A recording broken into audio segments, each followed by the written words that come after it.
Lord, so many things out here that are playing my mind.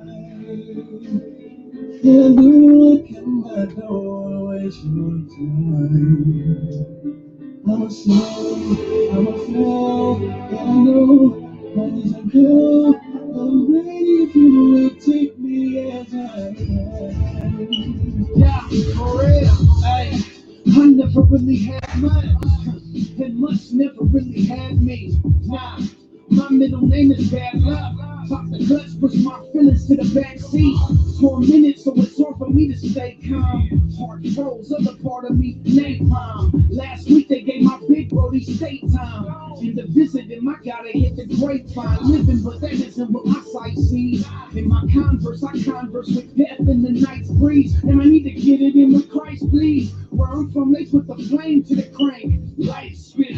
This narcissism's killing our society. No remorse for the aborted children that we slaughter. And I pray to be forgiven. There's a killer stuck inside of me. Trying to fight my demons while I'm dealing with sobriety. There's so many things out here that are plaguing my mind. And I do wanna come, but I don't wanna waste your time. I'm a sinner, I'm a girl, and I know I need your help. But if you would take me as I am. Unstable, sort of like the same. I miss the plane, blood and pain in my picture frame. Love was drained dry, brain fried pants, sitting flames. Same system, different game, bad evidence, it's rain, true shady. My baby died, and I ain't shed a tear. Ray Charles, haven't seen the other 3 years. Living with sorrow, happiness without it here. Never living like I'm deaf and I ain't got it here. Trapped in the name, from the darkest part of the cave. Begging, and never nothing on my heart to grave. Infatuated with the night, I don't know the day. And everything is beautiful before the cake. Mama tried to meet the reaper twice. Scandalous, now we on the dice with life. Gambling, future looking like before the candidate. This road of life is froze ice, and you gon' crash without handling. There's so many things out here that are playing my mind. And I do wanna come, but I don't wanna waste your time. I'm a sin, I'm a girl, and I know I need your help. But if you would take me as I am. So many things out here that are playing my mind. And I do wanna come, but I don't wanna waste your time. I'm a sinner, I'm a fail, and I know I need your help. I'm ready if you will take me as I am. For real, hey, I never really knew love. And love must have never knew me, so I kept a mag or the Uzi. Where you 4 dab or you 2-3, fab or you UZ. We get it fast with the last off the QP. A zip of hash in the stash of the hoopty. Burying my niggas while I drag on the old. Heroin and liquor, man, it's sad, but it soothed me. My little really just fled and he lost four. They shot my other nigga in the head, now he talk slow. When you from the bottom, all you dream of is the top flow. And we wanna make bread, but it costs dough. I'm moving silence with my killers, nothing soft, bro. Rejecting guidance, so I'm feeling like a lost soul. And I wanna give my sin to God, though. Unaware that that was everything you was hanging on that cross. There's so many things out here that are plaguing my mind. And I do wanna come, but I don't wanna waste your time. I'm a sin, I'm a girl, and I know I deserve help. But if you would take me as I am.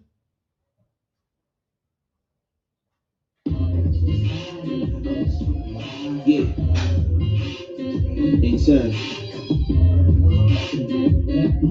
When you playing that hard. He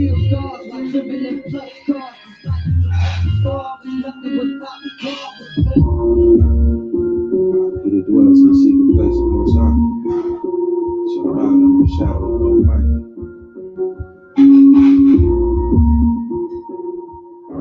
The Jews were lost due to laws, Jerusalem's ours. I got a truer cause. I can't quit it, I'm too involved. His hands up, cop still drew his arm. Don't do it, Sarge. Let off 50 shots, say you was scared, they won't give you a charge. Let NASA tell it, those ain't chariots, they shooting stars. NASA in Hebrew means deceiver. We don't believe it. I don't believe you walked on the moon or you flew to Mars. The firmament is permanent, it don't move at all. I can prove it all. Scriptures loaded, I shoot them all. No way you can dodge. Just ignore me, you cool as frost. When you stand before that white throne, you'll see who's in charge. Repent. You on the highway to hell and that overcross. I write these little raps and post them, but I got new songs. I ain't drop them, but I promise they my true far. 7 trumpets gon' be a cool and rock. I'm a proof, so if I do it, I'ma do it large. Went with all Charlemagne, Flynn's way. By doing what the scriptures say, incline your ear to the Lord and never disobey. Last time we did that, we got sent away. Christ is coming any day, and he ain't finna play. The sinners of his people gon' die by the sword. That's in Amos 9, Hebrews 10:9. Eyes on the sinful kingdom, they twisting up all the sinful force. We don't forgive you, pray and repent for the pardon issue. In the day of wrath, then money gon' solve your issue. Something wrong with fervent heat, that's calling tissue. That same fire gon' purify it. You want to sit when they put iron hooks on our necks and said we were only niggas. They told us that we were only thugs. Evidently, we got royal blood, biblical Jews. They gon' tell us, but they know it's us. They try to drug us up, but we sobered up, ain't no controlling us. Sober minds, they had us blindfold. Eyes closed, now we got open eyes. I just want my folks to rise. I pray that the damn listen. Wake up the lost sheep, that's my ambition. Luke chapter 21, they pay attention. Knowing that they fall for any case, then I can't stand with them. They do something to keep the penance, being famous, say my intention. Yeah, babe.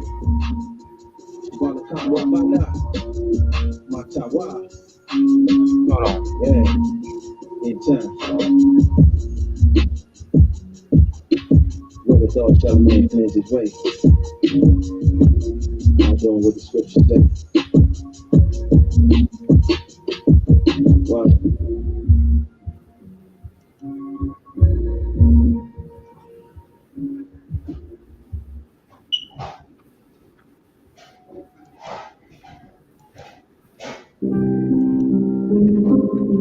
Put away the old lifestyle, that old man, which is corrupt according to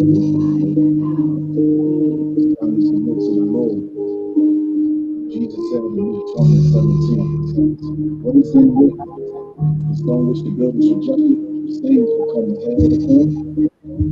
Whosoever shall fall upon that stone shall be broken. But whoever repairs will find him the power. You don't want that stone to fall on you because of the view is driving you to fall. But if you fall upon it, you'll be broken. It is better to be broken. You don't want that stone to fall on you because of the view is driving you to fall. But if you fall upon it, you'll be broken. It is better to be broken. I know the Lord is merciful, but in His word He also says He's terrible. We love the moments out, look at the miracles. People who spiritual, and the lives are slowly. So understanding how the hand which is critical. As a child, you be like this, you want to eat that stuff. It's mandatory when that pride is out of your sponsors. Once the seed, some of my Satan offered the best promises. I found out He's a sinner, you like just like this. I had me locked inside that flesh fighters in the crosshairs. We and lost came from like few of his best snipers. The words of God protected like bulletproof vest fighters. I never knew when I found out I found and said, yes, sire, the Messiah, set you out of the Messiah, insider, interested in the inspired, being the big one, looking for inspire. I repented with my birth in the Christ. Now it's not the one that's on the follow you, because if you was trying to you to follow. But if you fall apart, it will be broken. It is better to be broken. You don't want that stone to fall on you, cause if it do, it's rounding you to falling. But if you fall apart, it you'll be broken. It is better to be broken. Hey. No longer womanizing, I am maybe stop the fornication. That doesn't mean I'm not tempted with lust on occasion. In fact, I still have to go through that leaves me with frustration. But I fight the flesh. You can see all the cuts and the braces. Dealing with myself turning fire after a couple paces. I hurt people still uncomfortable seeing certain faces. With some relationships where we no longer touch faces. Man, this life can leave your heart harder than crustaceans. But because of Christ, I'm far away from bitterness. I'm a Christian, but I'm far away from what religion is. Practicing forgiveness, intent on bending these differences. Learn. Yo. Shout out to my Aunt Zadok, the God Hop, putting out that truth music. The song before that was The Rock Abba. Shout out to that brother, putting out that good music for us to jam to. Once again, my brother Kafer, my faithful brother Kafer is here. You know, you found out last about the chop up. You the first one in. The last should be first, and the first should be last. Hey, it's in the book. Oh, hold on now. Shalom. How you doing?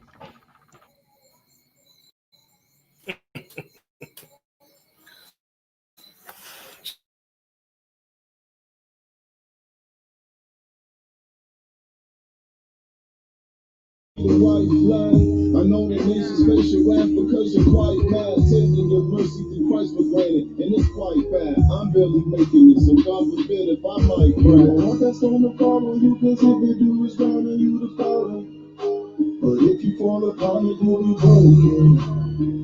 It is better to be broken. You know what that's gonna follow you, cause if you do is down on you to follow. But if you fall apart, it you'll be broken.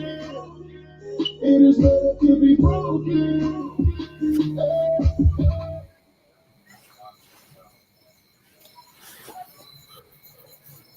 I built my ideals on standards I learned as an infant, and then I imagined my own, like most curious teenagers now.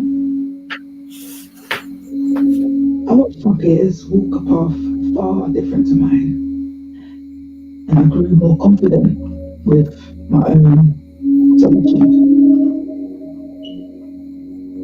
Politics, love, manhood and sexuality I discovered like a blind lamb in the hand of an unfamiliar shepherd.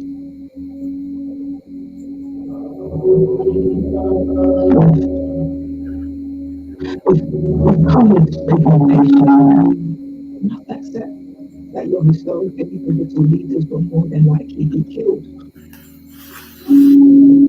With darker pigmentation, you become an example of exoticism under that Western microscope.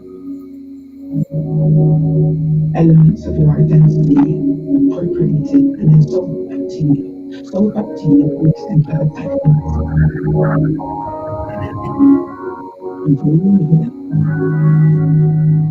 you must smile and dance. Yeah, keep dancing, knowing the revenge will taste so much sweeter once you've made it.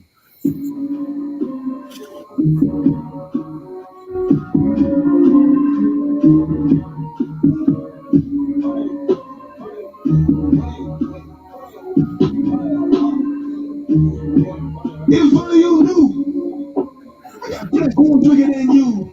When I watch my steps, when I get around, I'm my shoes. If only you knew.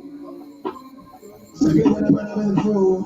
Make you really wanna roll up, get high. Someone get about to see food. If only you knew. I must stay paid for your silence. How much of all of that money you saved? The both of your mother get silence. How did you sleep through the violence? You just get used to the silence. Just get stuck in the cycle now. All I can fight for now. Ain't never been in a place that saves you. All I can offer is silence. Now you look like in the night. You used to be with no license. Regular, but we were seven with silence. I started my own platform with the Hebrew Media. Uh-huh. Shalom, Elder Art. Shalom, Kefa. How you doing, baby boy? I'm doing all right, Elder. It's good to see you. Good to be seen. Good to be Yes, seen. sir. Absolutely. Absolutely. Yeah. I got in from doing my thing and said I almost forgot because I left my phone here and picked it up and said, "Oh my goodness, I got to get on this call." That's right. How you been, man? Man, I've been, man, just, trying to get this thing off the ground. I've been getting, had a contract that we had and, just trying to land more contracts on this deal, man, and, accumulate more that, them funds. Right on. Yeah, y'all with it, man. I want to come up there soon, man. I might have to call you, man, and say, "Hey, Elder, I'm about to make that trip on around there and then come see you."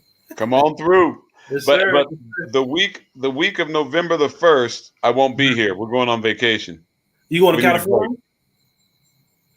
Yeah. You going to California? No, we're actually going to go to St. Thomas. Oh, St. Thomas! Look at you. You fancy, huh? I see you. Oh man, hey man, our kids bought us tickets, man, and said, "We taking y'all on vacation." I said, "Okay." Hey, that's what's up. That is what's up. Hallelujah, huh? Telling y'all praises, man. Yes, sir. Yes, sir. Taking care of us, man. How long y'all gonna be on the trip? How long y'all gonna be on vacation? 1 week. 1 week. Okay. Yeah, absolutely. Yeah. Looking forward to it, man. I've never been to the Bahamas. I've been to Jamaica once, but I've never been to the islands out there. So right. Yeah. How far is St. Thomas from? It's not too far off from Dominican Republic, the island or whatever. Is that? Yeah, it's a 2-hour flight from Atlanta. Okay, so it ain't far. Yeah, it's just on the other side of Dominican Republic and Puerto Rico and right all that stuff. And it's just south of the British Islands. Must be nice. Yes, sir. I'm looking forward to it, man. Get to be barefoot for a week. Right, that's gonna be cool, man. Is that water over there? Is it pretty clear on the? Yeah, from the pictures I've seen, yes, it is. Oh man, that's beautiful. That's beautiful. Yes. All praises, man. Looking forward to it, being able to spend some time with the family and just show them what we, all praises that we have an opportunity to show them how we should be living. Right, I was gonna say too, and plus, man, when y'all over there, man, like I say, y'all going on a vacation to chill and relax. You don't got no yayin over there, so why get your little Bahama mama or something, man? You know it, man. You know this, man. You know it. You ain't got to worry about a thing. Right. You ain't got to worry about driving. Just I just want to be able to have a drink or two and go golf. Maybe do some snorkeling. Oh man, a little bit of fishing. A little snorkeling. You see little fishes flying around. See Nemo. Nemo. Yeah. Because I love to swim, man. I've always loved the water. Yeah, I know you got some fishing skills. You showed you caught some fish over there in that pond over there and on the mountain. Hallelujah. That's right. You know it. You know it. Yeah. Are you gonna go up there for Sukkot? I don't think I'm gonna make it, man. Because it's a week. But I was talking to our granddad about that same thing, man. He was like, "Man, we ain't got to go to the whole week. Then we can just go on some of the time, on some of the time, because she on some of them days she gonna be working. I know. But if you can take the PTO, then y'all willing. I'll talk to them. We can go ahead and make that trip because I sure would like to be honest with you. I love the first time we went. Man, I know it's gonna be a blast when we go to. If I go this time, man, I know it's gonna be. Because it's gonna be some true brothers there. Yes, that's right. That's right. And I was gonna go up just. I was gonna try and make it just for a weekend, Thursday, Friday, and Saturday. Yeah, but I couldn't find anybody to pick up my Jam Pro work, man. So I had to back out. Yeah. I sure would. A few coat right here at the house. Yeah. Pitch my tent and stay in it for 7 days, and it's gonna be nice. My thing, I'm a cry out, man. I'm gonna cry out because, like I say, I really want to experience. I never experienced it, but I really want to experience us. Doing it the way that our Father intended for us to do it in the land with, in Jerusalem. Like, I really want to cry out that the Most High heal our land and get the people out who we need to get out and do whatever needs to be done in order for us to get to turn, to go back home. I I'm crying like I'm, how can I sing y'all song in a strange land? If I forget the Jerusalem, I'm gonna cry out, man. I'm gonna got to cry out, Hallelujah. in the morning prayer in the evening. You know what I mean? The morning, the evening, as in the days when they did the sacrifice on the morning times and the evening times. I'm gonna have to cry out and face the Lamb, man. And I pray that people like-minded will do the same. That the Most High will, hasten our turn, to go back home and get up out, Absolutely. Yeah. We gotta. I was watching some of the people, man. Some of these like that Straightway. Mhm. Oh my goodness! I was looking at some of their videos, man. They had a huge group of people Sukkot and doing tabernacles. Yeah, they I deep. mean, yeah, they are. They are deep, man. They are Mhm. deep. And there's a few different groups that are pretty deep. But I had other than IUIC, I had never seen a group so deep as I did for Straightway. Oh, okay, yeah. Yeah, and they was all singing, man. It was in this huge hall, and it was jam packed. There had to be 500 people there at least. Yeah, but I didn't see that they were. I didn't see if they were all. I didn't see tents, a bunch of tents or anything. But they were show in that assembly. Okay, yeah. They deep. IUIC them deep. They deep. Yeah, they are. Yeah, they are. But hey, Most High said he's going to have a remnant. Yeah, I think I'm part of the remnant. Right. Yeah. Hallelujah. And this, I mean, thinking back, like even with our numbers today, compared to a number that's so numerous, more numerous than like as the sands of the sea. Yes, man. I mean, we even us today, even us around the globe, we are remnant, especially even compared to, like I said, compared to the sands of the sea. You know how many grains of sand it is in the sea? Just think about the grains of sand that you can hold in the palm of your hand. Exactly. That's a lot, man. Yeah. So I mean, here in America, the African Americans are like over 40 million people. So a million could be considered a remnant. Exactly. Right. You know what I'm saying? Right. And then when you think about in the world, how many people are there? Because, like I said, we don't die, we multiply, and we are scattered to the four corners of the earth. Right. So, ain't no telling how many millions there are of us. Right. Absolutely. Islands, duck off islands, all kind of things, man. That people probably don't know. It was a long time ago. A man went to an island that trying to evangelize, I guess, and he got shot with an arrow. Yeah. And I'm sure that the people that shot him with the arrow look like us. But they just, like, nah, man, no intruders, man. You know what I mean? That's right. But we don't need none of your stuff. None of it, man. I wish our people was like that in the beginning. Yeah. Right. The people that came with different doctrines and false doctrines, stuff like that, to try to take them away from the Most High. Like, nah, man, y'all get knocked out. Don't come around here with that mess, man. The people on that island, they got the right idea. Hey, man, my Isha, her agency, she has an agency in California that does drug, alcohol, mental health counseling services for youth, right, and families. Well, she just got a grant.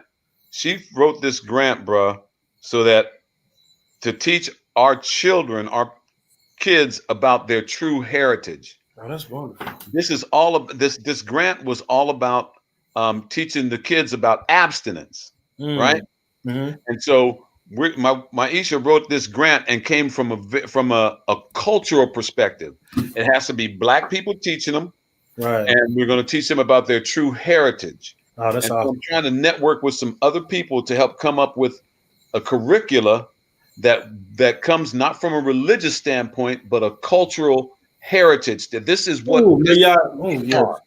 this is how we are supposed to be acting. This is how we acted before we came here, and we need to get back to that.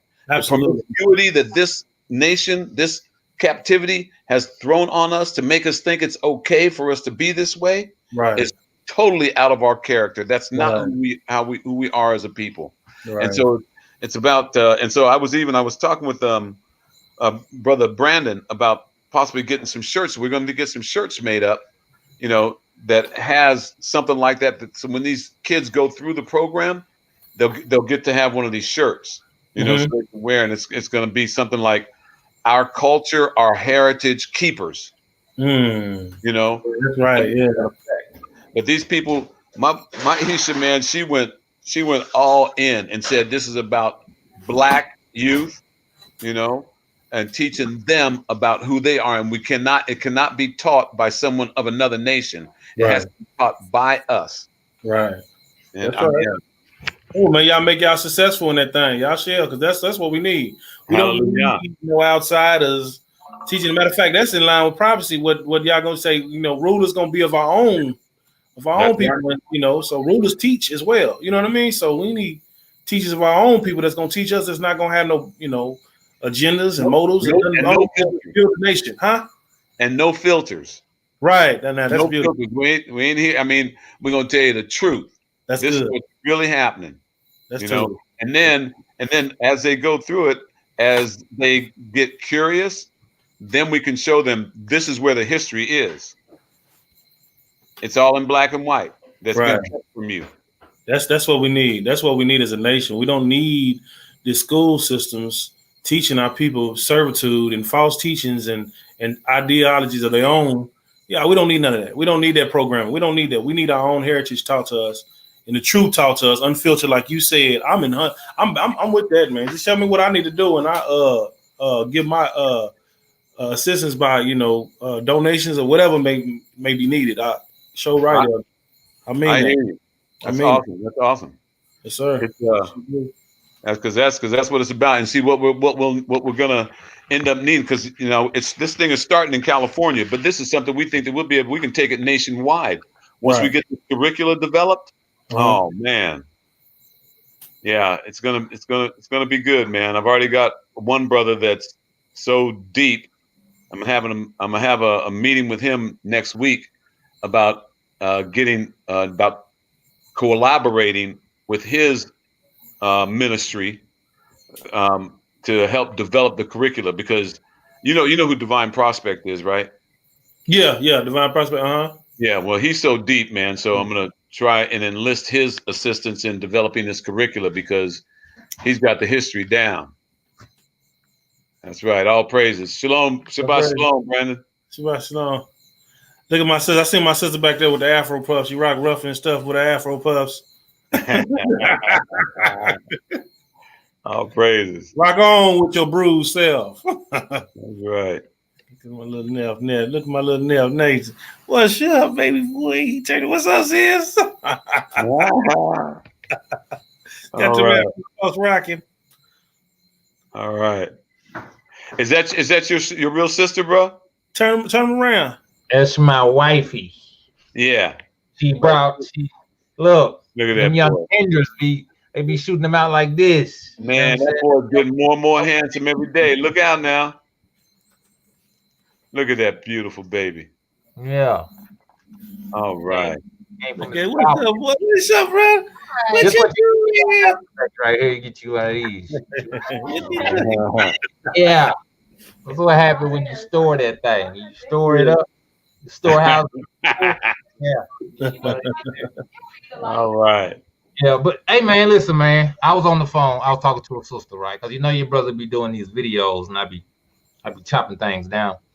And the video I did about the sisters and the brothers out here putting their hands on sisters, man. This thing is an epidemic, man. This thing is real bad out here.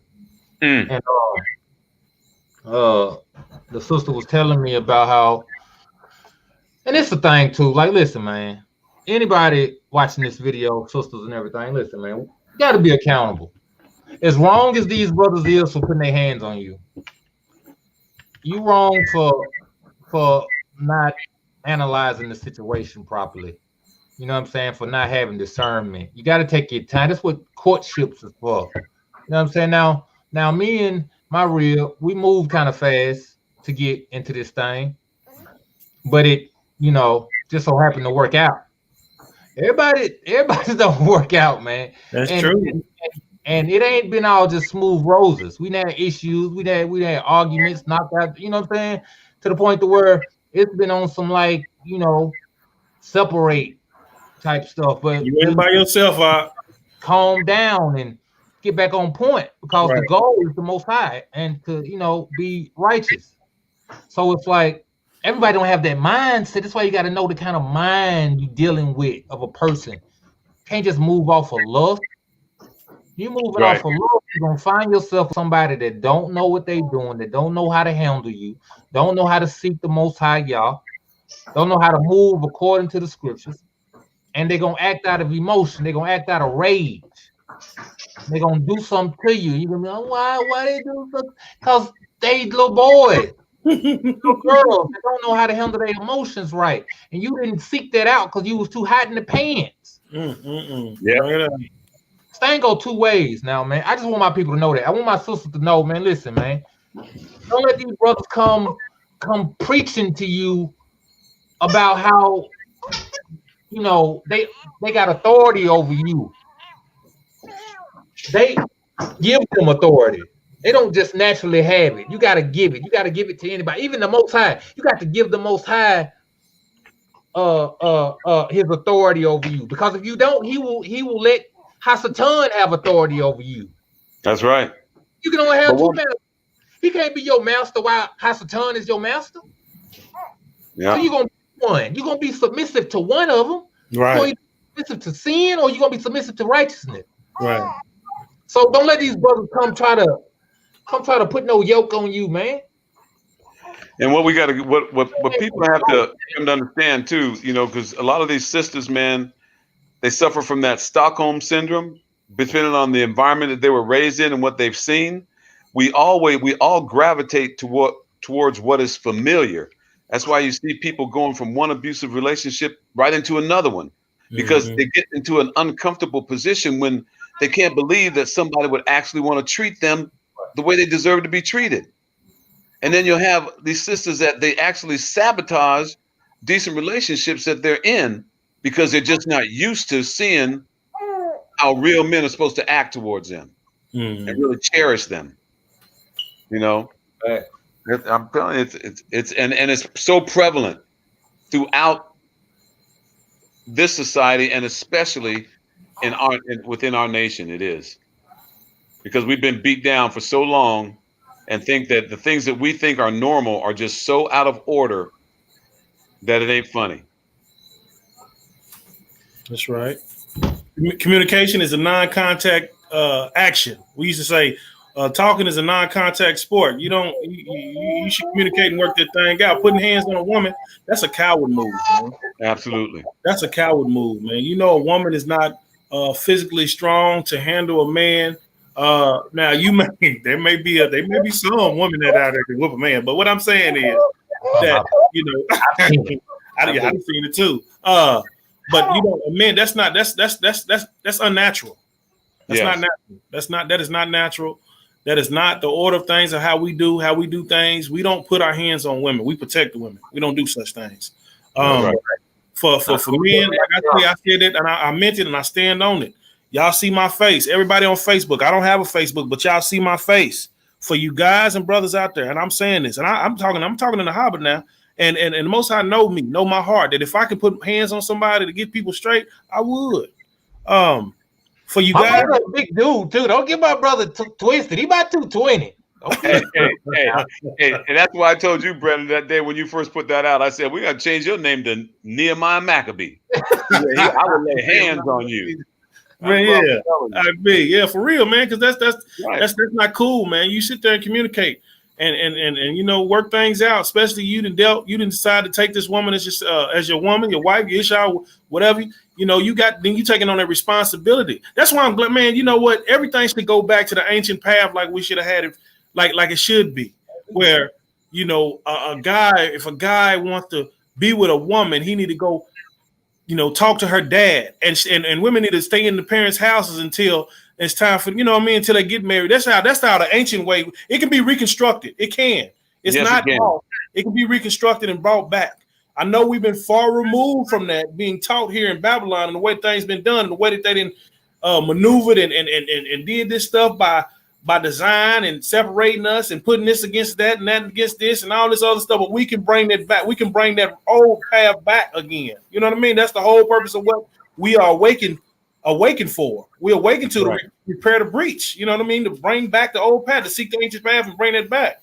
I Y'all don't know. willing?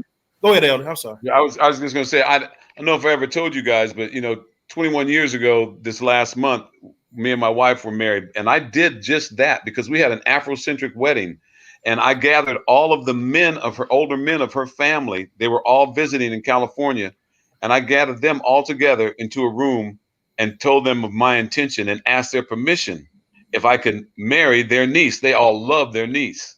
Yeah. And we went through this ritual. We had libations. We took a drink. I said, if you will agree, you have to drink with me.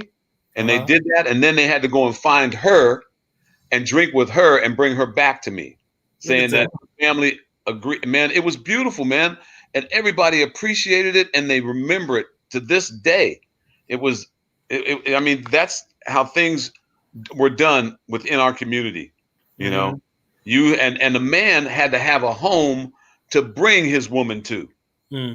Okay, so with a lot of these brothers, get it together, get yourself together. I mean, it's kind of hard sometimes, but this is what we need to ultimately get back to. Right. To do it the right way. We have someplace we get ourselves together, and you be able to bring your wife to a place that you've established. So RB, what did you what happened to the brother, man? Is he gonna come on or? I don't know. Emanon, what about Emanon? Got a whole lot of invitation. Emanon, that's what I'm saying. Our Emanon and Will, is they coming? You see. Yeah. Okay. Well, Hey, I don't know. I know Emanon has been having phone issues and whatnot. That could Ain't be he down there where that hurricane's coming into? Yeah, Louisiana. Yeah. Alabama too, apparently. Yeah, there could be some. I talked to him today. He said he was riding in there. He said the storm was passing. It was going to the west. Oh, yeah, going to the west. He said he was here again. For all I know, I don't know. I ain't worried about it. Most High got a million ways he can get me. Oh yeah, that's right. Storm is one of them. That's right. No problem, man. But this was one of the topics I was going to speak about. I didn't know that that a sister was going to hit me up, and I had a couple sisters hit me since I made that video, man, and tell me about this situation. I'm like, man, this stuff ought not to be done in this walk, man.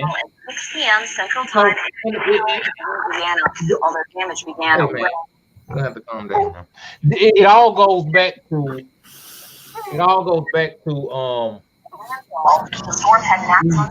these camps and these leaders keeping this college hurricane. And we should also note that, and it's like they doctrine of Cameron Parish allow this kind of foolishness. Yeah. Projected path of where the storm control your woman, that's your possession and all that. Man, come on, man. If you're gonna treat your woman as you treat yourself, do you beat yourself? Right. Yeah. Let me see you slap yourself. Matter of fact, like the Mac, stick yourself. Stick yourself. Oh, you remember the Mac? Yeah, you want to act like that? Stick yourself. How about that? You got to know your woman, man. These brothers out here getting young sisters and stuff. Listen, man. These sisters born in the 90s, early 90s, late 90s, early 2000s. Man, these sisters don't know nothing about a lot of stuff, man. These girls they MTV babies, and you know what I'm saying? Like they not knowing how to cook and clean now because they didn't come up structured like that. Right. In the club, a lot of them, they ain't had time to teach their daughters nothing. So then you go and get you a woman and tell her, "I'm the man. You gonna listen to me." The girl ain't grown up listening to nobody. She don't want to hear you. She go in her room, close the door. She hang up the phone. Oh. Brother Will in here. Shalom, Brother Will. Brother Will. Shabbat Shalom, Will. Yeah, Shabbat Shalom, brothers, all y'all. Shabbat Shalom. Can he hear? He probably.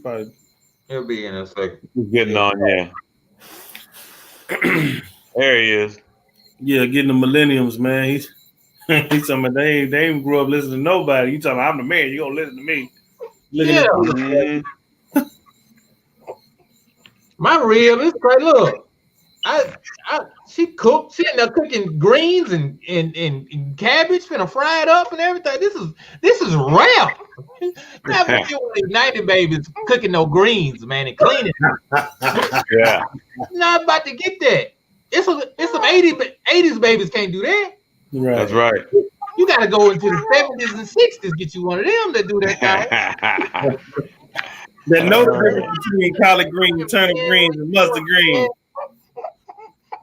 Yeah, I'm just messing around. But that's a serious topic, though.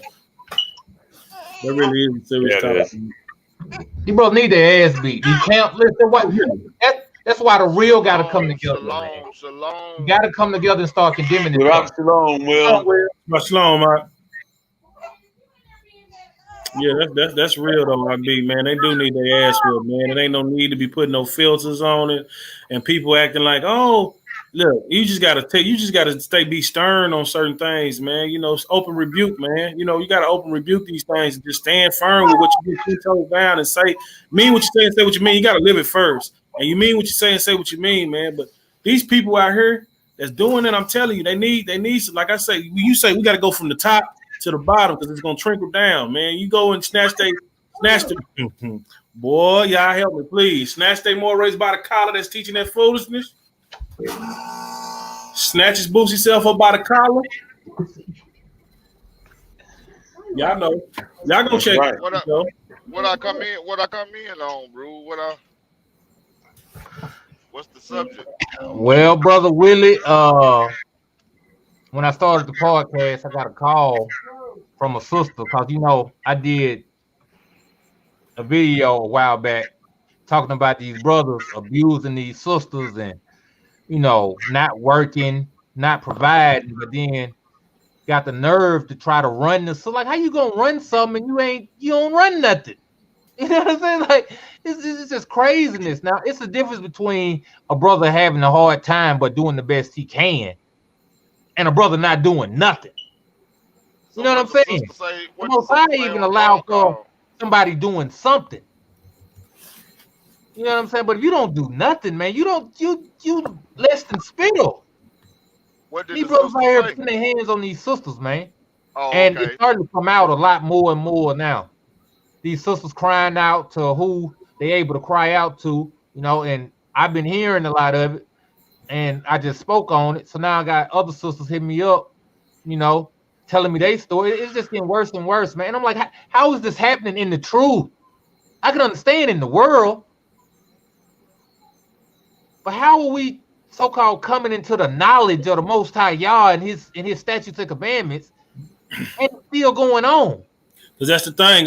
These people thinking that they come into the awakening, just come into the knowledge of knowing who they are as a people, not in regards to the truth and the spirit, the ruach of the thing of how to live and the moral standards and things of how you ought to walk and live your life, man. That's what I'm saying. Because how could you be walking the walk and having the ruach and walking in the ruach in the way that you ought to live your life and doing such things like that? That's just a person coming to the knowledge of knowing who they are as a people, and that's it. And then they know certain just knowing the knowledge of who you are is not it, bro. That ain't making you a man. Our people, like I say, we all know that our people knew who they were back in the day. They knew the language, they knew all that stuff, and they failed miserably. You see what I'm saying? So that's what I'm trying to think. I'm trying to figure this thing out and wonder how is this stuff happening like that, especially among brews.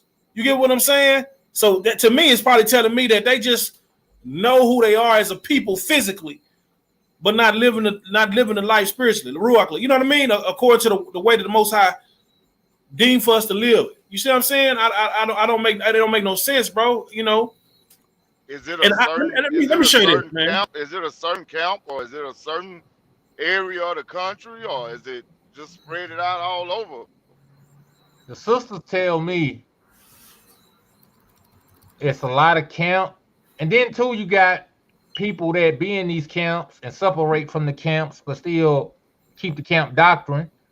You know what I'm saying? Like people don't know how far these tentacles reach, because a lot of the awakening, not all of it now, there was people that existed outside of One West, right? But that One West and all the camps that came out of One West, that's where a lot of this stuff coming from, man. I'm just gonna keep it a buck. A lot of it's coming from the root of the tree, man. You know, and it's like what they said, you can't get good fruit from a what? Bad tree. From a bad tree. And it's people thinking they could keep parts of the tree. Oh, we cut that branch off. It'll be all right. If we prune this side over here, it'll be all right. No, the whole thing bad. We coming to find out that every doctrine came out of these camps been some folly. Every doctrine. And it's like, that's not by accident. How you get everything wrong? Is it an accident? Things you think is right. The longer you be in this walk, you be like, but that ain't even right. Ages. Really, I think, man, it sounds like to me like, you know, they basically using it, you know, using this walk and using the truth for their benefit to try to oppress these sisters. Just like the Christian pastor. Basically. And just like the oppressors that taught the people Christianity. That's been going on for years. They just following the same ways of the oppressor, the ways of the oppressor. That's what they got. Not the ways of Yah, but the way of the oppressor. They've been learned, it's been learned behaviors that they learned from the oppressors, taught to the Christians, to the pastors, taught the people. People took it to this, talking about the inner awakening, took it there, spreading on down like wildfire. Hey. Living.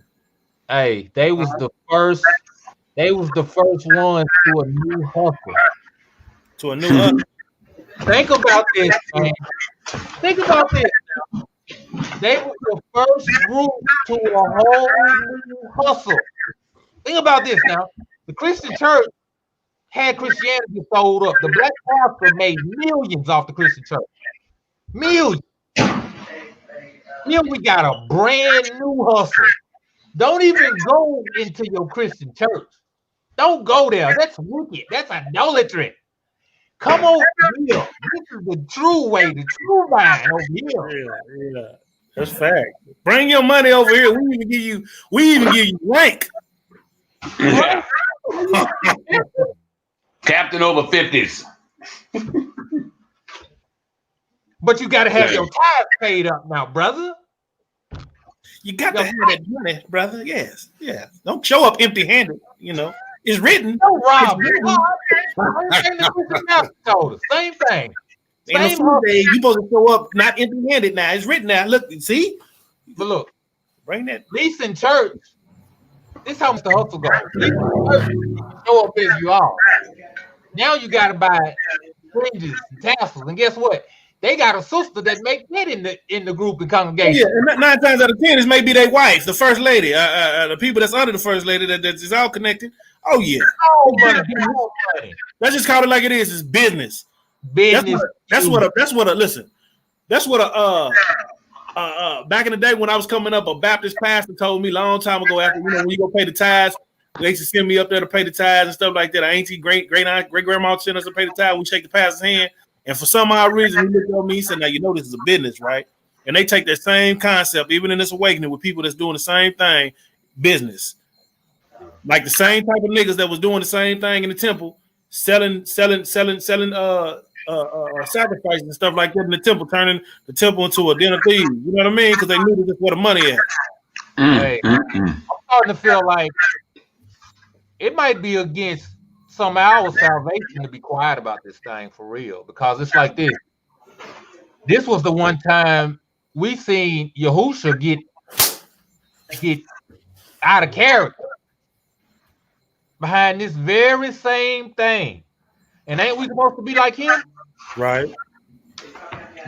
I think being quiet, being hushed on about this stuff going on, man. I think this thing got a bearing on your salvation, man, because it's too broad and it's too weak.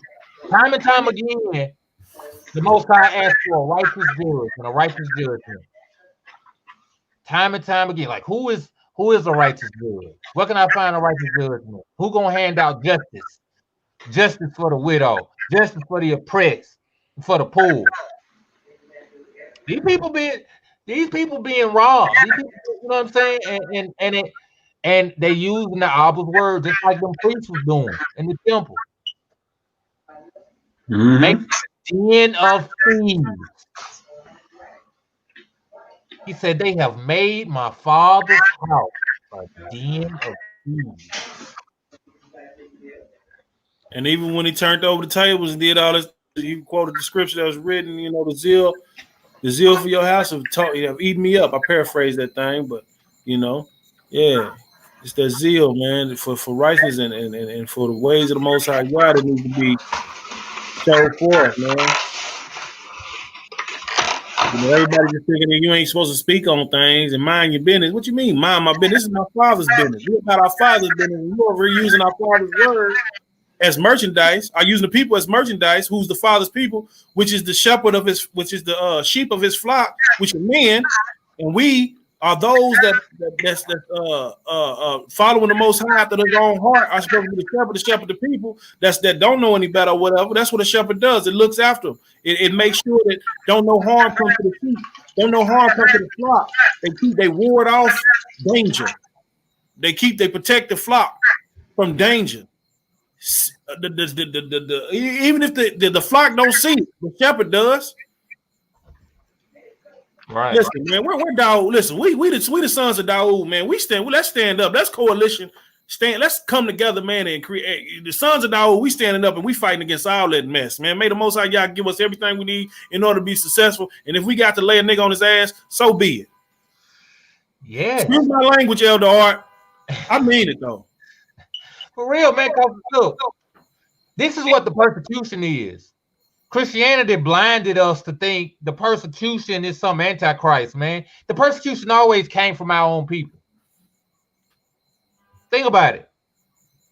Who fought Moses the most? Was it Pharaoh or was it them niggas in the wilderness? You know what I'm saying? Who fought the prophets the most? Who fought the apostles the most? It's always the persecution always came from our people, man. Always came from our people. You know, and that's what let me show something too, which might I want just people.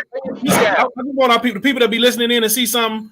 I want y'all to realize something. Like I know y'all probably say, man, he off. There was a priest from the sons of Aaron named Phinehas.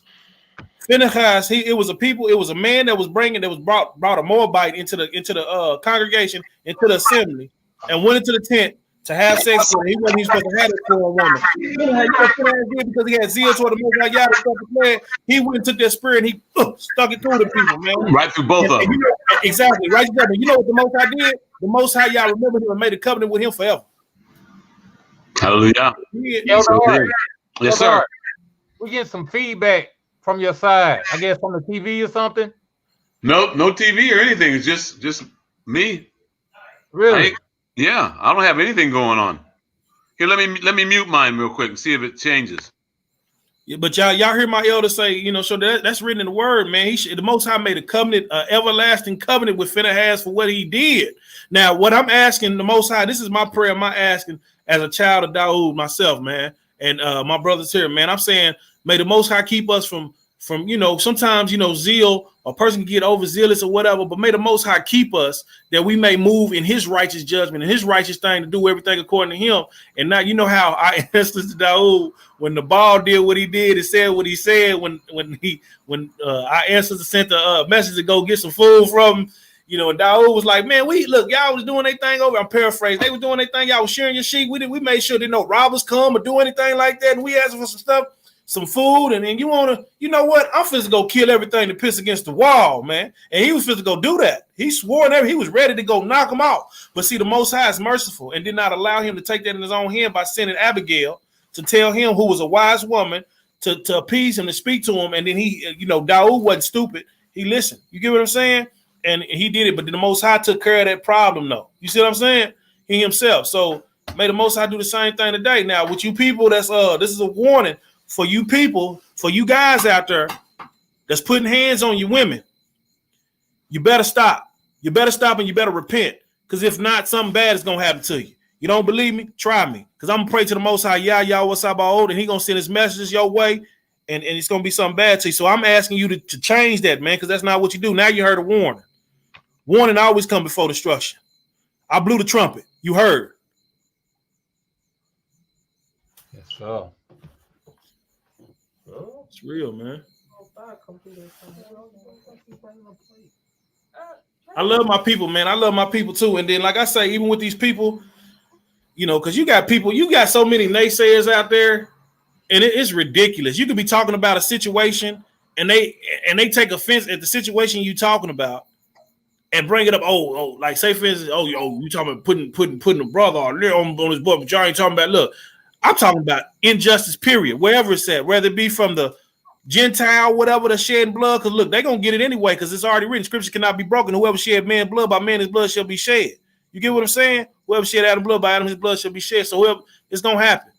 And yeah, the Most High know my heart. He know what I'm ready. I'm not playing. I'm ready because I'm trusting in him. I want to be known too. Ain't nobody just kissing these sisters' ass either. These sisters, listen. Don't be rushing into these scenarios with these brothers, man. You know what I'm saying? You could alleviate some of this stuff that's going on. True enough, he ain't never, I don't care what happened. He ain't got no right to put his hands on you. If it's that bad, he need to put his hands on you. He need to leave you where you at. Right. If it's that bad, he need to leave you where you at, or he need to send you on your way sufficiently, not just put you out on the street. But if you came to him from somewhere, he need to be able to send you back. You know what I'm saying? So we're not just hopping on the brothers.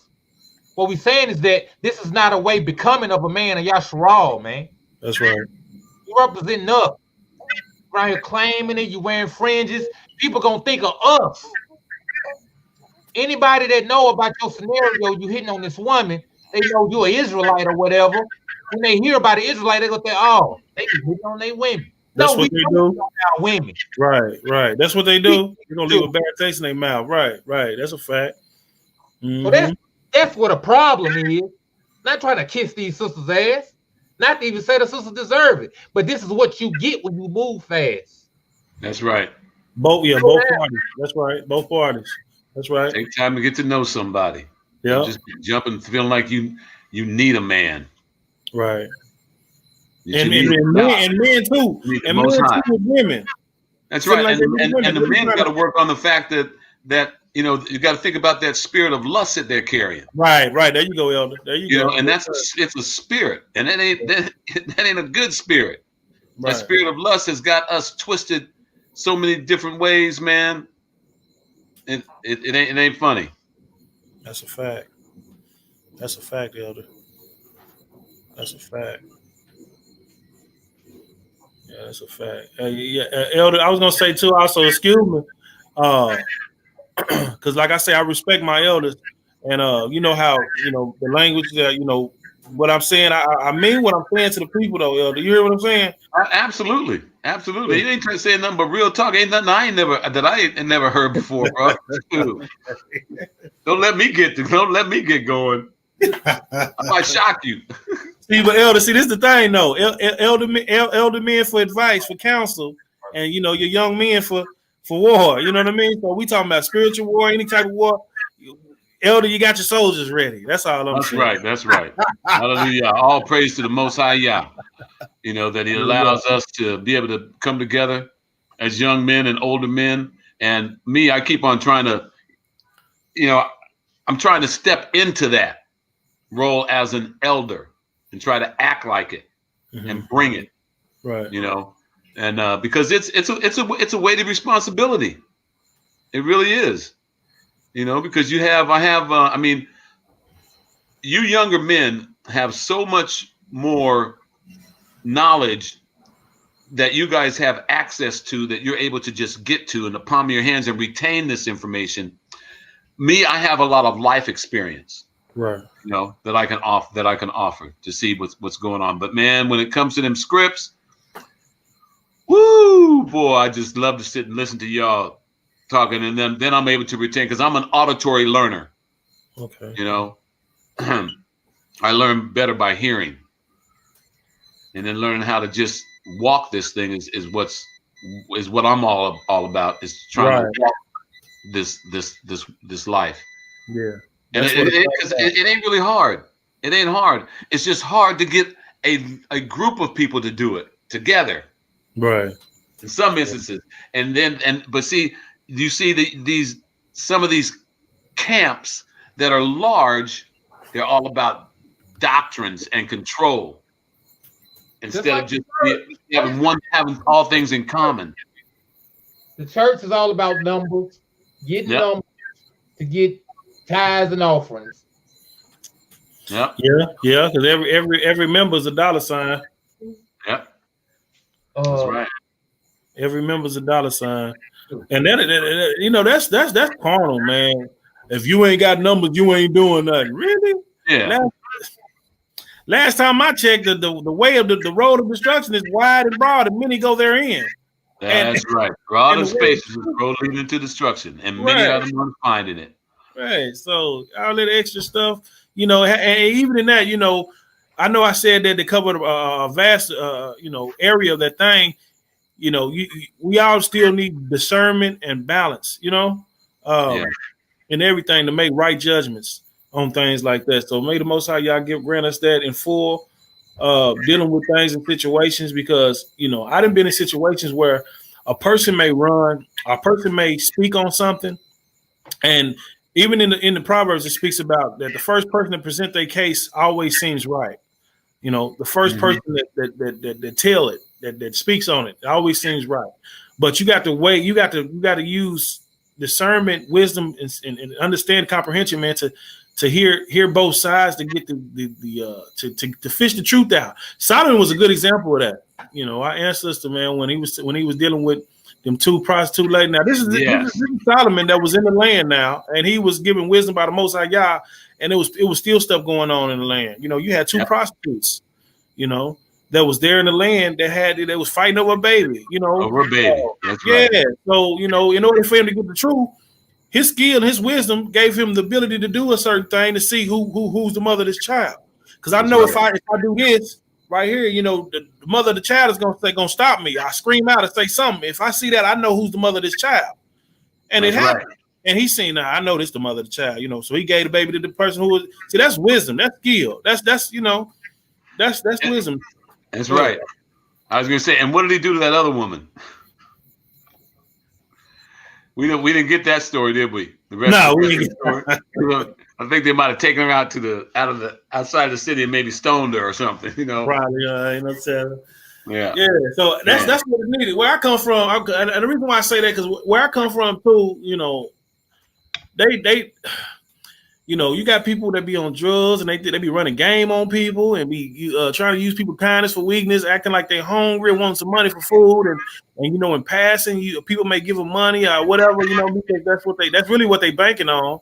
But shoot, you know, to find out if a person really needs, because I'm like, man, I'm not going to be supplying your habit. If you hungry, I go buy you something to eat. Yeah, I buy you something to eat. They be like, nah, just give me the money. Nah, well, you ain't hungry. You know what I mean? Right. If you talking about you want some money for something to eat. If you hungry, you gonna take this meal I'm about to pay for. You see what I'm saying? Absolutely. Yeah, but you didn't want it. So yeah, I'm like, One day, one dude came and asked me, talking about, it cracked me up though. Like, y'all funny, because he was like, man, let me. He said, man, I need some money, man. I'm trying to give me a burger over there. It was a Sunday, burger place closed anyway. So you trying to get a burger? I said, I'll get you a burger. He's like, nah, just give me the money. Give me the money. I said, nah, man, I go get you something to eat. You hungry? He said, nah, man, you know what? I just want something. I just want something to drink. I just want something to drink. Just let me borrow. I said, listen, You hear what you're saying? You said you want to borrow something. I said, do you know me? You don't know me. How you don't know? If you're going to borrow this money from me, that means you're going to pay. When I hear borrow, that means that you're going to pay back. That's what borrow means. Yeah. You borrowing something from me, meaning you're going to give me it back. So how are you going to give me something back? I don't know you. I'm just passing. You don't know me from nothing. How you going to give me? I'm like, he said, you know me. I don't know you, man. Quit playing. But that's funny. Hey man, I'll never forget one time I was going into a store, and this guy was sitting there at the entrance of the parking lot with a sign that says, "Hey, I ain't gonna lie, I need a beer." I went and bought him 2 beers, man. Yeah, I do. People like we gave 2 beers, man. Yeah, be real. Don't play. Listen, that's right. Man, look, if you be real, be like, man, look, I'm trying to give me something to drink. It's hard. I got you. Boom, boom, boom, boom, boom. But you talking about I'm trying to get something to eat, and then you like, nah, what I'm really trying to get. You should see. There you go. I mess with him like that. Like, see, you messed up your blessing over the line and stuff. You keep it real, bro. That's right. Absolutely. Yeah, you just give us I bought a brother a burger and fries one time, man, because he was out there outside of a Wendy's, and I was going in there to get something to eat for myself, and so he had a sign something about being hungry, so I bought him a burger and some fries. He took it, and as I was leaving, I saw him going, throw it into the bushes. Oh, wow. I'm like, man, that is sad. Oh, man. I'm telling you. I'm like, yeah, that's cold, man. Yeah. See, people out there doing their silly stuff and gang, doing all that stuff, they kind of make it hard for people that really want it, because it's a lot of people out here. And the reason why I say that like that, because there's a lot of people out here that don't have discernment. There's a lot of people out here that don't have wisdom and guided by the Most High Yah that don't know. So when people come, those that really do need, they turn them down. And those, you know what I mean? So it's like, yeah, right. Because it's like the thing that used to make me, try to do something for these people is that scripture that talks about you never know when you're in the company of angels. Right. And is this the Most High just testing to see if you're a giving person or not? Right. Yeah. But like you said, then you gain a little bit of wisdom and you get some discernment, and then you start saying, well, hey, look, if you're hungry, come on, I'll get you something to eat. Right. And if they don't want to do that, well then, hey, I've done what I was supposed to do. You said you were hungry. I tried to help you out. You don't want that help? Okay, then. Right. That's right. Some people say, don't ask them. Don't worry about what they're going to do with it. Just give it to them. Yeah. Let Yah be the judge of what they did with it. Well, to each, I mean, if they want to do that like that, I'm nah. What you gonna do? Nope. If you gonna spend it on some crack, that's whack. I ain't giving you no money. That's right. If you hungry, I'm gonna go get you something to eat, that's and keep the receipt. Right. You off as a donation for real. Yeah, for real. I'm not playing with these people. I'm not playing with nobody. Don't play with me. I don't play with nobody. Don't play with me.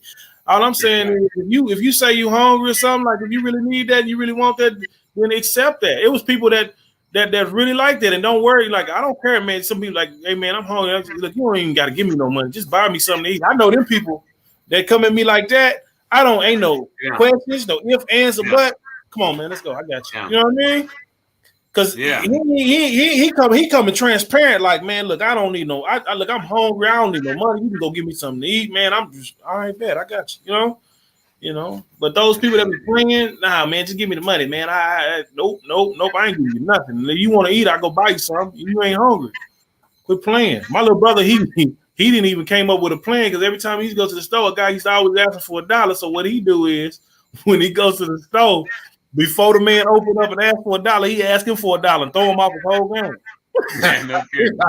He be say, hey man, let me get $1. My little brother be like, hey, let me get $1. He's like, man, I ain't got it, man. I wish I had it, bro. I was gonna ask you, and he don't even ask it. My brother just go on there and do his thing and drive on off. Right. Hey, I tell people, hey man, I don't carry nothing but plastic. I ain't got no cash. I'm sorry. That's a good one now. It's good. Mm-hmm. I'm waiting on the day a nigga tell me I got cash out. Yeah. Man, you get a cash out. You talking, but you got some money somewhere. Oh man. You got a phone. You got to pay a bill for the phone. How you get cash out on that? I'm telling you. Man. Wow.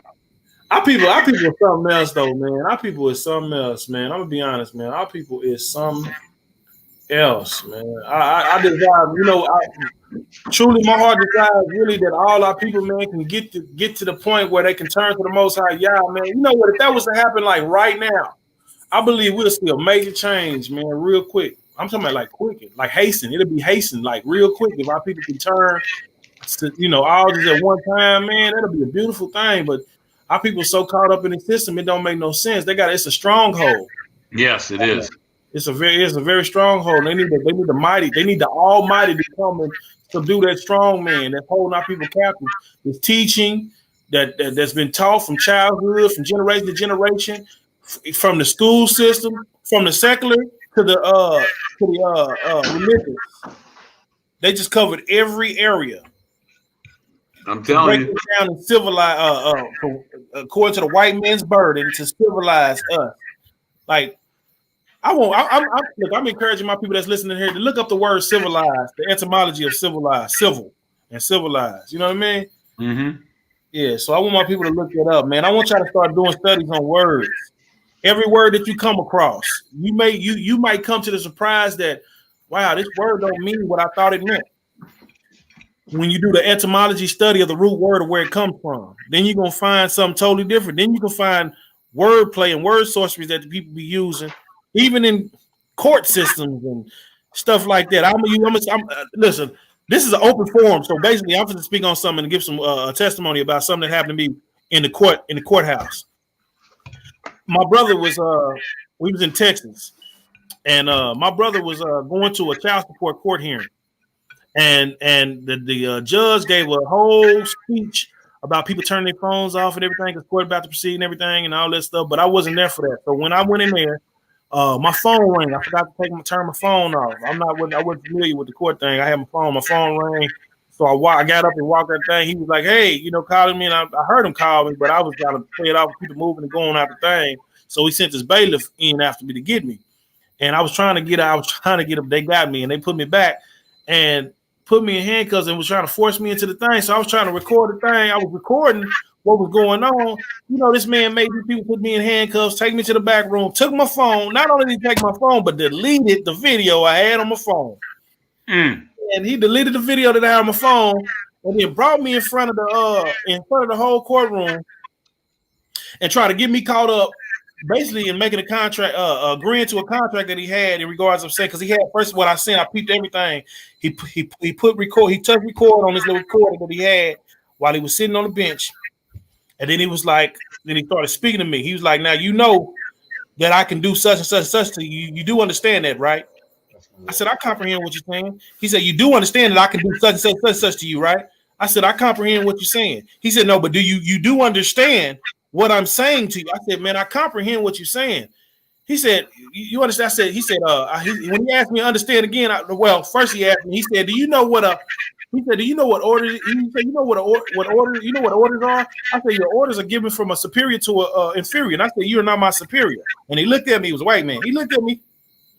Well, and then he's like, well, you do understand I can do such to you. So that's what I went on, said I comprehend what you're saying. And he kept saying what he's saying. And then he was like, at the final time when he said, I do understand what he's saying, I said, no, I don't understand what you're saying. Then he said, well, you're free to go. And I said, well, how can I leave like with these handcuffs still on me? So he made his bailiff take the thing up. What he tried to get me to catch up in is me standing under the stuff that he was bringing out to me. That's what they do. I'm saying, it seems like it's like the English language is full of witchcraft. I'm telling you, that's what they do. It's word sorcery. They listen.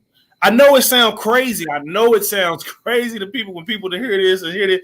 But these people are not only are they judges. When they step down, they come back as a banker. When they step down on their second, then they come back as a high priest. High priest of what? Of Baal.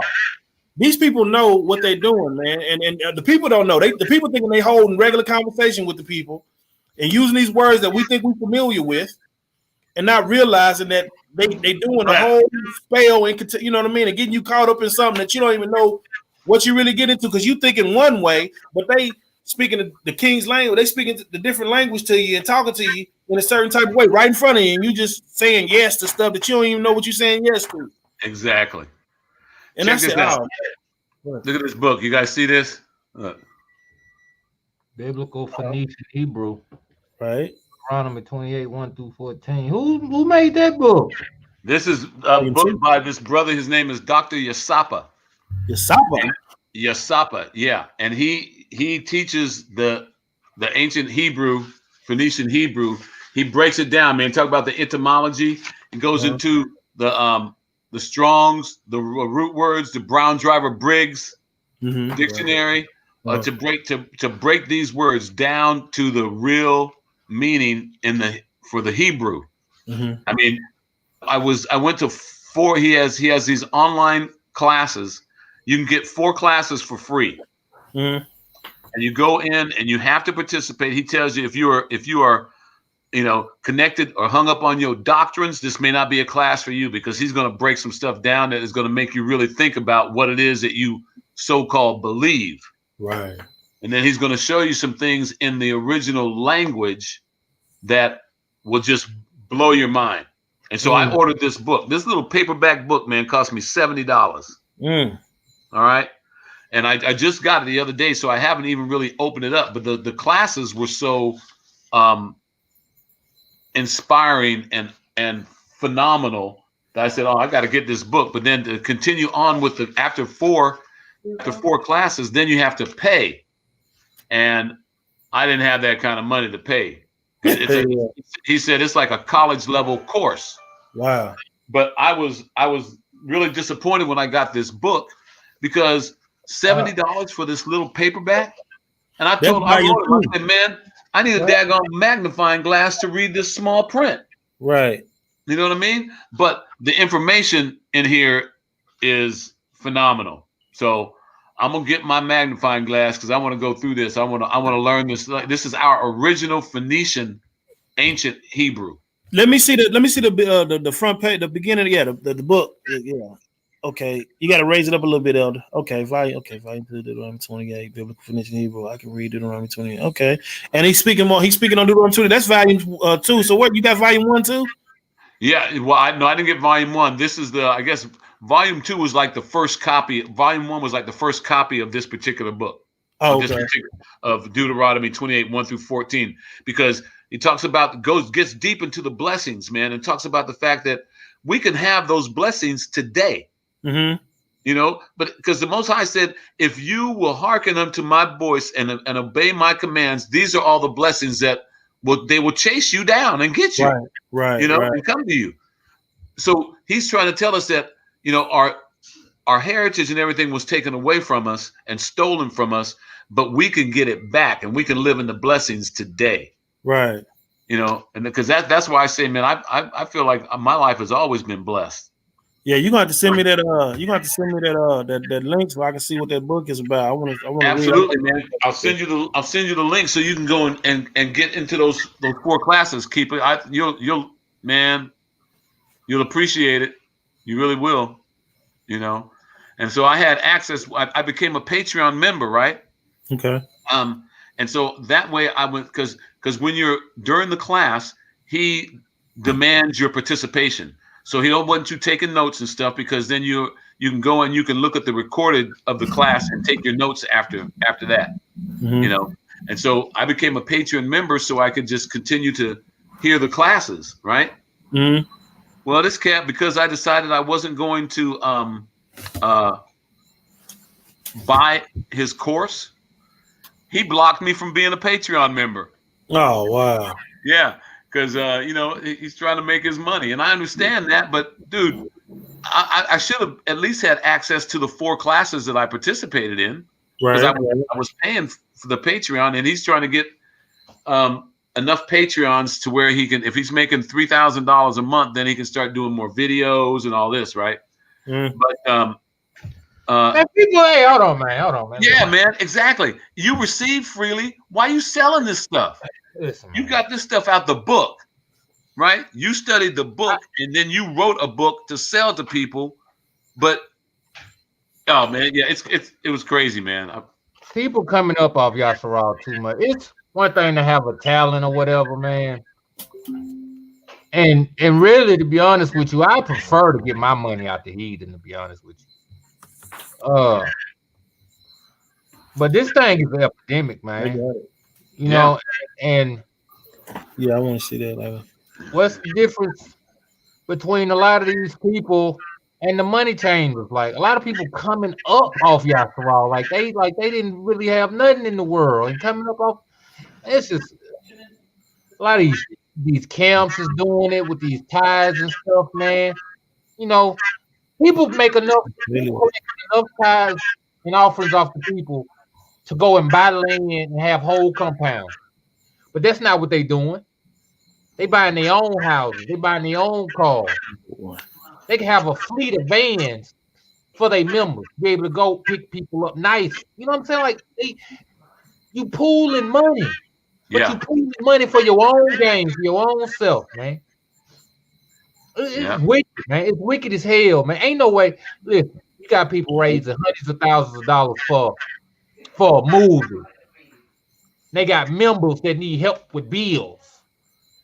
They got members that's, need help with groceries. Yeah. You raising hundreds of thousands of dollars? Listen, man, we don't give a damn about no movie, man. Help me where I ain't got to pay no bills. Let's pay into a system that's going to help benefit us. People taking up money for this. Listen, man, we as a whole, that's why I say it's got to be a while to go for Hamas to get back here, man. Because we ain't nowhere close to being on no type of real, like having no real impact in the world. We got to think.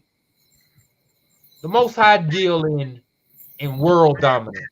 All the kings he rose up, from Nimrod to Samuel, David, to all other kings. These people were world powers.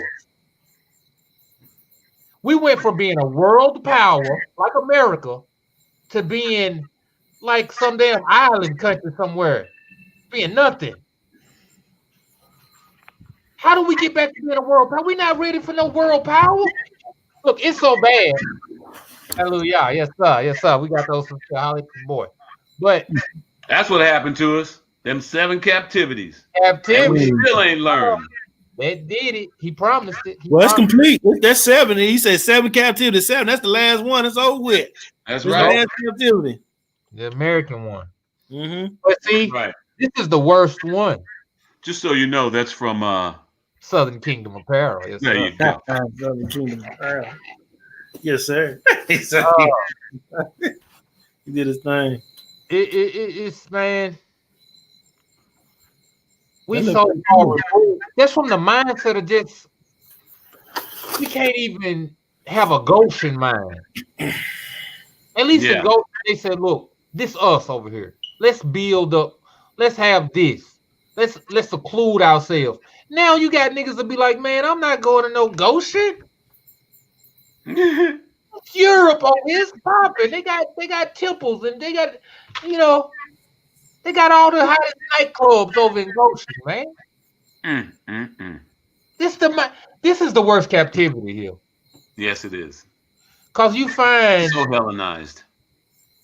I mean, technically, we always had people in each captivity that was over there doing the most, and the prophets had to go talk to them. You know, so like it's always been. Really, if you analyze it though, our people always been about 90% violent. There's been the 10% in each era that stand for righteousness and really hold on to the Most High. I don't even know if it's 10. Might be about 5 for real. It's really feel like he said he'll always have a remnant. And who knows how small that remnant is? We don't know. Man. Then we got all these camps. Look, these camps are intercontinental, man. Yeah, they are. And we just a few brothers crying out, man. But we against continents. Mm-hmm. Think about this, man. This is what the walk is. I know damn worried about some goddamn Antichrist. The Antichrist is already in our fucking mind. Look how niggas think, how niggas act. Look what niggas do. Antichrist already here. That's right, crazy, man. And people been here for thousands of years. That's right. People just be holding on to these Christian ass doctrines, talking about, oh, it's coming, oh, we in Jacob's trouble. No, If you thinking like I'm thinking, we already in it for the righteous to cry out against the folly that's going on. We in it. And really get out here and really talk about these brothers, man. These brothers want to get out here and want to stone us, want to hang us up. For real. In their hearts, when they hear these videos, when they see this stuff going on, they gonna desire our blood. People out here being quiet, people are being complacent, man. Worried about some damn chips. Right. I was gonna say they want to desire blood, but I tell you what, they gonna try to put a hit on. They gonna get hit first, because this is the thing. We gonna fight and we gonna win, because we fight in the name of the Most High. That time is over with. That time of slap the cheek, get slapped on the other side and turn the other cheek. No, we're not doing that. Run up here if you want to. I got something for you. You don't believe me? I'm offering love and talking to you, though. Yeah, first. First. Different now. Now yeah, first. Now, you talking about coming to do something, talking about doing something to me. I got something for you. Fire. You want to touch the prophets? It's gonna be fire. That's gonna proceed. Listen, man. What you want? I got sub-6 I got blades, I got axes, I got bow and arrows, 5.5 sixes. I choke you out. Which one you want? Pick your poison. You want fire, bro. Listen, we come in Shalom. We really bring it trying to do his thing, but you want to come with that. Look, we're gonna give you what you're asking for, and you ain't gonna want that if that's what you're asking for. I ain't gonna feel bad about it. I'm just telling you. I ain't gonna feel bad about it either. It's gonna be fire. Do you think Phineas felt bad when he ran that sword through them folks? Or was he like, yeah, had to straighten that out. Had to take care of that thing. They was doing too much. You know what I'm saying? That's what it is. We're not Christians. We're not Christians. No, we already prayed about it. I already prayed that the Most High keep my hands strong. Yeah. For every slap, every trigger pull, every kick and stomp, may He empower me with the ruach of a warrior. Man. Yes, sir. I would say same here. And real quick, we're not nice. That's foolish. We're kind. We're not nice. There's a difference. I ain't friendly. Ain't no friendly ass nigga. You know what I'm saying? That's what we said outside. Friendly ass nigga. Nah, but yeah, truly, I agree with you too. I made the Most High Yah equipped us fully like that as a war with the Roy Ruach, as like Dawood and the Malakim, you know what I mean? Strong and doing what in righteousness in every way. You know, yeah. We're not playing with these people no more, man. It got to be a distinction, man. It got to be a distinction. And it's the Most High speak on things and we hear it in prophecies, but we don't always know how that's gonna come about. Long as it get done the way then it came to pass. That's all it is. It may not be done according to what you thought it was gonna be done as. You get what I'm saying? All right. But it's gonna be done. Like I said, we got two prophets over here, two people speaking on some things. Look for them. We got two people speaking on some things. And you come around and you want to come around. When you come around, it's gonna be fire. You get what I'm saying? Listen, I'm gonna smoke that ass like Balaam, and it's gonna be in righteousness. You hear me? Because listen, man, we prefer, man, that none should perish in Yasharal, right? Right, that's right. And like I said, man, people is out here representing us, man, and people is giving us a bad name to where the title of an Israelite is looked down upon now because a lot of this folly, a lot of this wickedness that's going on, man, and it's really quite unseemly. You know, that's why I try to be nice to the heathens. To be honest with you, I hold doors for old ladies and old. I do the same thing. I promise you, I do. And, you know, I use manners and all that, so they can say, you know, I seen one of those guys with some fringes, and he was pretty nice. Mm-hmm. It seemed like he wanted to enslave me. You know what I'm saying? Like being kind, in a way, becoming of a man in Yasharal, man. But you niggas is, you know, gave me an uphill battle, man. You know, I got the good brothers got an uphill battle because of some of y'all, man. And that's the problem. And we coming to speak on it and to condemn it. You need to change. We pray that you change behind it. That's a fact. But all that for wanting to get ignorant, man. Listen, man. Because I know we coming in love, because we know we trying our best to cry out and help, and you still don't want to hear it, and you still will even go as far as to try to approach one of us with some filing.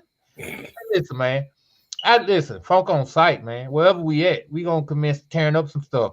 Cause ain't nobody got time to be, you know, trying to work it out with someone that apparently don't want to work it out. Right. That's your home too.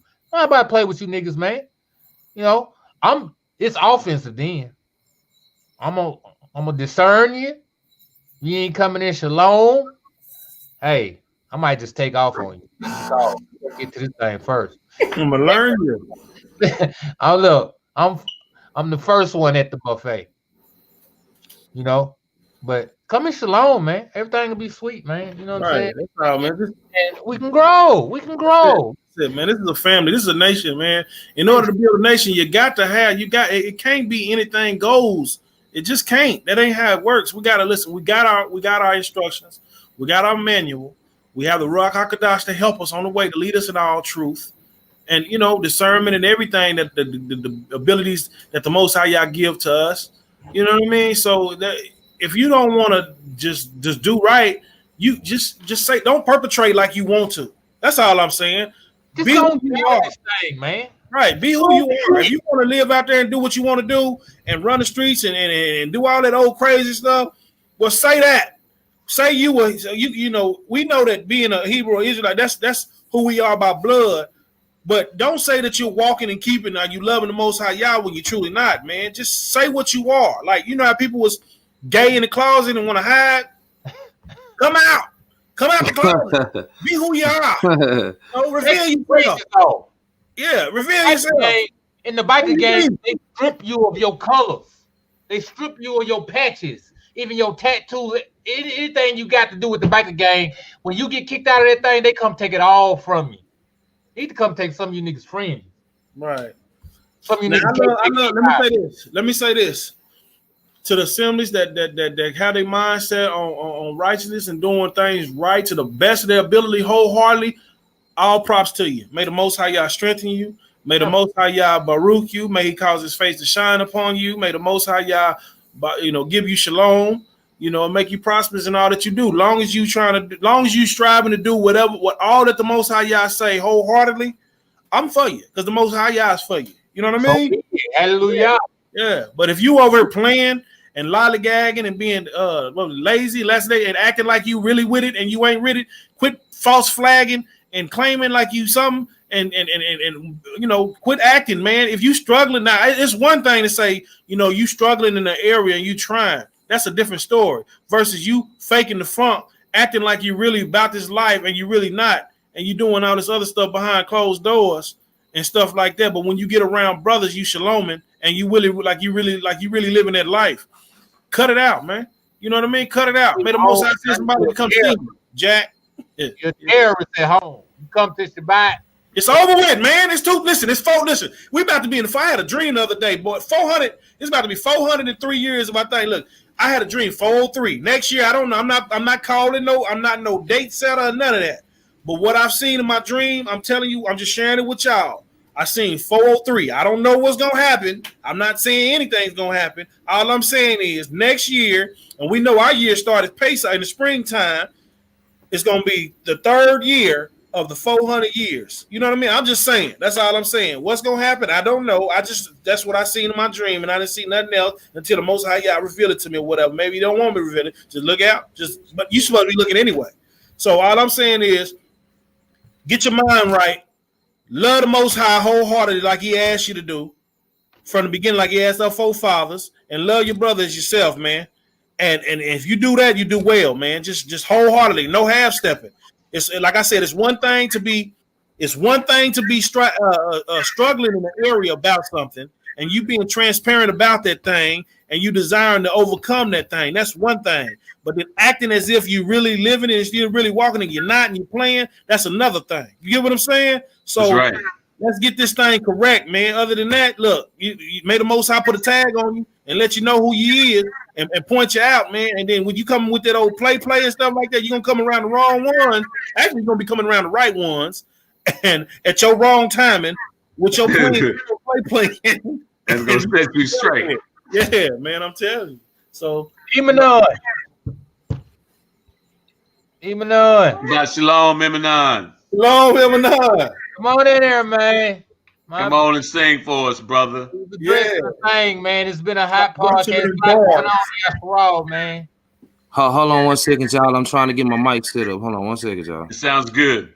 Sound good. Yeah, it sounds real good. Yeah. You sound clearer than most. I think you sound clearer than every last one of us. So y'all can hear me then. Y'all can hear me. Yeah, we can hear you fine. Like really perfect. Well, clear as a bell. Let me start off by saying Shabbat Shalom to Miss Pac all across the world. Everybody that's on the chat right now, everybody that's watching. Shabbat Shalom, you feel me? And then next thing I got to say is 12 tribes, one nation. Hey, you feel me? It's just great to be in the mix back with y'all again. You feel me? I've been laboring a little bit and trying to do some stuff for the house, and so been on the road a little bit. But I miss my brothers. I definitely I'm still fresh on that salt. You feel me? Yeah, hallelujah. Still fresh on that salt. It's hey, like man, every time I take off my shoes outside, I think about the Barefoot Brothers. Team no shoes. Team no shoes. That's right. K4, what's good? Hello, what's up? What's going on with you? Man, all praises to the Father, man. I'm just living and building, man. Just it's a step. Yeah, y'all were and I came in on the tail end of the conversation, but y'all were hitting on some very important things. Shout out to the house of Kasada Ba Ben Yasharal. When we were at the South Community, man, he gave us a bunch of valuable insight on how, as men of Yasharal, we need to always be on our square. Mm-hmm. That's right. And so there can be no faking, there can be no fronting, there can be no compromise. As Israelites, we already seen what happened in the past. We're in the present preparing for future confrontation. This is war. So every man, because it's ultimately required of us as men, we need to be on our square. We need to be on our post. You know what I'm saying? So I shout out to everybody who's passionate about standing for what's real. And if you got to call out fake and fraudulence, man, you call it out, because we can't tolerate it. It's not to be tolerated. We already tried to play the compromising. Hey, okay, well, let's compromise. And you saw what happened. We went the way of the heathen. We followed the oppressors. We did all of that. That was weak. It was a weak move. And it let us see that we can now say that we can remove the Most High from the equation and build off of another foundation. The house can't stand. We have to keep it all Torah principle. And so learning from that and then applying that in your situation inside and outside your house, man, you're going to come across so many people who say they Israelites. Man, they are fraud than a mug. Yeah. And I'm saying it publicly because I'm seeing how people, the main question you ask them is do you believe the Bible? If you believe the Bible, then you should know you're an Israelite. If you believe the Bible, then you should know you're of the other nations, and you should know of the judgments and the precepts already predestined. These are ordained, mandated precepts. You can't do a damn thing about it. That's right. Nothing will leave his mouth and return to him void. Right. He put it down and said, this is what's going to happen. It's going to happen. That's right. Scriptures can't be broken. That's right. And so if not one jot or tittle is done away with, then we are now at a place where, and I honestly didn't think I was going to get on to say anything, but this is even going as far as addressing the Christian church, because again, opinion is not what's going to profit us. We have to go off of facts. We have to go off of biblical facts, and biblical facts say when you're in the spirit, you can't judge things. We've been blockaded from being the righteous judges of Israel because there's this passive aggressive approach we're to take to dealing with our people and then removing the accursed thing from the house. We're at war. That's right. Why the hell would anybody think that we're supposed to all join hands and sing Kumbaya at this point? This is not that party. That's right. So it can't be no fakery. It can't be no front. Just like you can't be a part-time Christian, you can't be a part-time Israelite. This is 24/7. That means even when the camera's off, even when the mic off, even when you not shalom, pocket and all that, you still have to hold those Torah principles in your house. It's like I can't think of the scripture says, lest a man should hold himself diligently in the fear of the Elohim, his house shall soon be overthrown. That's a lot. Mm-hmm. We saw how in Genesis, when the Most High came in the garden, he called for Adam. He didn't call for Eve. It's on us. That's right. We can't be faking. We can't be fronting. You can't be half cocked. You can't be no cockeyed Israelite. You can't be double-minded. Right. You got to be single-eyed. And right. I know this is an elephant in the room right now, is profanity or cursing.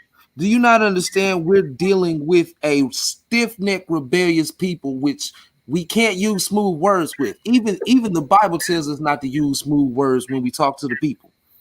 So who? Man, I wish. Go ahead. I wish you brothers could be down here tomorrow, man. But me and a few brothers, our group has grown to 12. We go and we street preach every Sabbath, and man, the people are starting to listen, man. I go out there and I blow my shofar to get it started, and we got some brothers. Oh man, the spirit is there, man, and we just get real with people. Walking up and down the street, we let them know, y'all got to get it great. You know who you are. This is what we're here for. We're out here to save our people, to bring you back to the Most High. All this protesting and marching and stuff, and when you go, just all you got to do is come back to the Most High. He'll march and protest for you. That's right. He's already written it. I mean, man, I wish you guys could be here. Oh, it would be off the hook. When I see our people are being preconditioned to walk according to the ways of this world's design, it's a scary thing, and we have to truly be set apart. I heard somebody say today that we can't be perfect, and you can't be perfect, and we can't be perfect, and that makes absolutely no sense to me. That would mean that the word of the Elohim is void.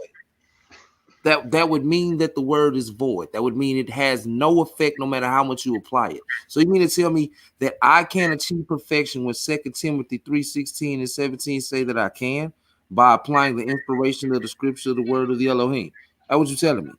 So I hear things, and sometimes instead of attacking it the way that people expect it, I take an unorthodox approach, because our people are expecting, because we know they stiff-necked and rebellious, they're expecting us to come with harsh words. So what he said, do be wise as serpents, as harmless as doves. So it's straight drop. I'm gonna tell you what it is, but I'm gonna tell you in a manner which you probably gonna understand no way, because you expecting me to come this one way, and it'll never be smooth words. I was in I posted something where brother Judah Mack had put out a video. Basically, in the song, he talking about how he support his brothers, this, that, and the third. Couple curse words here and there. Hey. But the importance of the message was, am I really there for my brother?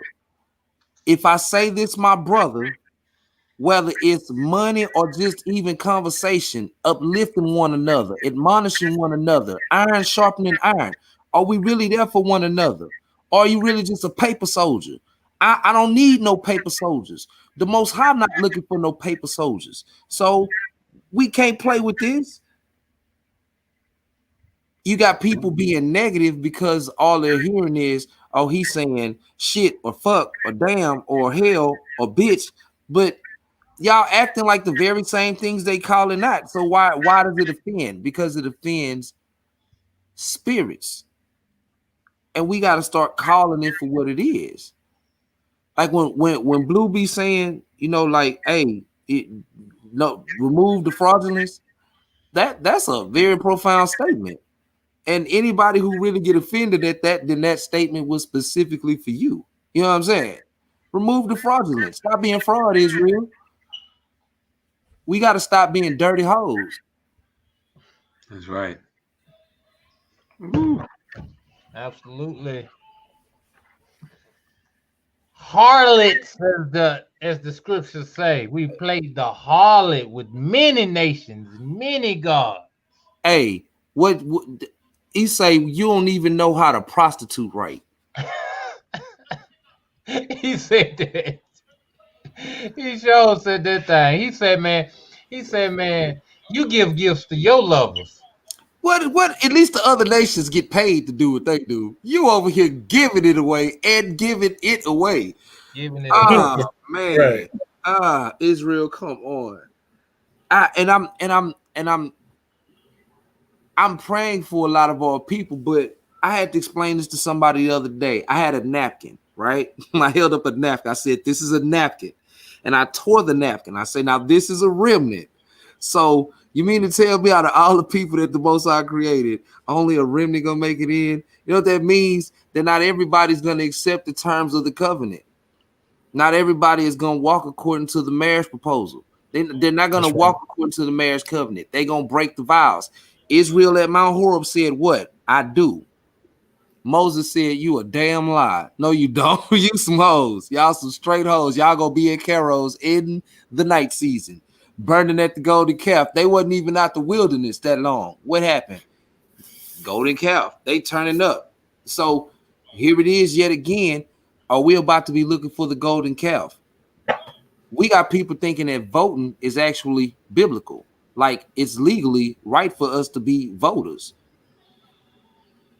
We were never supposed to choose a king. We got a king. We've always had a king. Who the hell wants a president? So never choose a king that isn't of Israel. We never got to vote. I think the most we got to vote on was the elders of each tribe.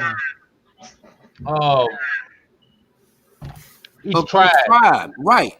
But in the year 5781, what is Israelite doing going to the poll? Time for him to go inside his thing.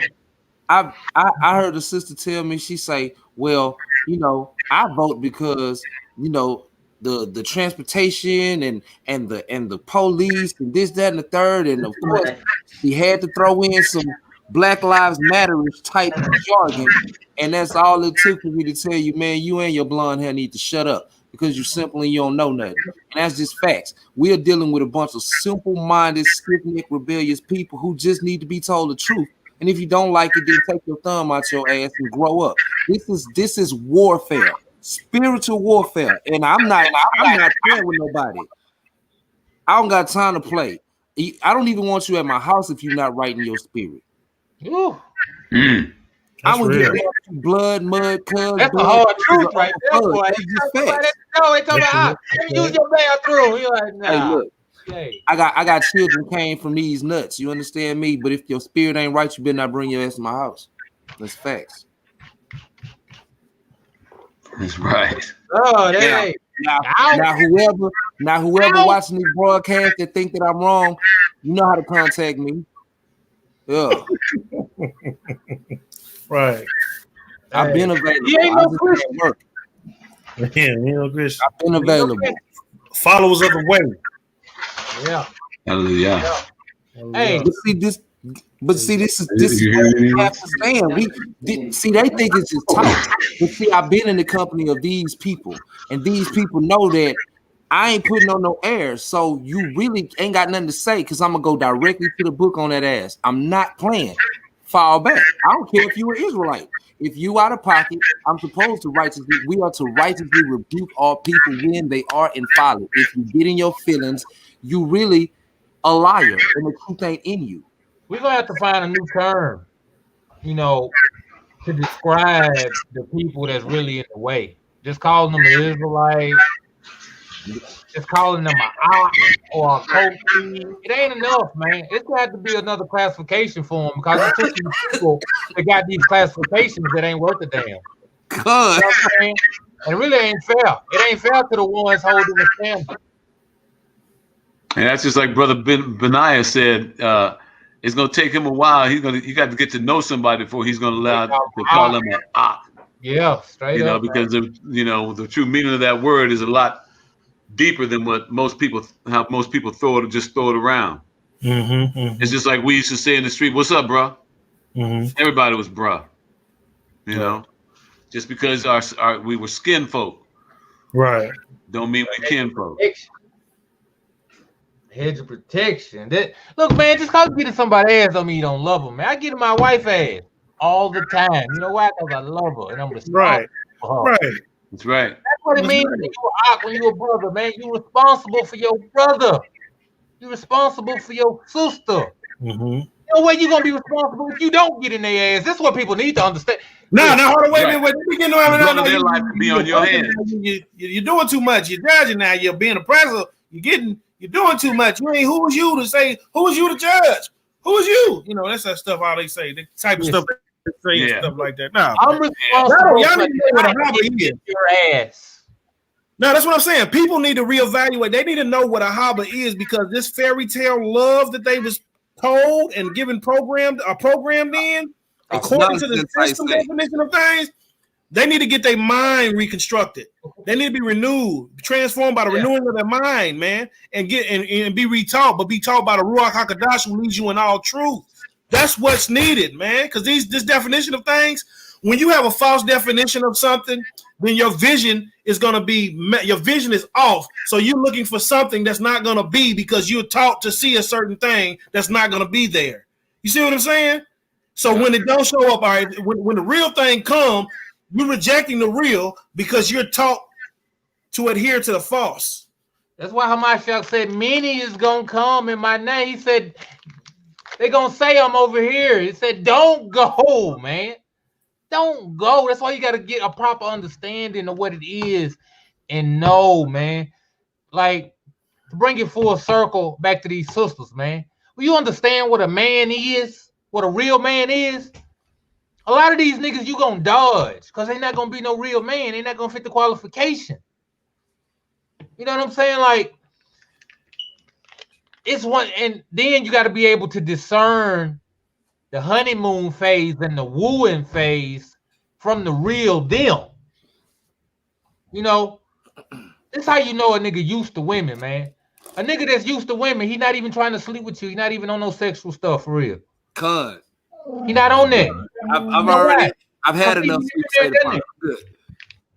He done been there and done that, man. You know, now I don't know, cause it happens. Cause I'm used to women, but I still was on my real. I was talking crazy to her. I mean, hey, but that's okay though. You can do that with your wife. It's a thing. I would say there's a line between that too. Now, in the courting phase. I talk crazy to her. But I'm trying to get up under my woman too. And hey, baby. Anybody that know, you know what I'm saying, know me, know I got kind of like a raspy personality anyway. How I am on YouTube, I'm this in real life. This ain't just no act. This is really me. My brothers know it's really me. My wife knows it's really me. And you know, that's just what it is. But as far as I brought my wife here. She moved from Pittsburgh, come here. And she didn't really know. She took a gamble. She didn't know if I was crazy or what.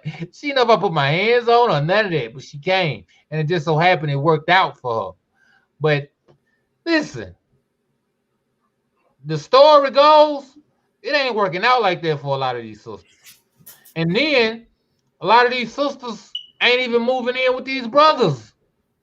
The brothers moving in with the sisters a lot of time. And that situation can work if you get the right people with the right mind. You know what I'm saying? When you get somebody that's really got a mind on the most big boy. Go lay down in your bed. Now, in your bed. Nigga trying to wrestle when I'm on here talking. Anyway, yeah, man, you know, it can work out. Anything can work out with the right due diligence and the right perseverance, right? And the right mindset. You know, the Most High can make an unclean thing clean, right? But it comes with, you got to discern the person, though. You're still gonna take discernment to know who you dealing with and what you dealing with.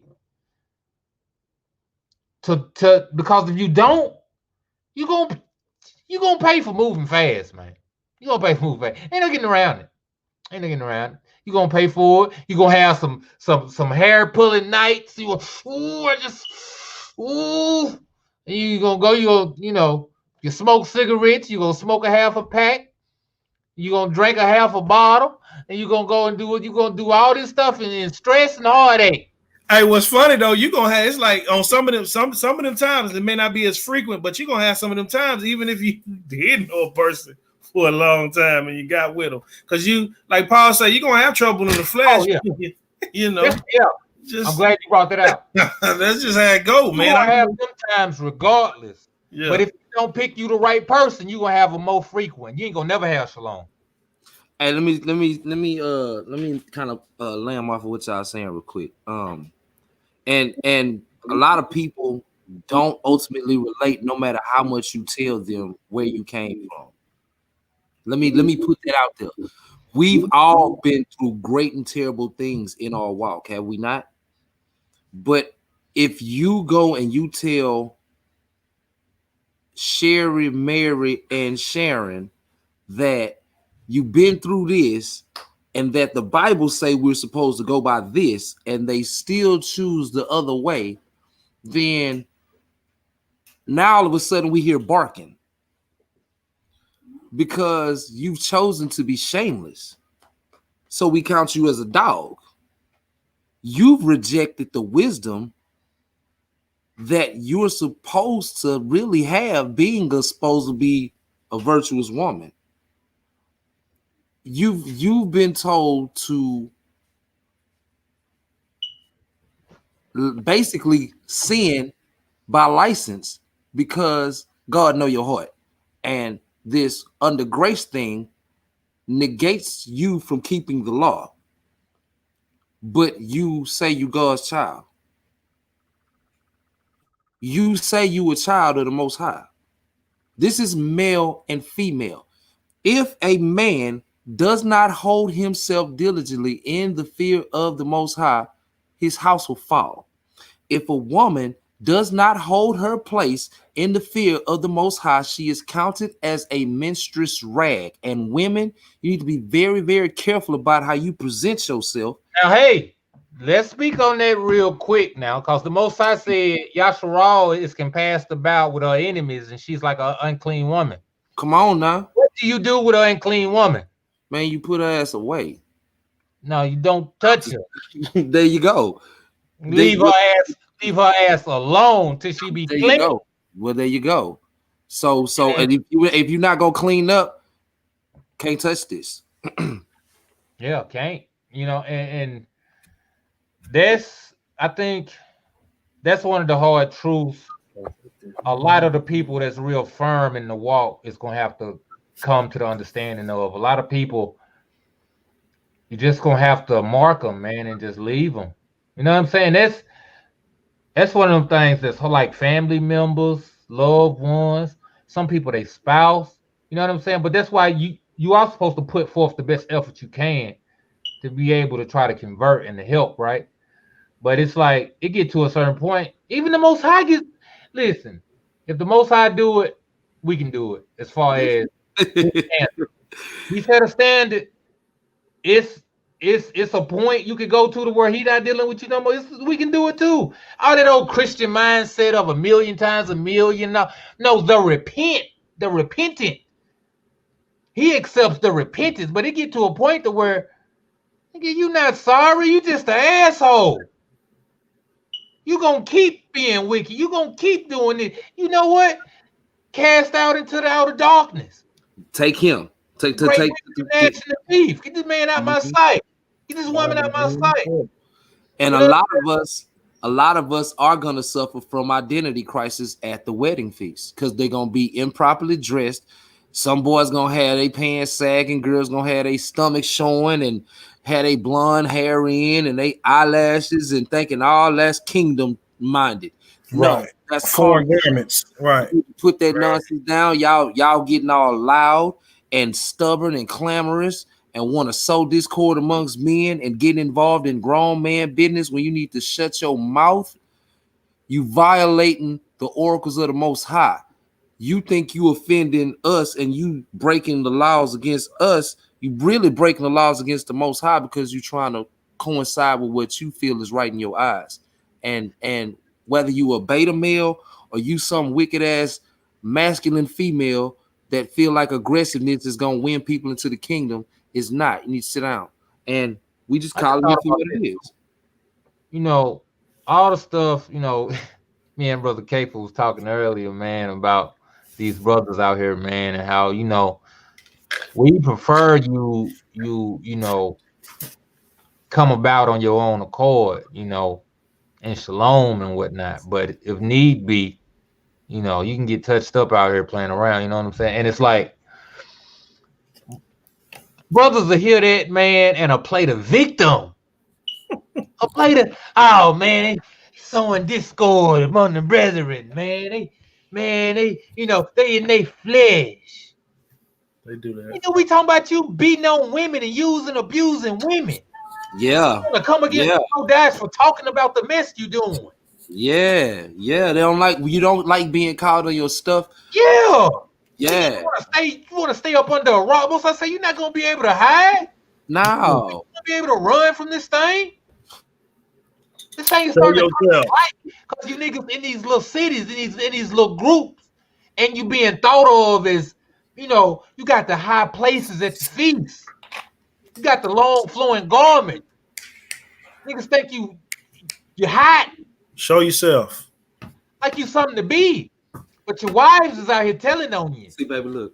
The wives letting the truth out, man. The truth gonna come to the light, man. Can't hide this thing, man. And no, man, it's just so many of them. It's just, listen, man. The righteous got to come together, man. We got to come together, man. You know, I die by myself, man. But I prefer to go with my brothers. We go down fighting together.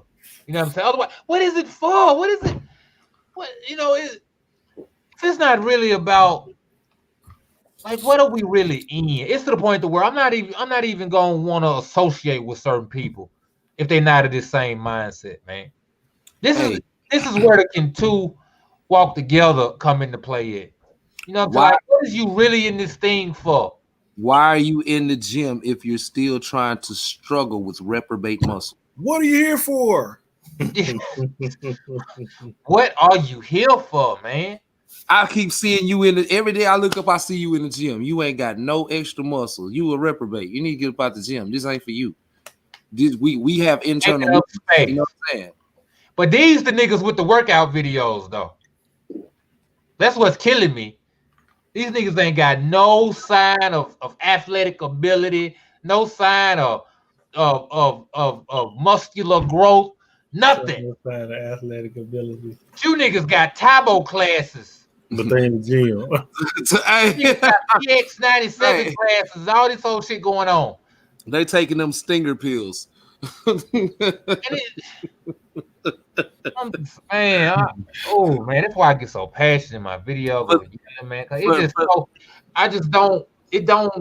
don't translate to me. You know, it's brothers out here, man.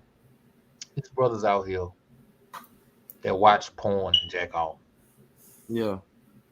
How? What do you read in the book that makes you think it is okay to turn into the Pornhub or whatever your favorite porn site is and masturbate and get your knuckle children off? Hey, real spit. We all need to understand, especially those that are calling themselves Yasharal. If you still doing that, man, that's not Yasharal. We don't rock like that. That's a spirit, man. That's a demon that you need to be off you. Listen to the sisters who might watch this, man. If if your man is partaking in this stuff, this is a spirit. This is a demonic entity that he is possessed with. You're not gonna be able to yell him out of this. Not gonna be able to like guilt trip him out of this. Some things only come out but by fasting and prayer. You got to rebuke his ass. Like you remember, you know how and vice versa. Right. You can't be waiting on Boaz trying to show your ass. You need to clean up your act, woman. Look, you gotta right this stuff, man. That's the only way people gonna consider by rebuke and reproach. I'll let WAP and Lil Mama still lost her husband. You feel what I'm saying? So obviously, a wet vagina ain't saving no man. Get your act together, woman. Man, tighten up. Get on your backstroke. Get in this word and really apply Torah principle to your life. They can't look how they can't apply it because they possess. There's really still demonic spirits moving in Yasharal. We think there's just some kind of like that only happened with Yahusha that one time with Legion. No, this thing is still going on today, man. These brothers, as soon as these brothers bust that nut from ejaculating, that spirit leave them, and they just sitting there like. I shouldn't have done it. You know how I know? Because I used to do it. When I did it, that's how I felt. What have I done? He be like, what have I done? What did I do? Now we helping somebody tonight. Oh, we helping somebody tonight. Prayerfully, we helping somebody tonight. Get that unclean thing about your house. Stop acting like you. Stop acting like you. Clean your web browser. You feel me? Get out of there. If you got a Bible on your phone, that's all you really need on your phone. Yeah, that's really a perverted spirit, man. It's a perverted spirit. It really is, man. That's a perverted spirit, man. That thing can turn into something unchecked. It can turn into something. It's a perverted spirit, man. It really is. And especially if it come back with 7 more unclean spirits. And listen, man. Don't be watching these little movies and show. A lot of people talking about they didn't watch Cuties and all that. Listen, man. If you didn't watch this, repent of that thing. Listen, man. You don't need to be beholding these little children doing nothing sexual, man. Because spirits can take a hold of a person, man. Next thing you know, you gonna find yourself aroused by this mess, man. Beholding it. Mm-hmm. And then you'll be visited by an incubus at night. Hey, matter of fact, let's just take it a step further. Why don't you just cancel your Netflix account, period? Because anything that even supports that, we shouldn't have no part of it. Take the accursed thing out of your house. We just talking. Yeah. We're talking soul-saving knowledge. We're talking $1 billion worth of game. Because if anybody in this broadcast takes any of this offensively and does not apply any of this knowledge, then how the hell can you call yourself who you are? You are a reprobate. And we have no fellowship with those who are of unfruitful works of darkness. None. Rather, we expose them. That's right. Let me delete my Netflix account right now. Hey, I'm just saying, when I say stuff like defy the mandates and stuff, that ain't putting on no airs to try to make people like me. This is my life as an Israelite. I realize that this is the heritage. We have proof that there were men of Yasharal who defied the mandates, who defied the ways of the world, who were truly Kadesh. And so if we're to be like them, that means everything that goes against the knowledge of the Most High, we are to remove it from amongst us and have no fellowship with it. It's just what it is. And now, it's not. I could agree with you on the Netflix thing. I don't know about the whole mandate thing now. Hey, what mandate? I missed the mandate. What the mandate? See, he don't wear his mask at all at no time. I don't either. I don't wear it. I have, but everywhere I go, I take my mask off. I don't have. Well, I'm somebody take my mask on. No mask on. And when I be going places, my wife be like, "You don't put your mask on." I'm like, "Nah." They're gonna have to tell me personally, "Hey, you can't come in here or be in here unless you put a mask on," type thing.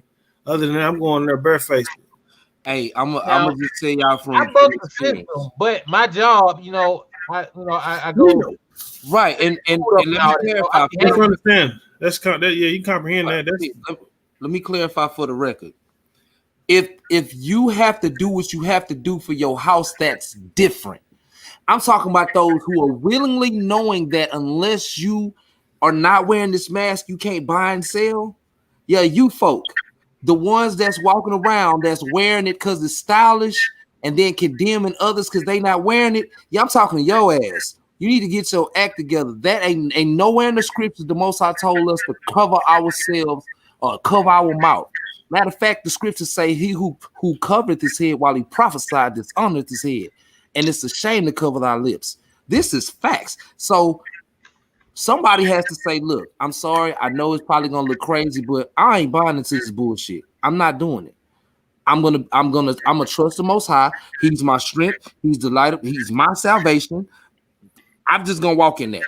Everywhere I've been, I've had one place out of everywhere I've been that had to try the audacity to tell me to put a mask on, and I spend money with them. I travel through Greyhound. Everybody know this.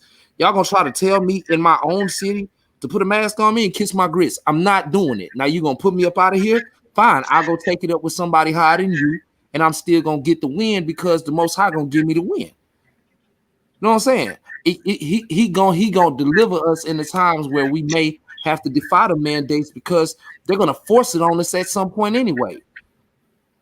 If most of us are already being preconditioned to follow it, then it's nothing for them to herd us into a bus and shoot us off to a FEMA camp for destruction. We gotta set a difference. It's not about banging on people. It's about calling out what we know the Most High don't want us to follow. And if the laws of the land are not adherent to the laws of the Most High, then what the hell are we doing? We're serving two masters. That is not what we're supposed to be doing. So somebody has to draw the line. I can't nobody see that. You got to put that on. You got to put that on there, man. Yeah, you got that on there like we can see what that is. You got you deleting the Netflix. Deleting the Netflix.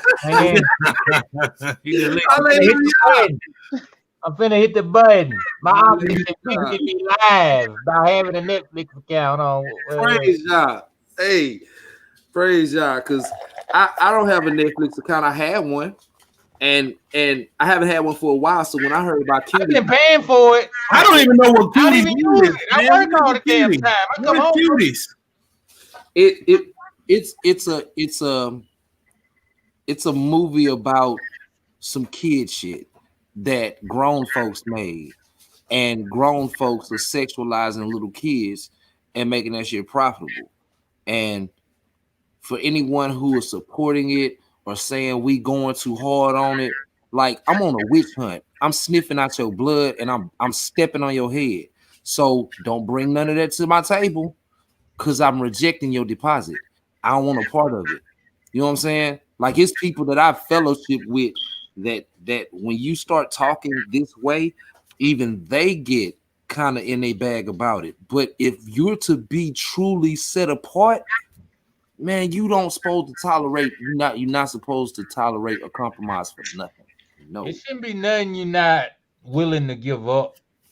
That's right. Real talk. That's real talk. That's real talk. Nobody, no thing. If you got to give it up for righteousness' sake, you need to be ready to give it up. That's my walk anyway. That's it. That's real. I want to greet somebody on them. Jeremiah. Shalom, Shabbat shalom, Shabbat shalom. Shabbat shalom. We got Elder Art, we got Ebenon, we got Kafer. A lot of good brothers, strong brothers in the faith. We've been chopping it up for a while, you know what I'm saying? This is a platform for brothers and also sisters as well when the opportunity presents itself to come on and chop it up. That's why we call it the chop up. Israelites talking about things going on in Yasharal or in the world. Tonight, it's a hot topic. We've touched on domestic violence in Yasharal.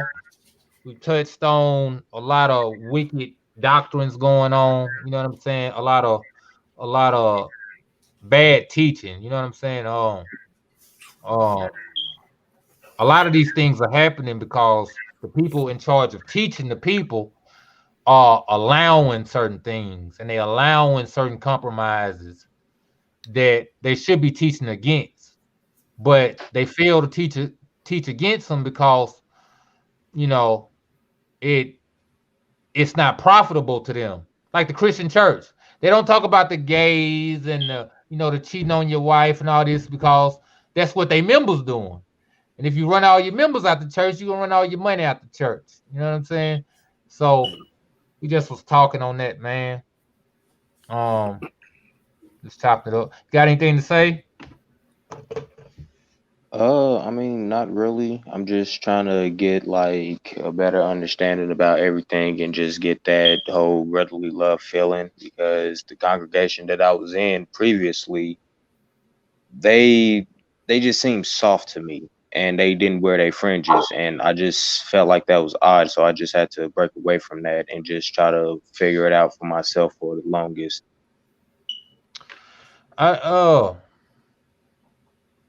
Fringes it's important to a degree, but it's need the fringes on their heart for real. You know what I'm saying? It's people with the fringes that's still wicked as hell. You know what I'm saying? So it's more to it. Okay. It's we try not to get caught up in lawyerisms, right? The Pharisees was caught up in lawyerism, being legalism, being expert in like technicalities. We keep the feast days, we wash our hands, we got fringes on our garments, we do this and that. But then Hamashiach come and tell them, but you wicked though. You know what I'm saying? You robbing the people, you sleeping with silly women, you know what I'm saying? You vipers and snakes. The outside of the cup is clean, but the inside of the cup is filthy. So that's what we coming to realize, is that a lot of these big groups, they teach lawyerism. They teach about, the outside of the cup. Because we think because we waking up and realizing who we is, we've accomplished something major. You get what I'm saying? There was a time where our people knew who they were, and they wore fringes, and they was in the land, but you know what? They were still wicked. That's why let me land back with you also too, man, just to let it be known, man. A lot of people, when they come into this walk, they learn about the fringes. Now, it look cool, it look nice to say it singles you out, it distinguishes you from everybody else or whatever, but what's the purpose of the fringes? The fringes, the purpose of it was when they looked down at the fringes, they were to remember all the commands the Most High Yah said them, that they remember to obey everything that he spoke to them. Now, people, like he was saying, people was in the land with fringes and did not adhere to the instruction that the fringes were supposed to give to them people, right? Because they looked out to the nations and want to be just like the nations instead of obeying everything that the Abba told us to obey and follow. You get what I'm saying? So the purpose is to keep you, to bring back into your remembrance the things that the Most High commanded you to do and follow. That's what the purpose of the fringes is for. You see what I'm saying? Right. Now we have the Ruach HaKodesh that gives us that ability, and it brings everything to our remembrance. You see what I'm saying? It leads us in all truth. However, I'm not opposed. Don't get me wrong. I'm not opposed to fringes. That's not what this walk is about, though. It's bigger than fringes. You get what I'm saying? It's bigger than that. It's all about obeying the Most High. Wholeheartedly. Okay, I understand that part, but it wasn't just about the fringes. Like that I can overlook the fringes, because as y'all was up here talking about, it's about the having it in your heart. But it was mostly like as soon as we had got baptized within the Congress, they turned around and told my wife Happy Mother's Day, and that just seemed odd to me, because I'm like, why would you tell us Happy Mother's Day and we're not even supposed to celebrate it or even commune with any man's tradition? That's right. Compromising. You felt like they were compromising? Yeah, a little bit. Well, hey, you in the right place, bro. You came to the right spot. If you one of them brothers don't believe in compromising, you want to go hard for the Most High, well, welcome. Yeah, man, all day. I can honestly say I can honestly say that every gentleman on here, if we put a sword in their hand, they cutting. It is what it is. Hey, I'm gonna cut right. I'll fight with these brothers. I know I can stand on the front line with these brothers. We gonna swing them swords or bust them rifles. Either way it go, we And going that's down one fighting. aspect. Real quick, that's one aspect of the thing. But then we also got the other aspect of showing brotherly love toward one another as well. That's right. That's right. You see what I'm saying? That's So right. yeah. Oh yeah, we started off like this on the internet over the phone, and all three of us and some other brothers end up having a gathering. Like we turned the phone conversations and the top ups into a men's gathering that were a bunch of Ended up brothers. being 50 of us. It was beautiful too. Yes, it was. Something called the Hebron Men's Gathering. We're trying to have it every 3 months, but the feast days, threw off the time frame. But the elder said after Tabernacles, we're gonna start planning for the next one. So multi willing, man, it's gonna be nice. Now it's a men's gathering, and the next one is probably gonna be in the winter time. So it's gonna be one of them kind of things where we're gonna have to man up, get your thermals, Right. Right. learn how to make a fire, bring your tents and you know what I'm saying? And we're gonna be outside camping out, doing, you know what I'm saying, man stuff, learning how to survive in the wilderness because we don't know what can happen in the world. You know what I'm saying? And a lot of us ain't even ready. You don't even have a mindset to even go live in the woods. You know what I'm saying? My brother, my brother even know it, man. That brother's ready for some woods, man. That brother gathering and didn't put shoes on. You know what I'm saying? Yeah. Everybody walk around barefooted like that. Brother went down a trail. We went on a trail to a waterfall. This brother went with no shoes on, walking over stones, pebbles, and all kinds of stuff. Man, look, that's all right. That's needed. That's what we call a country barefoot. Country too. That's right. Hey, man, y'all jumping off waterfalls. Y'all's a little more next level than me, man. I give all praises to the Most High though, because again, I can go back to just a memory, and it just triggers me and takes me right back to that spot where I still feel the grass between my toes. Like I was in my hotel room the other night, and I'm always asking when I'm on the road to I ask the Most High to help me with my spiritual integrity because I'm too far away from home to be out of pocket, right? And so just hearing the music, sometimes it takes me back to Salt. I just saw grass, and I'm walking in the grass, and I got my staff. And I keep seeing my friend just in them ripped shorts. And every time I close my eyes, I can go to sleep, and I'm back in Salt. So there's a piece of me that was left there. Like the old man was still floating in that river somewhere. And so being in a witness protection program as of August 1st, 2020, that was life changing. Explain to the people what the protection program means. The witness protection program. That is awesome. I love that. Because matter of fact, everybody that's on here is in the witness protection program. Hallelujah. We bring Shout out to Elder Art. Shout out to Elder Art. He gave everybody their own style, man. And yes. I don't even know if he knew how significant it was that we came to a men's gathering. All of us on here got baptized at the gathering. And it's like, it's just amazing, man. The whole just ramification of the thing. Like we came off the mountain even more of a man than we was before we went up it. And we came down halves. I have a question. Man. No, I'll praise man. Okay, can you get rebaptized? Yes. Or like that? Okay. Yeah, rededicated. Yeah, that is kind of like a rededication. It's absolutely. Hold on. I did it. Okay. Yeah. Hell, the art got that Yeah, super. the art got that damn. Look at that thing. Look at that. Right there. That's a Sankofa bird. Look at Return that. to your roots. Okay. All right, yay. Look at that. Well, how can I go about doing the rededication? Oh, You just have to get with some brothers and get rebaptized. And we recommend now that you get baptized in living waters. yes, indeed. In living waters, not a swimming pool, but in a lake or a river. Not a pond. Because that's where the Most High's spirit is all around.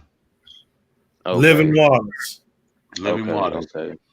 It hit different. Like I felt like we should have all gotten that water, man, and hung out in that water for a little while, man. I agree.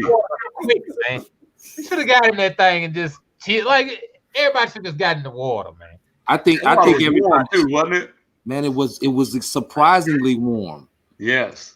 And I still question this to this day. How did the elders know how far to go down? It wasn't like they was looking in the water.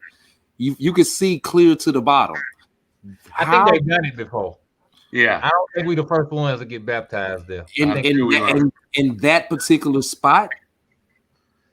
I mean, you think if they've done it previously, they just go to the same spot. Right. I was listening to the lesson with Brother Kasadaba, and after the lesson, you got Elder Yasab. He say, so we got some brothers who want to go get immersed, right? And then there's a pause, and then he says, y'all want to get immersed right now? I put that in a song. Oh man, hey, yo, let me tell y'all something. Go ahead, bro. In season, out of season, who needs salt? We. Set apart living Torah. That's so real. It's so real, y'all. That's right. That is so real. And a lot of people don't understand the significance of what happened with us in that experience. The mindsets were changed. The eyes were open. We saw true brothership and true fellowship. And we may not even be on here all the time, but we never miss a beat.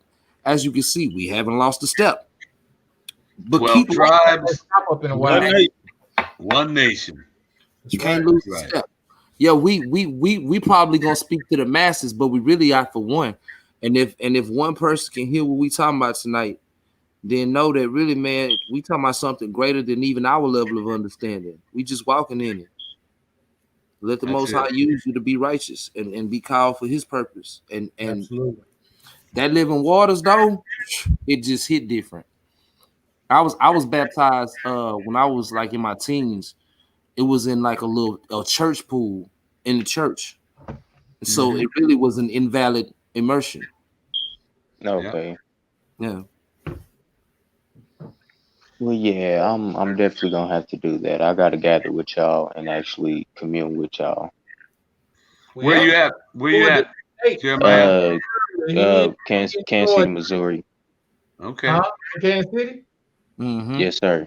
Most I will. I'm coming to Kansas City tomorrow. Hey, what congregation was you a part of? If you don't mind me asking. Israel of God. Okay. You know Bruce Slap? You say that again? Bruce Slap. The rapper. I think I listen to him. I do believe I be listening to him. Bruce Slap. Too, right? Okay. Well, I'm just saying,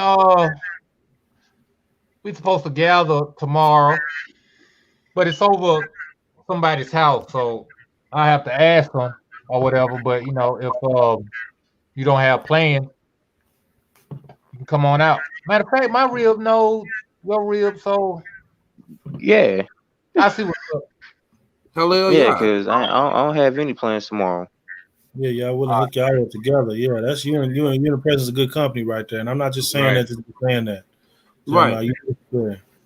It'll be good, man. That'll be good for you, my brother. IOG. I knew about IOG. I was in Dallas, Texas. I moved here. I'm in North Kakalaki. I moved here from Dallas, Texas, and they had an IOG in Dallas, Texas, and I went there, and they stuff is, this just more Christianity type. To be honest, and that's the feeling I was getting, and the church. The building we was going in, it was like a building for mixed religions to go to, and I just felt weird in that building. I was like, this is weird, confusing. It just felt weird to me. One of them coexist. Apostles always went to people's houses, man. They went to the temple on Shabbat a lot of times, but other times they gathered at people's houses. Yeah. In other places, when they traveled and all that to the to Philistia and the Asia and all, they went to people's houses, man. Yeah, those were house visits. And that's why the Mashiach said, wherever two of you are gathered together, I'm in the midst of you. Wherever two or more of you are gathered, I'm in the midst. So it ain't got to be a big old group. It could be 2, 3, or 4 of you. Yeah, that's one thing people have to know about the temple. Like, you couldn't even go in certain parts of the temple, right? Because you ain't clean enough. You got to, you know what I'm saying? Like, it's an order to it. That Christianity tell it everybody just pile up in the church. Women couldn't go any and everywhere you want to go, and it's so wicked, man. I'm so glad I came out from under that drug, man. It's a hell of a drug. What say you like cocaine? Christianity is a hell of a drug. Cocaine, outrun, it's trap house material.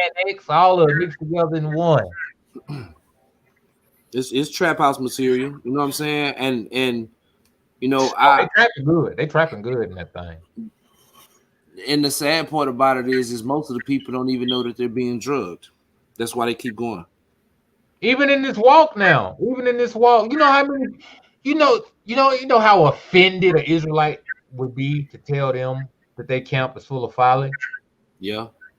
We're talking about really knockout, drag out, want to fight behind some of this stuff. Yes, sir. Yeah. What you? Ignorant.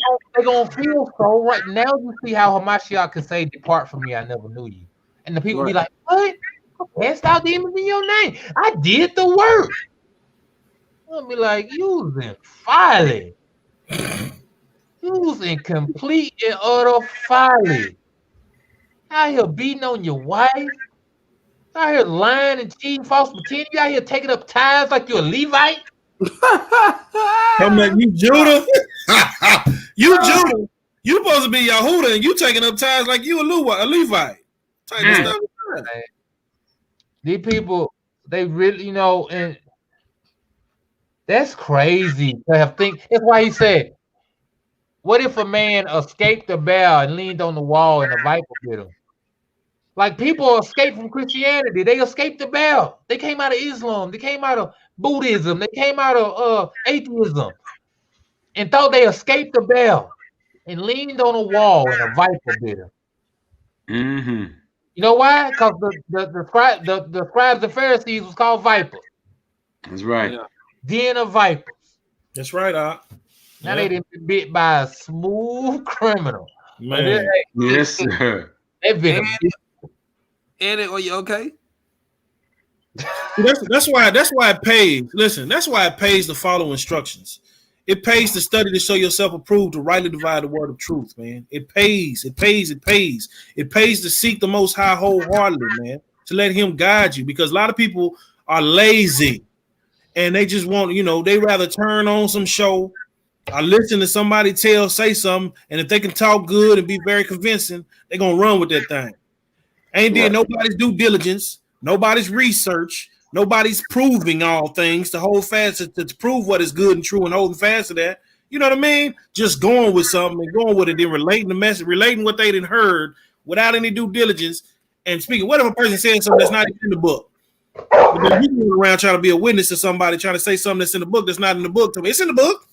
It's not there. They ain't seen it, but it's in the book. Right. It's crazy, man. Most High said to seek me in all that you seek and all that you do, and he will direct your paths. That's That's right. So in everything, you should need to go to him first, All right. and you'll be on the right path. So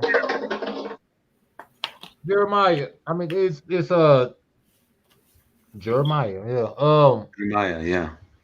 How long have you been in the walk for? Well, I was in it when I was a child with my grandmother and my aunt. What?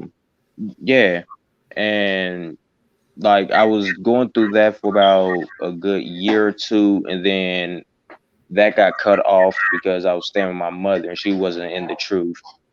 And then I got reintroduced around 18. So I've been in I kind of been in it for about a good strong 7-8 years at best. Right. So you're 25, 26 now? No, 27. Just turned 27. Okay. Well, yeah, that's what's up, man. All praises. Right. Yeah, and majority of this walk, I just been trying to read it for myself, but I know where I messed up at, and it was actually leaning on the congregation to give me understanding, and that's where I started slipping at because I started following them instead of doing what the Most High was telling me to do. Hallelujah. So I'm just at this point, I'm just trying to get myself back on track because. Like I see the difference when I'm walking with the Lord and when I'm not walking with the Lord. And that's kind of just like that is to turn me, and it's kind of like putting me in a depressed state because it's like, damn, you could do better. You don't want to overthink it, man. You know, that's the thing about it. It's like in our heart, in our conscious, we know what's right. That's why a man who's never heard the scriptures gonna be judged. He's gonna be judged by his conscience. He's gonna be judged by all the time some voice in his head told him to do this and he didn't do it. Told him to go here and he didn't go. Told him don't go here and he went anyway. You know what I'm saying? So that's what you gotta kind of try to please. Now you're supposed to know, you're supposed to learn the scriptures and know them as an extra help, as an extra guide to be able to discern that voice, because there's a voice of righteousness, and because of the world and the vibrations that's out here with the media and you know what I'm saying, and you know, doctrines of men, there's a voice of wickedness as well. That's why the scriptures come in to be a schoolmaster to teach you what is and what ain't, what should be and what shouldn't. You get what I'm saying? So once you get that down, or you know, at least to have a good mindset, you know how to move. You be like, hold on, this don't line up with scripture. You know what I'm saying? Or this does line up with scripture, so I'm safe to do this, or I'm not. You know what I'm saying? And it's like it's really simple, man. To be honest with you, it's like they make it difficult. They give you a problem so they can sell you a solution. Come sit in my class on Shabbat so I can sell you what you ought to do. That's what they're doing, man. Yeah. They turned my father's house into a den of thieves. That's right. Because this book that we're all reading all the time it's a book of instruction. And so on the one hand, like for me anyway, it was first learning that we are the people of the book. Okay, so I know that now. I've been told that I don't know how many different ways that we are the people of the book. Okay, but now how about applying this book to our lives so that we start living this book? And that's what it's all about, is learning how to live according to these scriptures. And I don't mean we have to be going and sitting in a daggone classroom every week. We need to be together and try to help each other live this. And then really, like Brandon said, it ain't that complicated, but we sure know how to make it complicated. Yeah, but that's just the step that I'm in. I'm just trying to basically apply it to my life instead of just having the mindset, because I have that mindset to like, okay, I know what I need to do, what I need not to do, follow the Lord ways. And as far as the world, I ain't gonna pay no, never mind. I know it's there, but I need to focus on the Lord more than what I need to do on this vanity and what's out there. So I'm just, again, just trying to actually apply it in my everyday life. Like Brandon said, you came to the right place, bro, because you got some brothers here that it's exactly what we're all trying to do. Come together. And we came when we went to that Hebron's men's gathering, we had men from all over the country, and there was 50 of us. People came with different doctrines, but we came together to realize, and that's when we came up with the term 12 tribes, but one nation. I don't think we had one argument. Nope. It was like 3 to 4 days. I don't think it was one argument over doctrine the whole time. We proved that it can be done. We had 2 Shabbats. We had 2 back-to-back Shabbats. You think that would cause some argument and some frustration? It didn't. It was a little difficult. It was a little hard. Yeah, it was. But we worked it out. You know what I'm saying? And that's because the people that have the land, they keep a different Shabbat. They keep it on Saturday. They have a floating Shabbat with the new moon, right? So it's like every time a new month come in, it starts the first day of that first day of that thing. So the days of the week, the days can fluctuate depending on the cycle of the moon. Depending on when the new moon come in, it depends on what day the Shabbat is. So it don't this what is it? What calendar we under? The Gregorian. The Gregorian calendar. Yeah. American. I say we under. They got us under the Gregorian calendar. So that little time thing, that's not the set time. So they go according to the new moon set, which every time a new moon comes, the first day, second day, third day, fourth day. So the Sabbath day might end up on a Tuesday, or it might end up on depending on what day. Wednesday, or like that day, it was And you can only do that. You can only do that if you're a set apart people. And that's what we're supposed to be, because the days of the week shouldn't matter. That's all man-made, and the days of the week we know are all named after Elohim. That's right. All gods, So, and that's why the Most High said, "Remember the seventh day." So then how do you determine? Then I know another group that they use the Enoch calendar, and so every year his Pesach and everything is always on the same day, because he just follows the Enoch calendar, 364 days in a year, and then the year starts over again. And so when that first day, then every 7 days for the year is his Shabbat.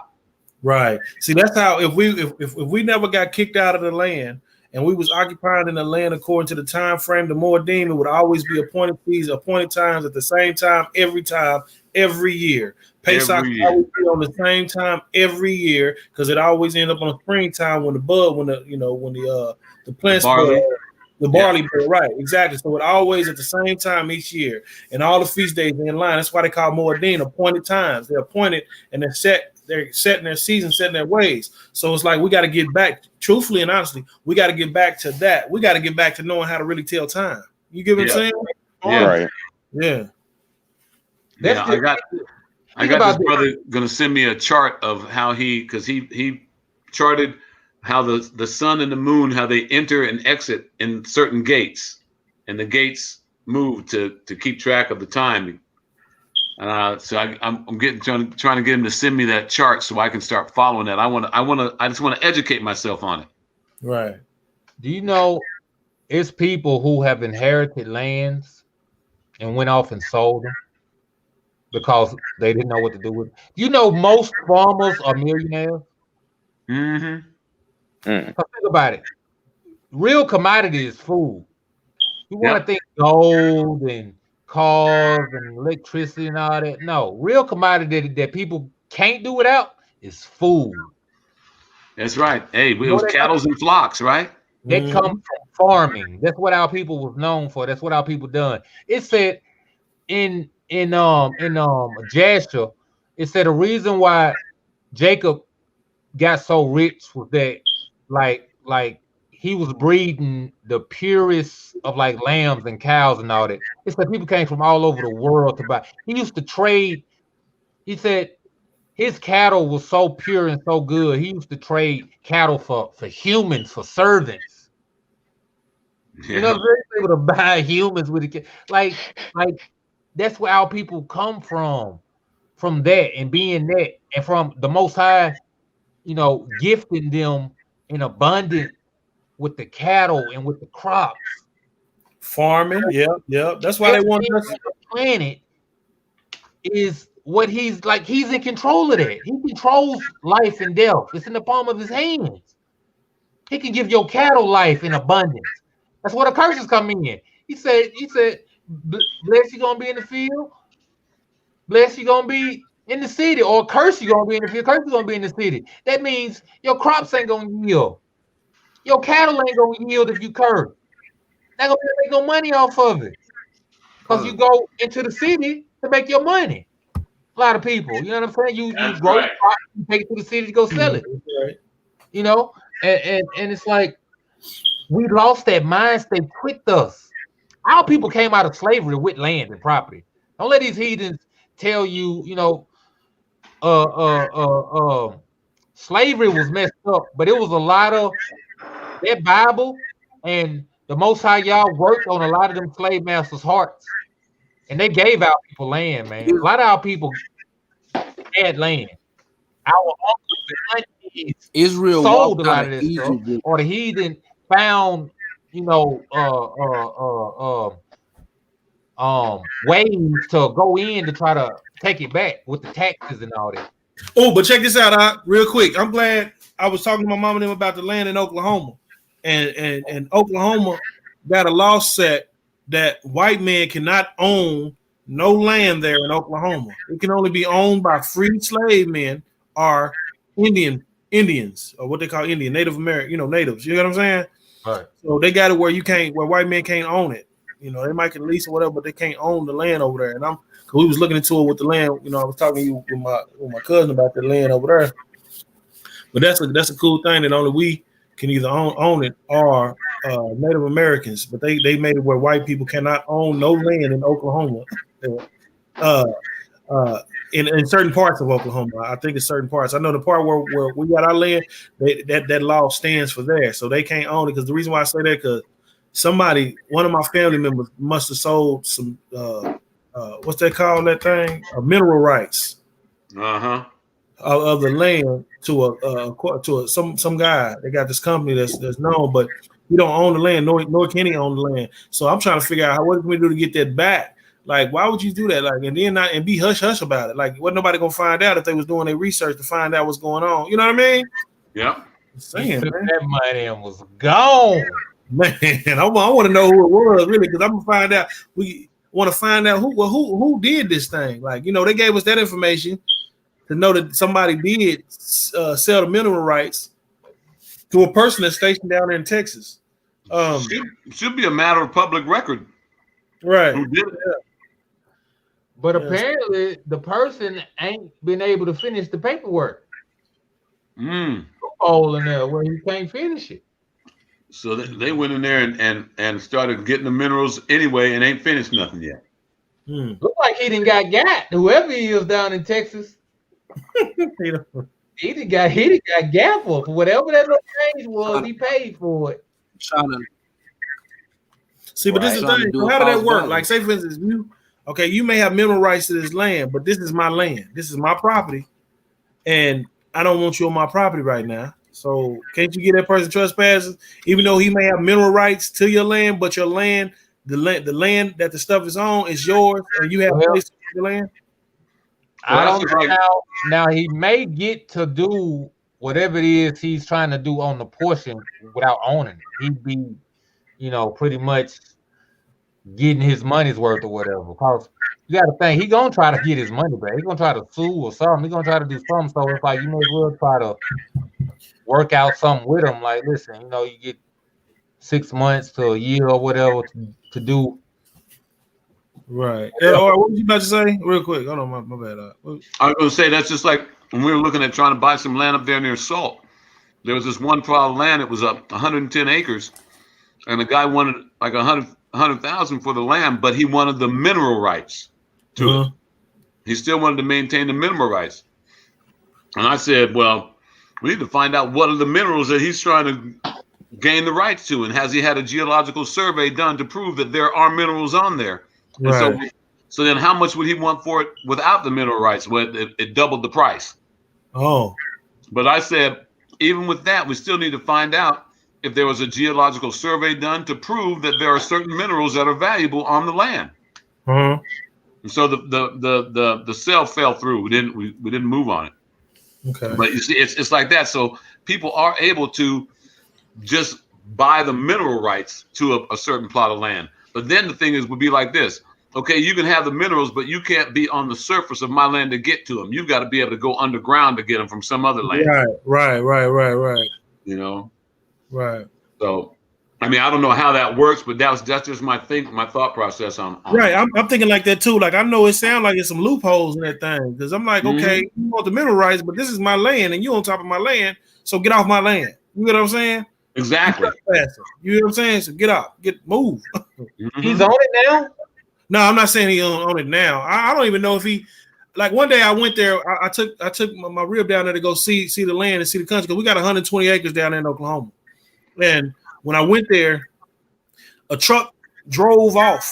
You know, was in the land through the fence, and he drove off because he didn't know who I was or whatever. But he drove off. So I'm like, okay. But this around the time, I think around that time, it wasn't a time where. What I'm saying is, okay, my mom and them, they did a thing, and they found out in public records that they said it was a certain time that they closed out this deal for the mineral rights. So at the time that we went and checked out that land, that it wasn't that time yet. They just recently done that this year of closing, showing a receipt of that the mineral rights were sold of the land. Yeah, but who sold them? Yeah, that's who we trying to find out, because what it was is my great grandpa and my great grandmama had accumulated 120 acres, and they only had 4 children, 1 boy, 3 girls. That one man happened to be my grandpa, and he got 30, and his other siblings have 30, and they have children. And at the time when my grandpa was going through, he was in the midst of passing, and you know how dementia hit and all that. Stuff was going on. They ended up bum rushing him and had him sign over his portion to the family or whatever. See, this is the thing. My mama wasn't paying the taxes of the stuff then, which it wasn't a lot. But my mama argument is they didn't even give her a chance to even pay the tax, because Papa didn't sign. But he signed. What Papa did was signed it over to my mama, and she went to go get that paper notarized. But they still backdoored and bum rushed and had him sign a paper also. So now my mom in the process of trying to prove that it was signed over to her, that they didn't have no right doing what they did. And the way that I know in Muskogee, where they had his judge there, because it was a situation that happened in regards of about some land before when my great grandmama was living, where my cousin and his wife was in a feud, and she was trying to take part of the land because she was married to him. And they had to go to court, and the way that my great grandmama and Papa did it, they had to work and be passed down from generation to generation. It can't be sold or whatever. You know what I mean? But it's within the family. You get what I'm saying? Mm-hmm. That's how they had it. So the judge, being who he was, you know, he checked the one that was trying to do that foul stuff, because she was put up. Her mama was trying to give us some game on how to get the land or whatever. I try to get that land portion, and that judge wasn't having that. You know what I mean? So he did right. He was a righteous judge in that case. You get what I'm saying? Right. And he did that. He so he asked my great grandmama. He said, "Hey, is this your lady?" She's like, "Yeah." You know, my great grandmama. She's straight to the point. Old lady's real. So, you know, yes, that's me. I'm, talking like she was talking. That's what I was hearing from them. And he was like, "Well, she's like, I don't mind." She was basically telling him she don't mind her being on the land, but that's she can be on the land, but she can't take. So that man made, he made, because she was saying something, and they told me that the judge told her to shut up. Mm-hmm. I mean, so check that whole little thing, man, and clear that thing. So my whole thing is when we're trying to find out who got the land, because my cousin, who was a female, my cousin Karen, that's the one we was talking to when we was on the phone, Brandon.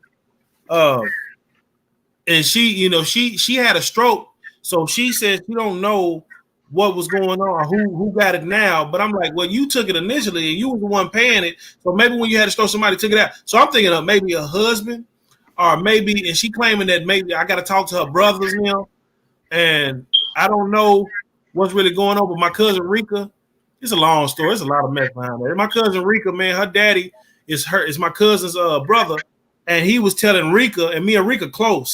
And he was telling Rika, he was like, man, when I pass, I can give you that portion of land. And she told him, I don't want it like that. So even if he was to give it to her, Rika would give it back. You get what I'm saying? Mm-hmm. Rika would sign it back, like, because she got her portion, and she would sign that portion over. And that's, you know, and because that's my cousin. I mean, I know, you know, me and Rika's close, like, you know. And her husband, we close, Rodney. You know, so if he was to pass, you know, he would get that thing to her. We get it that way. But mama them trying to find out what they need to do in order to get their portion back, and we're gonna get it back. You know, I pray to the Most High. I ask the Most High y'all to make it right, because it's only right. You know what I mean? Oh man, I tell you, I wish. That's why now in Oklahoma, in Ada, Oklahoma, is where prepaid legal services started. Okay. I've had prepaid legal for over a year, man. I mean, for over 20 years, and it's like you have an attorney on retainer for $26 a month, and for something like this, man, I would have called them and they could tell you exactly. They could probably even do it for you. Say exactly what office to go to, where to find out to see if this was a legitimate sale, because it should, like I said, it should be a public record. Right. You might be able to even find out online yourself by just going to the county that it's in, right, and going through the microfiche or whatever. Everything's online now, so you should be able to find that out. Yeah, my mama, she called them. Yeah, she did. That's what she did. She called them and got the information, but they was like, we need to get the exact address to the place, to the country. So I got a cousin that stays there in the land on his portion, on his mama, his grandma, his daddy's portion, and I'm gonna call him and get the address there, and he can give me the address, and I can get it to my mama to research and find out like that, and then we can get this, things started. I kind of was slack on calling my little cousin, because I called him one time, but I need to call him again to get the address to her. I just want to make sure that try to where he won't have no problem with giving me the address when I talk to him. Yeah. Get on that thing, Rob. I am. Ain't it a shame, man, how these people, they come in here and they set up all these rules. You have land that's been in your family for generations, and then they come through and say, well, you got to pay taxes on it. And these people, all the land that they were ever given was given to them. They never bought nothing. Right. They told them that they could just go out there and just put some fences up, and that land is yours. We're taking it from the natives. Right. You sure right. They sure did that too. They don't even pay taxes. They said Trump paid like $750 in taxes last year. Yeah. But wait a minute, man. Mike Pence said that he has paid millions and millions and millions of dollars in taxes over the years, and created thousands of jobs. So he ain't got to pay no taxes. And people are so daggone wicked, and they don't make no sense. Man. But they gonna bang you over the head if you don't pay no taxes. They sure will. They put Blade in jail. I thought he couldn't be locked up. They put that boy Blade in jail. That boy had to come out and do 2-1 food. On the boys. Get that 12 million.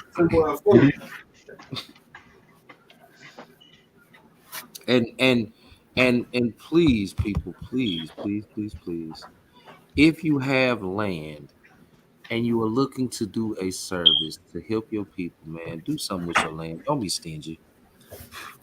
You feel me? Break bread. Like not go give your land to people.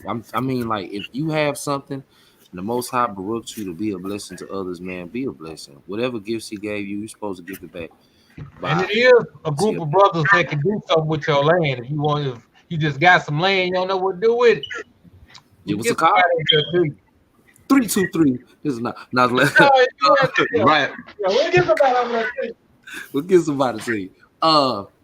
But listen, if we're really to be Yasharal, man, we gotta stay connected. We gotta stay building with one another. We gotta stay uplifting one another, admonishing one another. We see where we may be in folly. We address the issue, and we move forward, man. We don't stay lagging on it. This is the life of an Israelite, and it's about us as the men establishing the order. We cannot allow the women to continue trying to establish the order. It's backwards. It's gonna be on the men. It's always been on the man.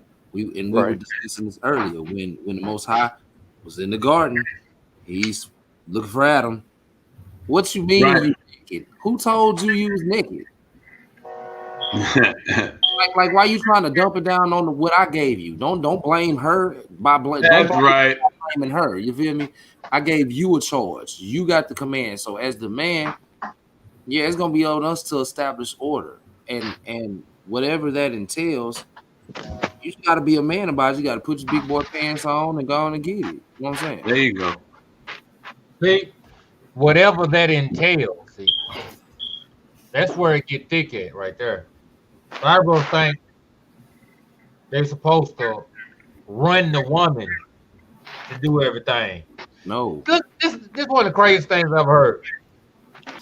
Brothers gonna make their wives go slave on some job while they go preach. I'm gonna stay home and study scriptures and go street preach while you go work all day. Keep your ass whooped, man. Now you need to go to. You got to go to work too. You don't work, you don't eat. That's right. Go to work too. Go to work. If you ain't working, man, take the trash out, sweep a floor, clean a gutter. You know what I'm saying? Dust behind the TV, something, man. Put some work in. You know what I'm saying? Now, right. If your ministry, if you go in the backyard and plant a garden. If you get donations into your ministry to the point to where you can, because you got to be the provider. Listen, man. That's why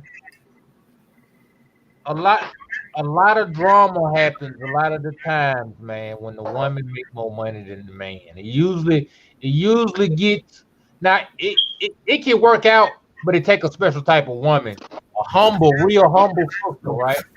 She can't be no love and hip hop type, bro. A real humble sister that's gonna still. Not one of them Atlanta housewives. But a lot of the times, man, it end up being an issue because they pull that foul later on. When a real nice argument happened, and they won't pull that foul. But you know what I'm saying? It's just one of them things in Yasharal, man. That, hey, brother, I'm about to go ahead and drop my brother off at work right quick. I will be back on when I get back. All right. Hey, good meeting you, Jeremiah. Yeah. Nice meeting y'all too. Yeah. Shabbat shalom, Mark. Shabbat shalom. Shabbat shalom. Yeah, man. It's just, the brothers, we need to come together to get an economy going for ourselves as a nation, man. That way our women can take the back burner. A lot of times they won't take the back burner because there's too many bills, there's too much stuff going on. We try to come together to alleviate this, to bring the order back. You know what I'm saying? And a lot of times we can't bring this order in because we're not trying to find solutions to the problem. What's the solution to having to pay rent at some damn high-ass apartment or some high-ass house? We need to get somewhere where we own some or pooling resources. You know what I'm saying? Or got some kind of stable income. Trying to keep the money circulating in our community. Yeah. See, I'm not even for just congregating just to be talking scriptures. Yeah. No more. You know what I'm saying? Let's put some plans We in can there. do that on the internet. We can do that over the internet. We're going to be wasting my time and gas and all that. We need to be trying to come up with the solution, man. What are we going to do? Because we ain't talking about what we going to do. We need to be talking, man. Right. If it's not action,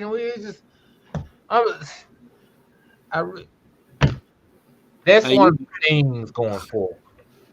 That's one of the messages. The unity of the brethren, and of course, casting down idols and abstaining from folly. But once you do, now that's needed before we even come together for real. Because ain't no point in us coming together if you're not abstaining from wickedness and you participate in violence. But once you get that together, then we come together, then we figure out something. Right. You know, so the Most High be with us, and we be gifted in the field, we be gifted in the city. You know, even what you got for us? August, Slacky. October 31st, man, I'll be in Cincinnati, Ohio. Be out there with Ira PNT. Ain't they doing something next weekend? I think so. But they also they got some on the 31st where they're gonna bring out a lot of truth music, praise and worship. This is gonna be a night of praise and worship. And we're gonna try to bring the praise up to the Father. You're going up.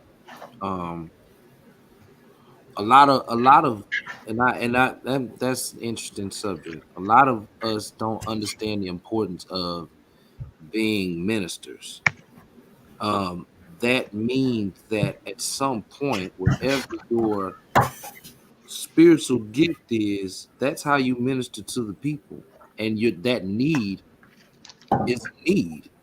So even if you're a minister of music, if there's a people who want to hear you actually sing these songs of praise and worship, we can't look at it as we're gonna go rap and sing. Mind you, when Saul was vexed, what happened? David went and played music for him, and it removed the spirits that were vexing him.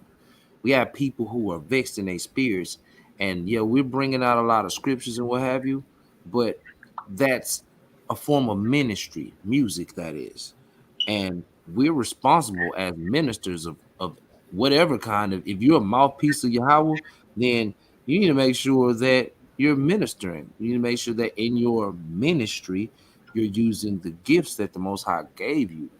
And that means whether it's near or far, you got to show up and show out for the Ruach. You know what I'm saying? You got to do it.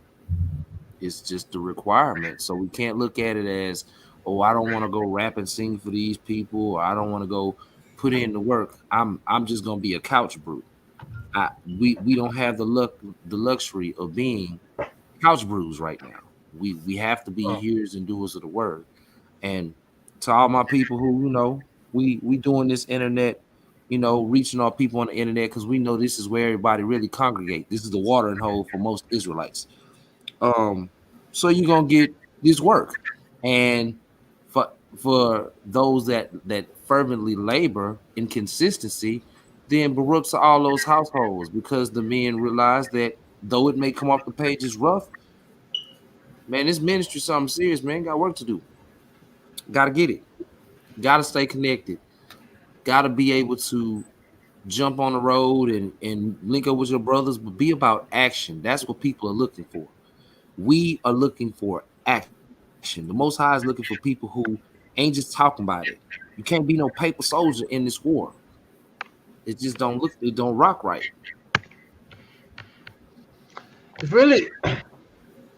It's disheartening to see some of the folly. Like John told the Pharisees, he said, bring fruit ripe for repentance. Like you're not even ready to even start the path of redemption. He said, man, go get yourself together, did come back to be baptized. Like you're not even ready. The baptism is the start of a new life. You're not even ready to start the new life. A lot of people, man. People still doing stuff in the midst. And it's like I'd be like, why don't you see this? Why don't you get that you gotta it's things to fix, it's things to correct. It's got an unclean thing among you. And these same people, man, they pride themselves on being knowledgeable of the scripture. Like you knowledgeable to what end? Just like you know how to fix cars, but you got a driveway full of cars, don't let them run. Sure. Thank you, Elder. You're welcome. You know what I'm saying? You gotta, what you know, got to be able to produce something for you. That's right. Right here, got a call. You got a gang of calls. So none of them work, but you're a mechanic. How you cutting all them heads as a barber and your head's hoe up? You still walking around with No the line, off your head. You got the George Jefferson. Big barber shop. You got commercials, advertising. He got the laundromat cut with the bell bottoms on.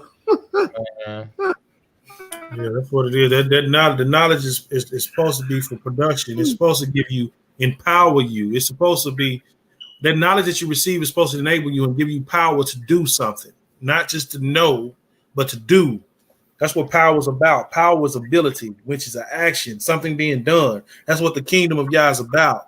Power, demonstration, showing forth.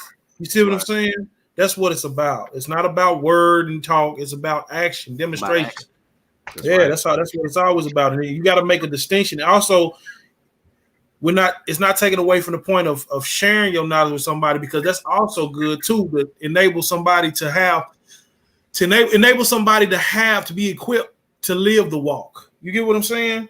That's what it's about. That's what your knowledge is supposed to be about, man. And if you're supposed to make a distinction also too between the Kadash and the profane, if you sitting here and you're not making the distinction between the Kadash and the profane, what good are you?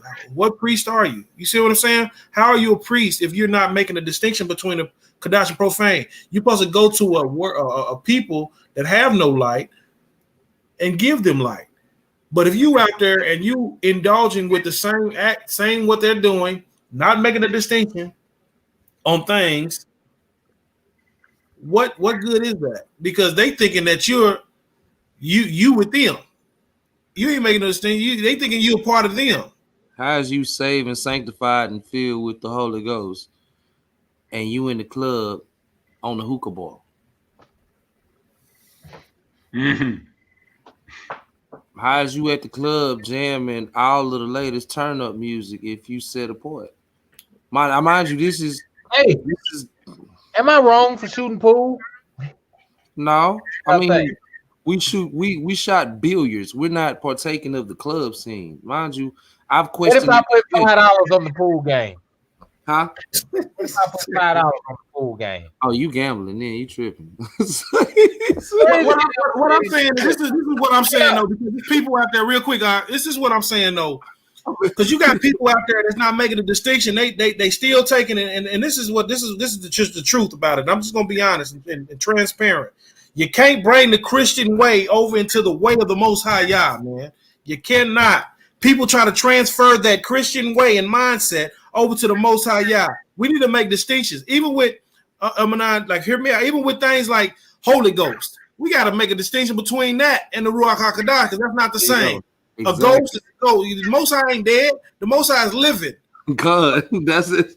But if you listen to our people, they're quick to jump on that. But the scriptures say we're not saved. So what are you saved from? Right. Where are you sanctified and filled with this Holy Ghost? That would mean that you really don't truly understand the indwelling of the Ruach. Right. And they don't know. That's what I'm saying. That's why you have to make a distinction between what is and what is not. People don't even know what righteousness is.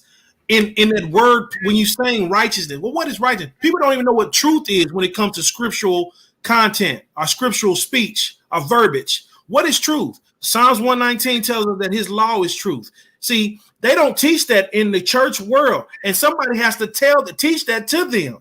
You get what I'm saying? You have to make a distinction, and you have to know this knowledge, because you have some people that will downplay knowledge as if it's a bad thing. See, it becomes a bad thing when you misuse the knowledge that you've been given, I entrusted with.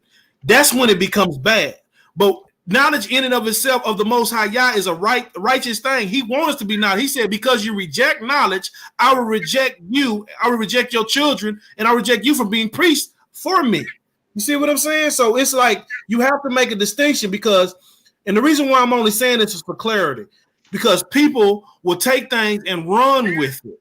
And you may mean one thing or speaking to somebody that, you know, like speaking amongst us who's knowledgeable, but other people might hear something and take it a wrong way and run with that thing and take it a different way. You see what I'm saying? So it's like, okay, well, let me tie every end. Let's dot every I and cross every T on this thing so it won't be no misconfused. So be no things getting misconstrued and people getting confused about what is what.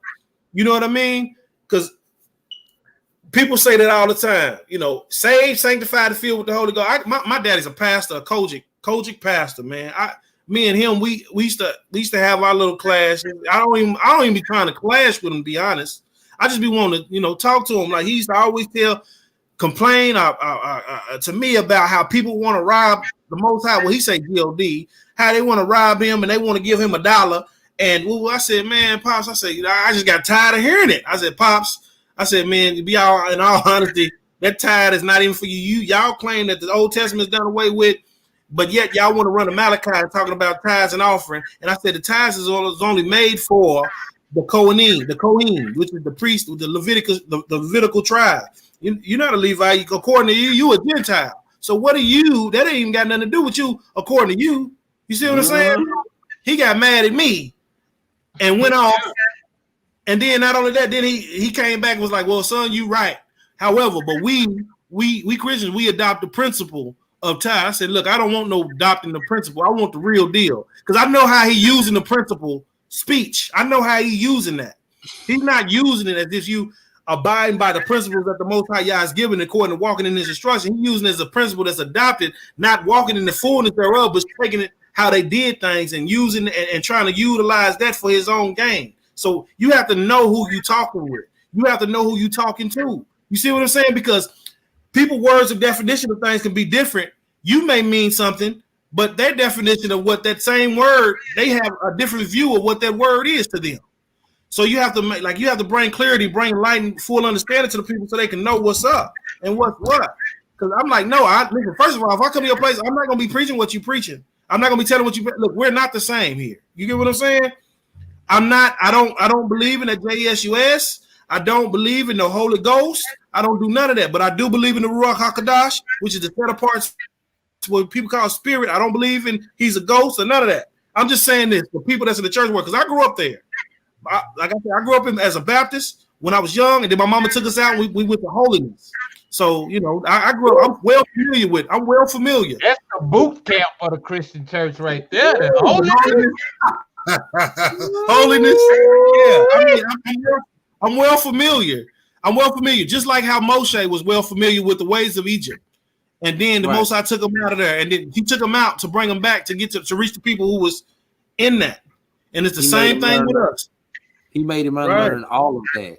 Right, and it's the same thing we got to do. So it's like our people, and the reason why I say what I say too, because I had also a dealing with something like that. At Rebirth, a sister was saying that, you know, we don't know these terminologies like righteousness. We don't know what that fully entails. Our truth. We don't know the full terminology of that. We just they use the words loosely and not really knowing the fullness thereof. You see what I'm saying? So it's about, you know, it's like we're repairing the breach, man. Things that was not told to us is being now told. And the Most High is raising people to tell it. You know, because how can people hear unless somebody tell them? And how can somebody tell them unless that person be sent? You know? Right. So, yeah. So we got to make that distinction. And so that's our job as the priest of the Most High to make a distinction between the Kadash and no, they're not the same. I know you might want it to be the same or you feel like it's the same, you know what I mean? But it's not the same. It's not the same. Like, you know, because we've been trained. We've been trained that way. We've been taught that way. We've been in a nation that taught us their way of doing things. That's right. How else would if you go back? If we was able to go back in time and go to our land, you would not hear one of our people in the land calling the Most High God. That's right. They would not be calling him God. They would not have been calling him Lord. They wouldn't be calling them none of these things that we call them today. Right. First of all, you do the etymology study of the name G.O.D. is Germanic. Who is the Germanic people? This is a European people. That's right. You see what I'm saying? But we're so desensitized to it because we've been trained and taught from generation to generation, and we think it's okay because it's so usually used, and that's who we identify out with when it comes to those terms and terminologies when they speak on these matters. But see, now is the time to make a differentiation between that. Like, no, it's time to turn back to the ancient path. It's time to turn back to what we call, what Father Abraham called him, what Yitzhak called him, what Jacob, Yaqub called him, what the 12 tribes called him, what our ancestor Dawood called him, what Solomon called him, what the Mashiach called him. You see what I'm saying? It's time to go back to the ancient path and get away from the European mindset of the teachings that they taught us. Right. It's time to get back to the essence, to right. deal with the weightier matters of this walk. Exactly. So it's not time to play because we're saving our people out of this mess. Because what you're doing when you have that mindset, you basically having the Babylonian mindset. You're basically having the European mindset. So now you in a person that think like that and think that's okay. Now they got foreign garments on. They got foreign apparel. You know, that's why we have to be clothed with our right mind according to the way that the Most High Yah has set for us. Hey, you know, expound on that foreign garments thing, man. I think that's what a lot of people gonna get caught up at. They don't even realize. A lot of the men is gonna correlate to being foreign garment. Right. That's a mindset. Our ancestors, when they came out of Mitzrayim and Egypt, they had that foreign garment. The Most High was trying to get them out of that he was trying to get them out of that. And this is the thing. He was pushing them to get them out of that. The whole thing about it is the Most High gave them free will to make a choice. He didn't force them. He could have forced them to do so, but that ain't what the Most High was doing. He wanted them to choose and make that choice. But they had that same mentality. The same thing with today with Babylonian mindset. It's a mindset. You're being clothed with that mindset, which would dictate to you actions and the way you move and groove and do what you do because of your whole thought process. So if you talk in a Babylonian mindset, then you're only going to produce fruit that comes from Babylon. That's right. Tell it. That's why there has to be a removal of the prosperity doctrine. It's trash. You got to get rid of it. It sounds good, though. I mean, it sounds good. It sounds good to a people that ain't got nothing that want something. Man, yeah. Look, man, they even go as far as giving what they do have to try to get something that they think they're going to get because, hey, if I sow this seed, I'm going to get it. Look, sow that seed. That's right. Man. That's cold money, man. Yeah. But that shows you what people mind. They want. That's what they want. That's what they need. Look, I need money. That's what they mind. I need money, and I'm willing to give what I got now to get it. And I don't get nothing, but I'm willing to do it. That's crazy, bro. That's crazy. I had a dude tell me one time I was at Oral Roberts University, man, and this dude told me, look, if you got faith, you don't even have to go to a car. You can go get a brand new car. I did it. You can go get a brand new car. I want y'all to peep this out, y'all. Get a brand new car. You ain't got to have no money and walk off with a brand new car if you got faith. I really believe what he said. And my silly self went up to the car lot with my faith. I'm thinking I had faith, trusting, and stood there was like, yeah, man, I'm gonna give me a car. Look, they got to run. They doing whole process, checking people credit and everything. And man, I stayed there for a long time thinking, look, it got to work because I know I'm trusted. Man, I walked out there with nothing. That man didn't tell me he had good credit. That's what you came in with. That man didn't tell me he had good credit. He should have said that in his whole speech when he went there with no money. I should have said, matter of fact, if I was able, I should have ran down there to the stage and grabbed the mic and said, hey, if I had any sense, if I knew what I know now, hey, did you have good credit? And he'd be like, well, yes, of course. Well, that's how you went off with a car. You know? He had faith in that credit. Right. You think I'd go down there with bad credit? Right. You tell him half of the story. You got me believing, thinking that that's what I was in Christianity.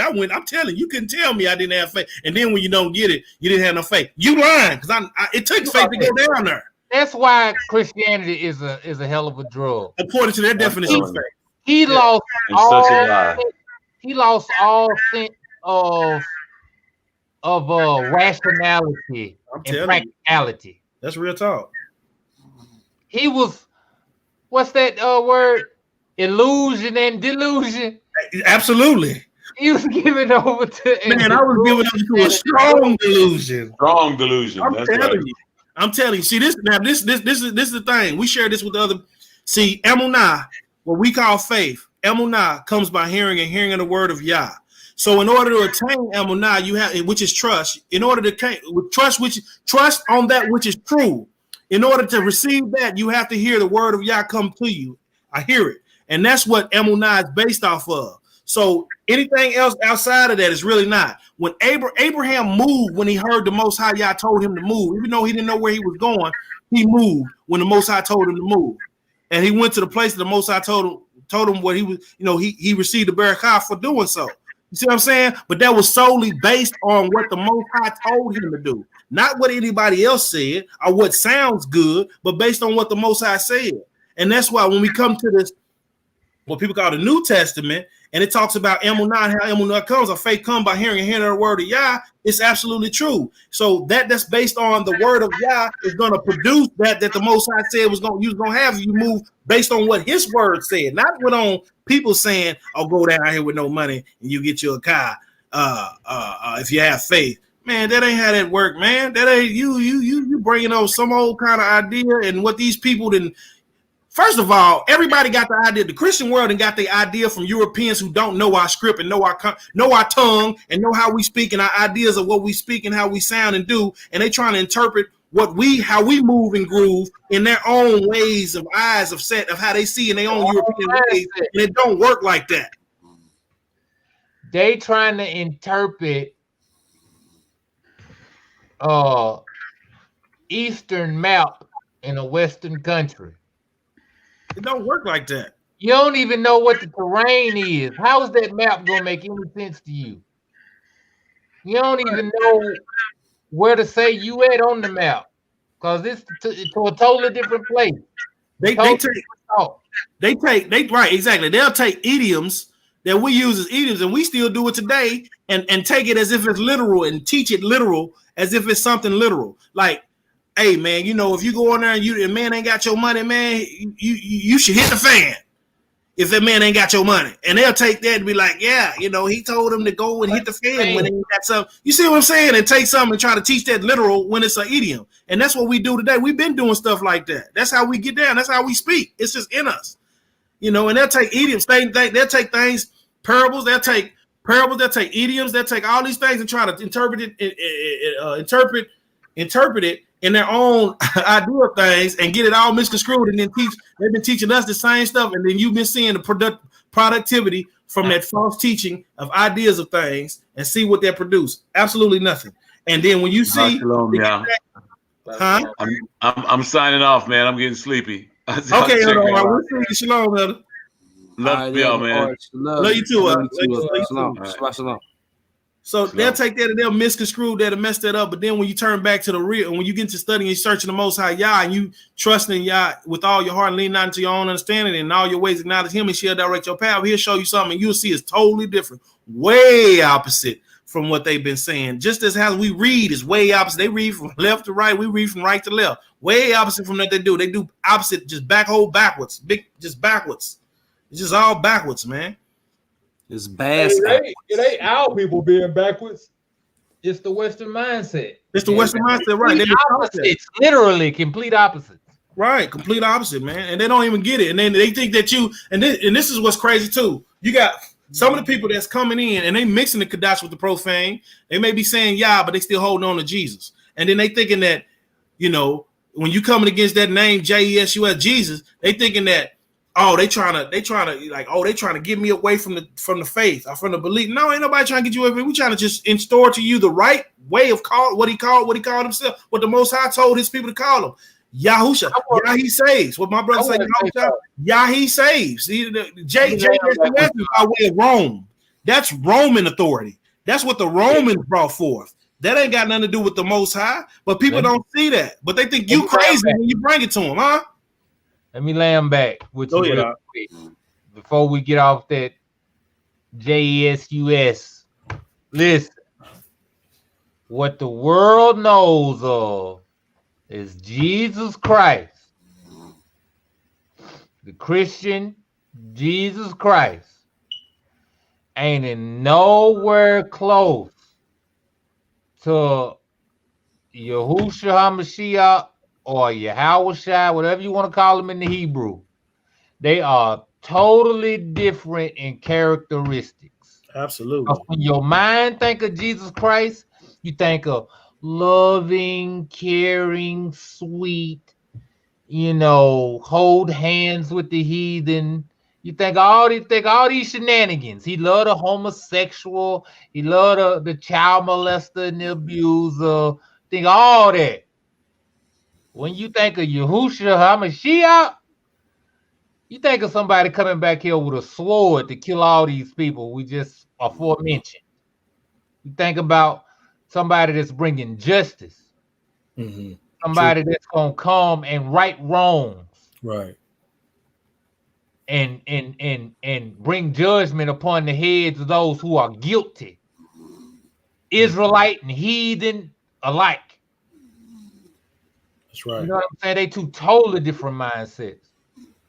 So that's what make the name Jesus and the name Christ and all that, because they correlate to each other. Mm-hmm. When you say Yahushua HaMashiach, you don't think of no white-haired, blue-eyed man. So don't. Come to your mind. Nothing about the whole Christian mindset. None of that comes to your mind when you say that name. Right. Even Yahweh Shai and all that, you don't get the Christian mindset that go with that. It feels different when you even say it. Yeah. It's a different spirit. It's a different ruach. It is a different spirit. It's a different ruach. Yeah, it is. So that's why we come against that name and a lot of these words in general, man. The whole glory and Christ, right? All these old names, man. When you really just off a topical just speech, and when you say them how they feel, Ruach HaKodesh sound totally different than the Holy Spirit. Mm-hmm. Holy Spirit brings speaking in tongues and all this old crazy talk, fake prophecies, falling out in the churches and all that. When you think of the Ruach HaKodesh, you think power. You think casting out spirits. Mm-hmm. You know what I'm saying? You think overcoming trials and temptations and strongholds and bondage. Right. Ability. If it is tongues, it's a tongue that people, a person that speak that tongue will comprehend. Right. Think so order. You can't have a room full of people speaking in tongues and nobody's interpreting what you're saying. Exactly. Don't nobody speak another language in there. There is no need to speak in tongues. Right, but people do it though, and thinking that they in order. And then this is the thing. How can you be in order when you clearly read that if somebody is speaking in tongues, let there be somebody that can interpret those tongues? If you're in a room full, if you want to speak tongues, then do that by yourself. Right. Without the people. But if you in the presence of people and stuff like that, and then here go another false doctrine that came by way of the Christian world. You look, if you don't speak, look, you in order for you to receive the Holy Spirit, you have to receive it with the ability of speaking in tongues. You have to speak in tongues, and that shows proof that you have the Holy Spirit according to them. Tongues is only one gift of the Ruach. You get what I'm saying? There's other gifts of the Ruach. There's gift of knowledge. There's gift of hospitality. There's gift of woo woo woo. So there's different gifts that come from the Ruach HaKodesh, not just tongues, but they always speak on that. You know why? Because they read from Book of Acts where the disciples, with purpose, that the Ruach HaKodesh gave them tongues because they had Yahudim that came from all different places that spoke different languages, and these people, and they were speaking in them different languages to them people that came from different places, whether it be Egypt, Pathros, Asia, wherever they came from. They spoke in those languages about the wonderful things of the Most High Yah, and these people heard them speaking in their language. How are these people, being from Galilee, or Galileans, speaking in our language? So it had a purpose. It wasn't just out there in the blue. It was a purpose for them tongues to be done. So they take that and they run with it and say, hey, have you received the Holy Spirit with the ability of speaking in tongues? As if that's needed today, which it may be needed today in wherever. But the Ruach HaKodesh is the one that gives according to as who it gives to him whatever the Ruach HaKodesh, whatever's needed for that time, the Ruach HaKodesh give you that ability to do in order to be a witness. So it's not in every situation. It's not needed to be a time to speak in tongues. Like it's like me being in a room with a whole bunch of people that speak that speak Spanish, and I don't speak a lick of Spanish, but I'm over here witnessing the Ruach HaKodesh gives me the ability to speak Spanish, and I don't even know what I'm saying, but they know what I'm saying, and they coming to me and say, "Man, you said whoop whoop whoop." You know what I mean? That's what it's about. See, we got to get our mindset. We got to get this whole thing changed, and people got to speak against these things, man. It's not speaking against. It's speaking against the system that taught the false ways to our people. That's not scriptural. That's not heavenly Shemayim given. Not the most high. Y'all didn't give that. That's something that they got. That's a counterfeit. It's a knockoff. Come up off the folly. Shout out to my Ark Terrence Butler. He coined that phrase, man. Come up off the folly. Got to put that on the t-shirt. Send it to that brother. Yeah, man. That's the knockoff, man. It looks like it. It may even feel like it for some people. Somebody asked me, there's power, there's authority in the name JESUS. There's authority. I said real quick, I said if there's authority and power in the name JESUS to bring forth and demons tremble, right? I said, well, why didn't our ancestors, when they was getting raped, hung, burned, babies used as gator bait, all this stuff, when they was calling on the name JESUS, didn't receive no deliverance? I'm sure that they called upon that name because that was what was taught to them. They ain't received no deliverance. I didn't see people I didn't see miracles. Don't you know that people in the Buddha way didn't see miracles in their things too? Don't you know that spirits are real, Ruach are real? Matter of fact, when Moshe went to the Pharaoh, did not Pharaoh's magicians do some wonderful acts too? Just like Moses did when he threw his rod down on the ground and it turned to a serpent. Didn't they throw their rod on the ground and it turned to a serpent as well? Yeah, I don't want to talk about that The part. difference is that the spirit or the Ruach of the Most High's power was with him. So in that test of endurance, they just looked like they was doing a bunch of magic tricks. Even if they was doing a bunch of magic tricks, they rod still turned to a serpent. That's not denied. That's undeniable. Right. However, right. The power of the Most High Yah is powerful than their stuff. You see what I'm saying? Because they couldn't produce frogs, they couldn't stop boils, they couldn't stop the hail and the lightning. Right. What I'm saying though, real quick on this subject before we move past to that, which I was gonna get to, is that Moshe's rod swallowed up his serpent, swallowed up their serpent. You see what I'm saying? So it swallowed up their serpent. So people. I mean, we see that all the time. You see witches and people that do magic and spells and sorcery that enchant these fallen ruachs, spirits that bring forth certain powers, or what people may call a miracle.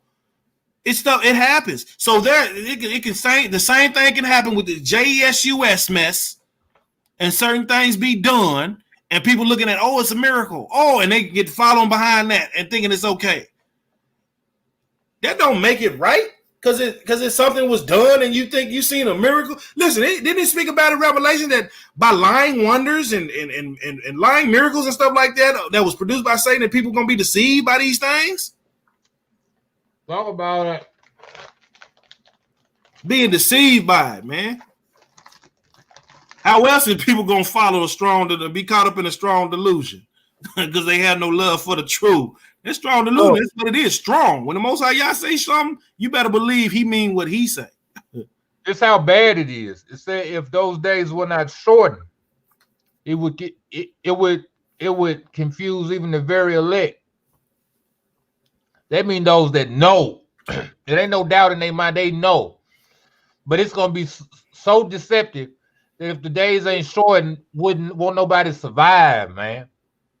Bro, even the book itself, bro, could deceive the book itself, bro, because they teach it's just the undeniable word of God, and they got JESUS in that too, and you see that people get caught. That can deceive a person, man. But then they've been coming out with books letting it be known that they'll explain where they be like, okay, when you read how Mary named her son, named him Mashiach or whatever. And they say that when they got JESUS, but you read in the footnotes, they'll put Yeshua, but then they'll say Jesus, the Greek form, the Greek form of G. They'll let it be known in the little footnotes in some of these Bibles, not all, but in some of them they do, and let at least they point to Yeshua, or that'll get you started. I'm just saying, It's about doing your due diligence, man, and it's just about doing due diligence. Unless the Most High Yah I'm starting to get to the point, but unless the Most High, because it's true, unless the Most High Yah draw them, how can they How can they be drawn out? How can they? You got to have a love for him, and he'll take you up out of there. But that you can't be following that mess, man. I'm tired of it because it's hurting our people. And our people, some people to the point they're gonna follow. I'm just gonna go on to the end and see what the end gonna be, and gonna hold on to that name and find out that they've been deceived all the time, man. Trying to save the people out of that, man. That's where the problem comes in. Is that the ones that love the people, it's hard for us to even discern, at least at a first glance, right? Mm-hmm. Who is off because they've been taught wrong, and who is off because they just want to be off. They just wicked as hell. You get what I'm saying? You can tell. I can tell you how you can tell, because there's people that are sincere even in that Christian way, and they abstain from things. Even in the walk, though. Yeah, the walk too. Not just the Christians. Yeah, the walk too. Bro. Oh man, this stuff is just deep, bro. That's what I'm saying. We like people is so. It's so many doctrines. You don't know if a person came in with a zealous or whatever, and then it's like, did the Most High allow these people to be deceived because they follow after their own heart? It's like, okay, I'm a skeptic, right? Mm-hmm. I'm not just gonna go off believing nothing. I'm like, I don't believe. Right. Down Thomas. I don't believe. Let me feel your hands. Let me make sure it's you. Yeah. And it's like, I'd rather not believe you and then come to find out I need to believe you, right? And to believe you and end up wrong, like I shouldn't have believed you. Right. You know what I'm saying? So we even read that, man. What book was that we read that in? I think we was reading the book of it was it Ash Testament. The Testament of Ash. Yeah, man, about not accepting the seemingly righteous, mm-hmm. but the truly righteous, man. Like so I guess the person that's really zealous, like, they gonna get there because they're gonna be searching the Most High so much, they're gonna say, hold on, I knew someone right. It just didn't feel right. Right. See, that's the thing, though. What you said, they're gonna be searching. He said them that search gonna find, especially if they search with their whole heart, they're gonna find them. That's what I'm out here for. I'm out here for the searchers, man. If you out here searching, man, come holler at your brother, man. We need people like you. We need searchers. That's right. We don't need these. We only linking up with the righteous. Just being sheep and lambs led to the slaughter, because that's not a thing to be. The scriptures don't speak to that type of lamb being praised. It's something you ought to be. And we don't do beast mode no more. We go Shemitic. So it's like a righteous, you get up. He said, my sheep know my voice. He's not leading his sheep to no slaughter. That's right. You're not listening to the right voice, man. That's right. So, hey, you out here being slaughtered, used and misused, analyze yourself, man. Ask yourself, why am I in? You're a cat person, huh? You may want to get I wanted to get a cat, man. My rib said we can't have a cat and a dog. I'm like, man, listen. I don't think get a cat. Oh, you came here. Big boy was gonna have him a little cat sister be around here playing with. Right. They can grow. They can coexist. Yeah, I know. Yeah, Big boy love animals. He love all animals. Man, this little cat right here, man. When I first got her, I brought her to the house, man, and I'm really not a cat person. My wife and I are more dog people.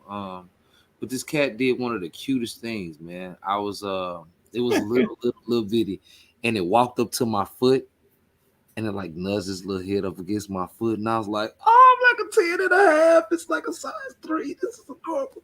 So ever since then, it was like all she been doing is trying to hit me with them eyes, like she's trying to love on me. But then now she done got older. We done had about 2 months now. Now she done got a little bigger, and she like to play and bite and scratch. And I'm like, I'm glad I got tough skin, because otherwise, that's the kind of cats. Yeah. I had one just like that. I called him Smoke.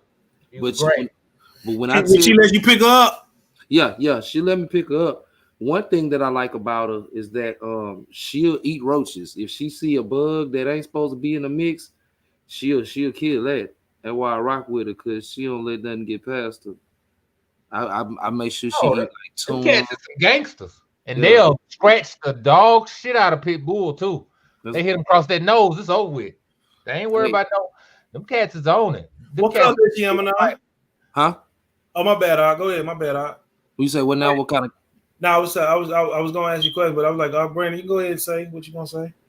No, go ahead. You know how to be talking. I was gonna say, what color is she? Let me see her. Can you feel like picking her up? Oh yeah, I got her. Come on, let me see, baby. Come here. Oh, look at the little kitty. Little kitty. Like, you ready to go? Try to bite me now just because we sitting here to talk. Look at her. That's a pit bull of cats right there, man. For real. Pit bull cats. That's pit bull of cats. Scratch. Look at that. Yeah. I feed you tuna. Look how you do me. You a sucker. Hey, I love her. She's so adorable though. Calm me down.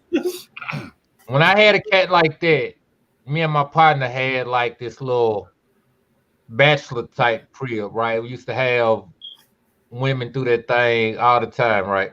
Mm-hmm. It was like my cat used to screen the little chicks, like certain chicks he didn't like he scratched the hell out of them, like be on them, and the ones he liked, he would let them rub them and she'd pick them up, and rub them and all that, man.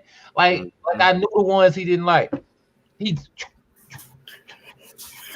scratching it up. Hey, all you gotta do though, if you want to get a cat to really love on you though, feed them tuna and get that little spot right there behind their neck. Get the scratching that little spot, bro. They get to falling asleep like they got the itis, bro.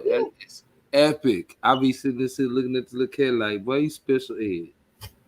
That's the first cat I could call and it come like a dog. Yeah. Most cats ain't finna come to you.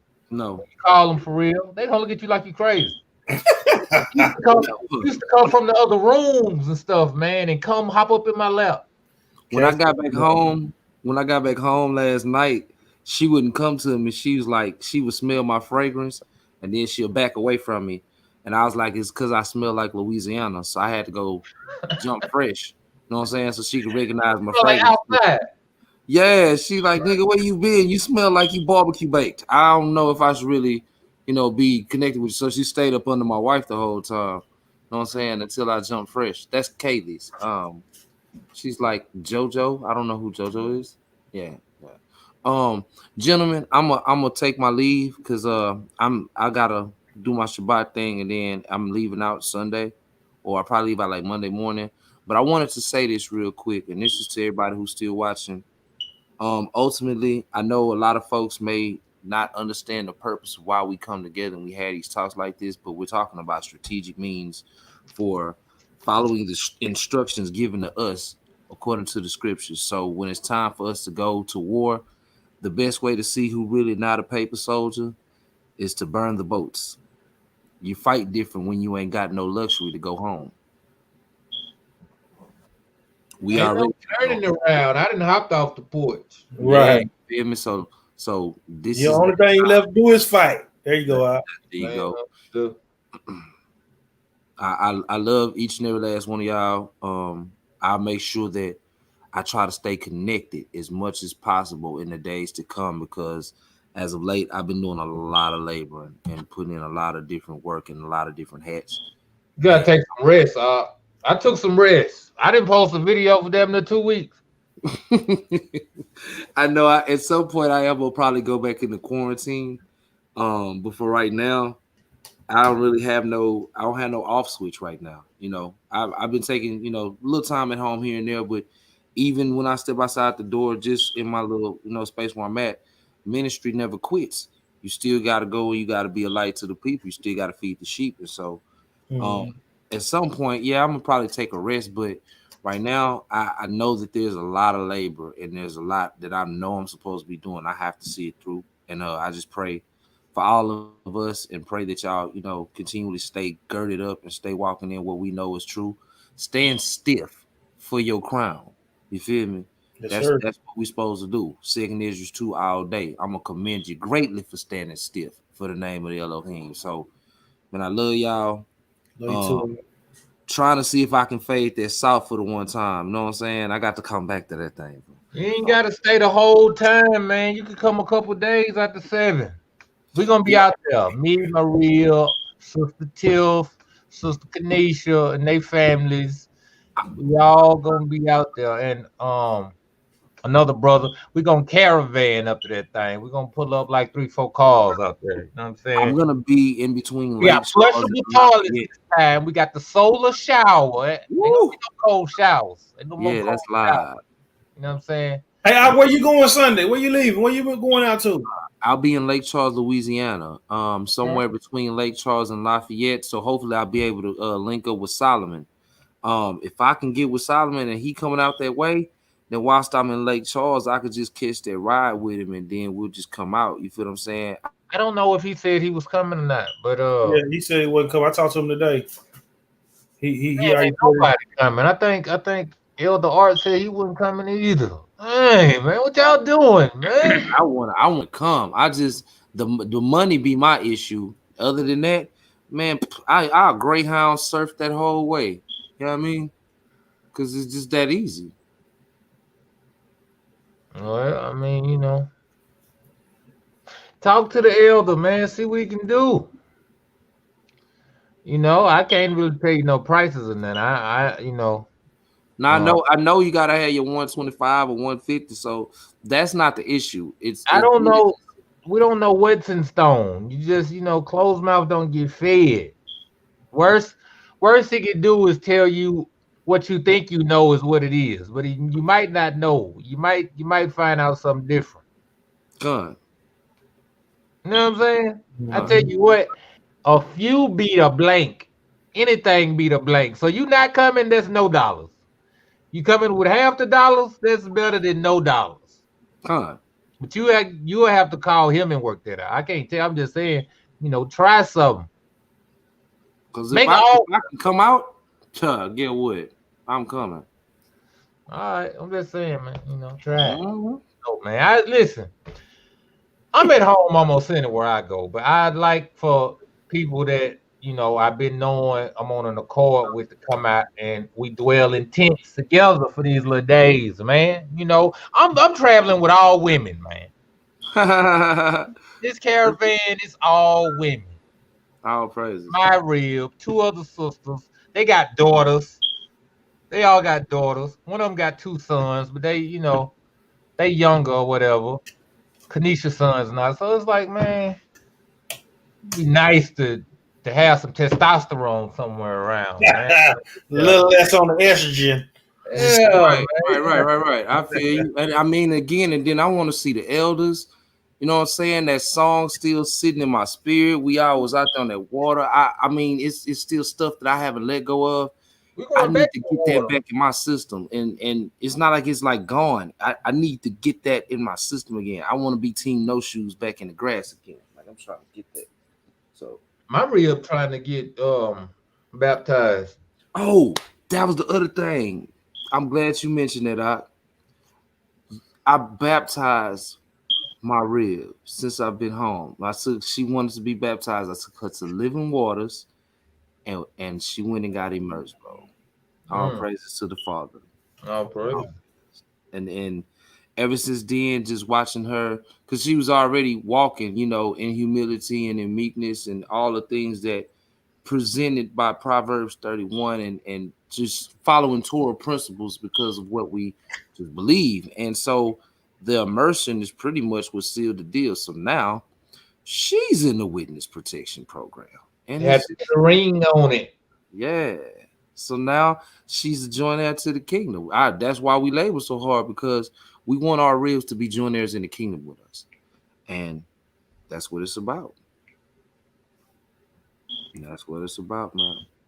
I love you, gentlemen. Y'all stay girded, man. I look forward to linking up with y'all. Hopefully, Feast of Tabernacles at South. I'm trying to see if I can fade that thing. I'm trying to be in that thing, even if it's just for a day. Just let me be in the presence of all my righteous brothers and sisters. Let me see the elders. Come out, see, can you ping something, man? Hey, I'll go hit them drums one more time. I think all the sisters gonna be strapped up. They coming down. They also they got their little pieces that they Tiffany Neal. They gonna be pinging like Mexican bandits. They gonna be pinging. Yeah, they gonna ping something, man. Gonna be pinging. Man, you know, y'all wouldn't like I say, man. I'm gonna try to, you know, make that thing, man. I don't know if I'll be there the whole time, man. But I'm definitely gonna be crying out, man, in the season, man, for Most High to restore us back, man, in fullness, man. So, yeah. Hey, yeah, man. Tell you something. You want to be somewhere where everybody knows your name when the shit hit the fan. There you go. Come out. Yeah, and man. It's best to, you know, try to pull where you can pull that and get in where you can get in that, get familiar with folks. So you can be like, hey, you know, or just, you know, just going out there, getting familiar with the ping system, man. A lot of people, you know, they got them straps, man, and them things just sit, getting dusty. You know, right.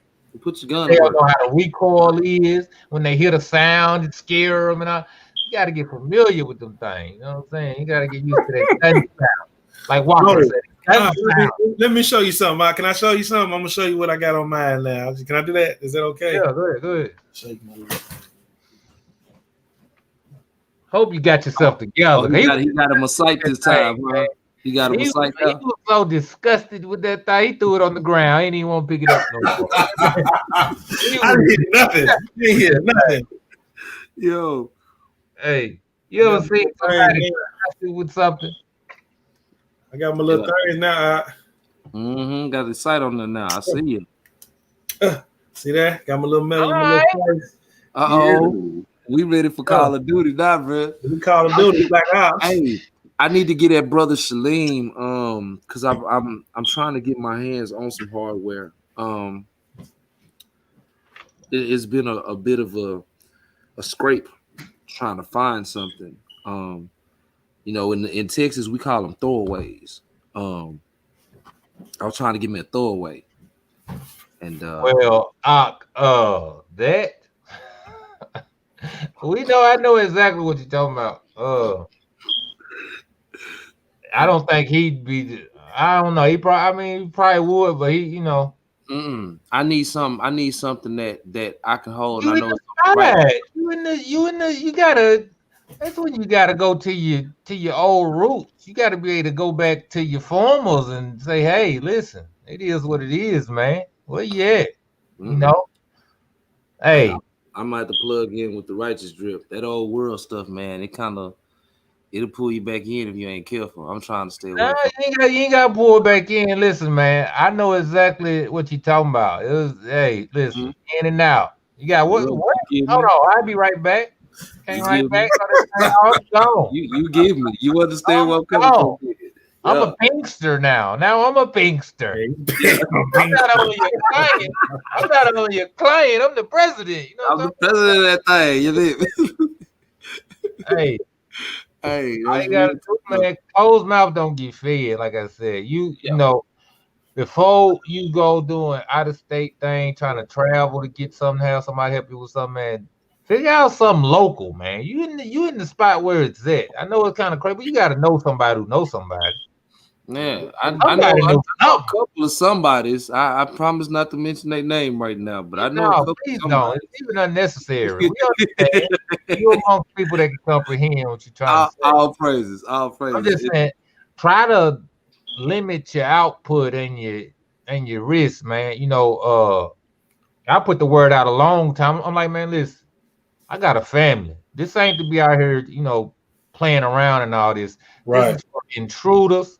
Right. This is for liquidating threats. You know what I'm saying? That's what it's all about. This is not for show and tell. I ain't trying to let you see. It's not to be no cowboy in the West. This is for protection. I hear a bump in the night is gonna be a thump in the night. You know what I'm saying? Who said in our window? You got nobody. Right, they out there in the dark, but they gonna see some light real quick. Yes, real quick. That's what it's all about. So, man, when you moving like that and it's a righteous reason and all that, man, it'll work for you. You know what I'm saying? You just Straight like that. Yeah, I mean, no hang. You ain't gotta do no hanging. No, Listen, of course not. Of course not. I No. got, what is it? Where is it? What I need? Here it is. Let me go, man. And Right, that's it. it's You tough. ain't gotta do no whole bunch of. You ain't gotta do no whole bunch of rapping and talking, man. You know, my shit was a humbug. My shit was, you know, somebody I dealt with on like some you know, halfway house type shit. And I was just pulled up like, man, you know, man, yeah, man, this shit getting crazy out here, man. These folks out here acting their ass, man. I show would be nice. Eminem, listen, you can get Eminem, you can get your issue out, man, to go get your issue, man. See, too, this is my thing. My reel could do the same thing, but my thing is that paperwork and that paper trail. And that's the thing. I was on a certain level. See, you don't know. See, you cool. You squeaky. You know what I'm saying? Squeaks. Listen. Let me tell you something. Wait a minute. Pineapple. Let me tell you something. when I was coming back, I had to call you on the phone because I got poor. They ran some stuff. Look, I only did that because I said when I was in Texas, they was like, "Man, you ain't got no federal." I'm like, "Okay, good." Boom. So I'm like, "Oh, they must have eradicated all that stuff from my past." Boom. You know what I mean? So when they did that, he was like, "Man, are you sure you supposed to be having it?" Because they said, I said, "Man, look, I ain't got no federal. I'm going by because I'm speaking it. I'm like, man, I ain't got no federal. I'm good." And like I say, even if I did, I said, "Look, I'm gonna protect my family. I don't care. That's my God-given right." That's what I told the man. I said, "That's my God-given right. I'm not out here hurting nobody or going out here trying to strong arm anybody or doing anything like that. This is protection. You know what I mean? This is what I do for my family. I'm protecting my family by any means necessary." Yes, sir. Yes, sir. Foreign and domestic. You know what I'm talking about? Man, I'm trying to tell you, if I got to use a paperclip to do it, I'm gonna bang you up. Let me tell you something. Paperclip you till you stop breathing. That boy's paperclipped. My goodness. Big boy gonna get to you before I do. Hey, I'm trying to tell you. By the time I get to you, it's, hey, listen, you might want to hurry up and get out the door. I ain't no murderer, but I mean, I got my little knife, everything I pack in my pocket, everything. You know, I ain't like I say, I ain't no murder. I'll kill. I'm a warrior. Now I'm a warrior. Let's not get that twisted. I'm a warrior in the spiritual and in the natural. Yeah. Let's get that straight. You know what I mean? So if I need to, and it's in a situation like that, I'm telling you, it's gonna come down to me and you. Y'all done barooked us. Look, y'all done barooked us with these hands. And if it's too many coming, I'm gonna get to poke it. Get up off me. Get up off me. You gonna do something? It's certain moves you know that you avoid because you know it really ain't that serious to be trying to take people away from her. But when it get to the point to where you want to take people away from her, that's all them death blows and stuff that you just ain't never brought out. It's like now it's time to incapacitate folks. You know what I'm saying? Right. We just want to sit you down. We don't want to stop you. But it shouldn't even get to that. It shouldn't even get to that point anyway. The hope is that it don't. But yeah. We're not Christians. We are the mindset that we need to be prepared for all things. Right. We're gonna stay ready from getting ready. Yeah, we're gonna stay ready. We ain't Christians. I'm gonna say that one more again. We ain't Christians. No. I will completely separate you from your ruach. If you happen to slap me, I'm gonna slap you back, and it's gonna be more than one slap because I'm coming with. I'm gonna get you. I'm gonna try to. I say if you happen to slap me, because I'm gonna try to duck and dodge it. If I see it coming, I'm gonna try to dodge it. I'm gonna try to. I might.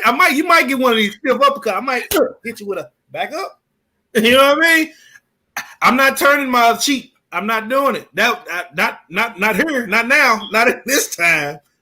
No sir. I'm trying to make my people laugh at the same time. But right. So he told us to sell a garment and buy a sword. Right.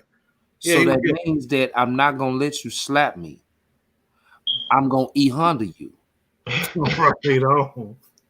Yeah, so y'all let old passive and lay down and let me walk on you. Man. You got me bent.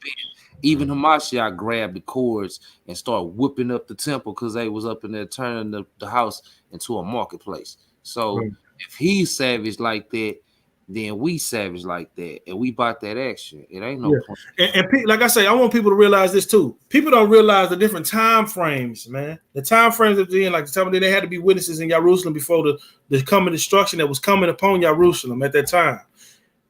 And he was giving them information and knowledge and all this stuff to so they could be saved and also to escape the judgment that was coming upon that place. You know, so they had to endure certain mistreatments and ill wills and things like that right now. In this time, it's a different dispensation right now. You get what I'm saying? So we are, as a family member, like I say, even with listen, if I see some injustice going on, even out there, I'm not going to be one of the people that's going to stand back and not say something. You can call me crazy, call me stupid, call whatever you want to. I know who I'm trusting in. I'm going to do something about that. If I see a cops over there, like say if I see a cops beating on somebody and he helpless, he can't do nothing, I'm gonna do something, especially if it's a person that look like me. So should I let mind your own business? Is that not my business though? Like, did Moses care about, you know, whether these people was following Yah at the time when he seen the Egyptian mistreating his people in the land of Misraim? I'm just saying though. You know, I know wisdom and what we got to use wisdom and balance and everything. Yeah, but I'm not for the loud, not on my watch. No, there's a way you're supposed to do things. You're not for to sit here and beat this man in front of me, and he not even fighting or doing it. You're not for to do that on my watch. You get what I'm saying? Now, chill, back up, chill up, and you want to may the Most High Y'all give me power to whoop every last one of whoever's there. You know, I'm saying, I'm being for real, man. I'm not just saying this. I'm not just talking from the side of my neck, man. On my watch, I'm not for to let nothing like that happen, man.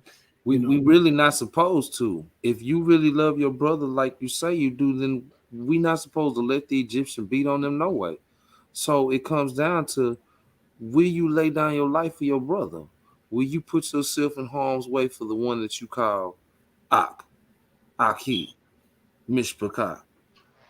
Hey, really, Jasher, like that story was really like deeper than that. Like it was stuff involving that man's wife and everything. Like it was like a whole thing to that story. But you're right. And how much more? What story?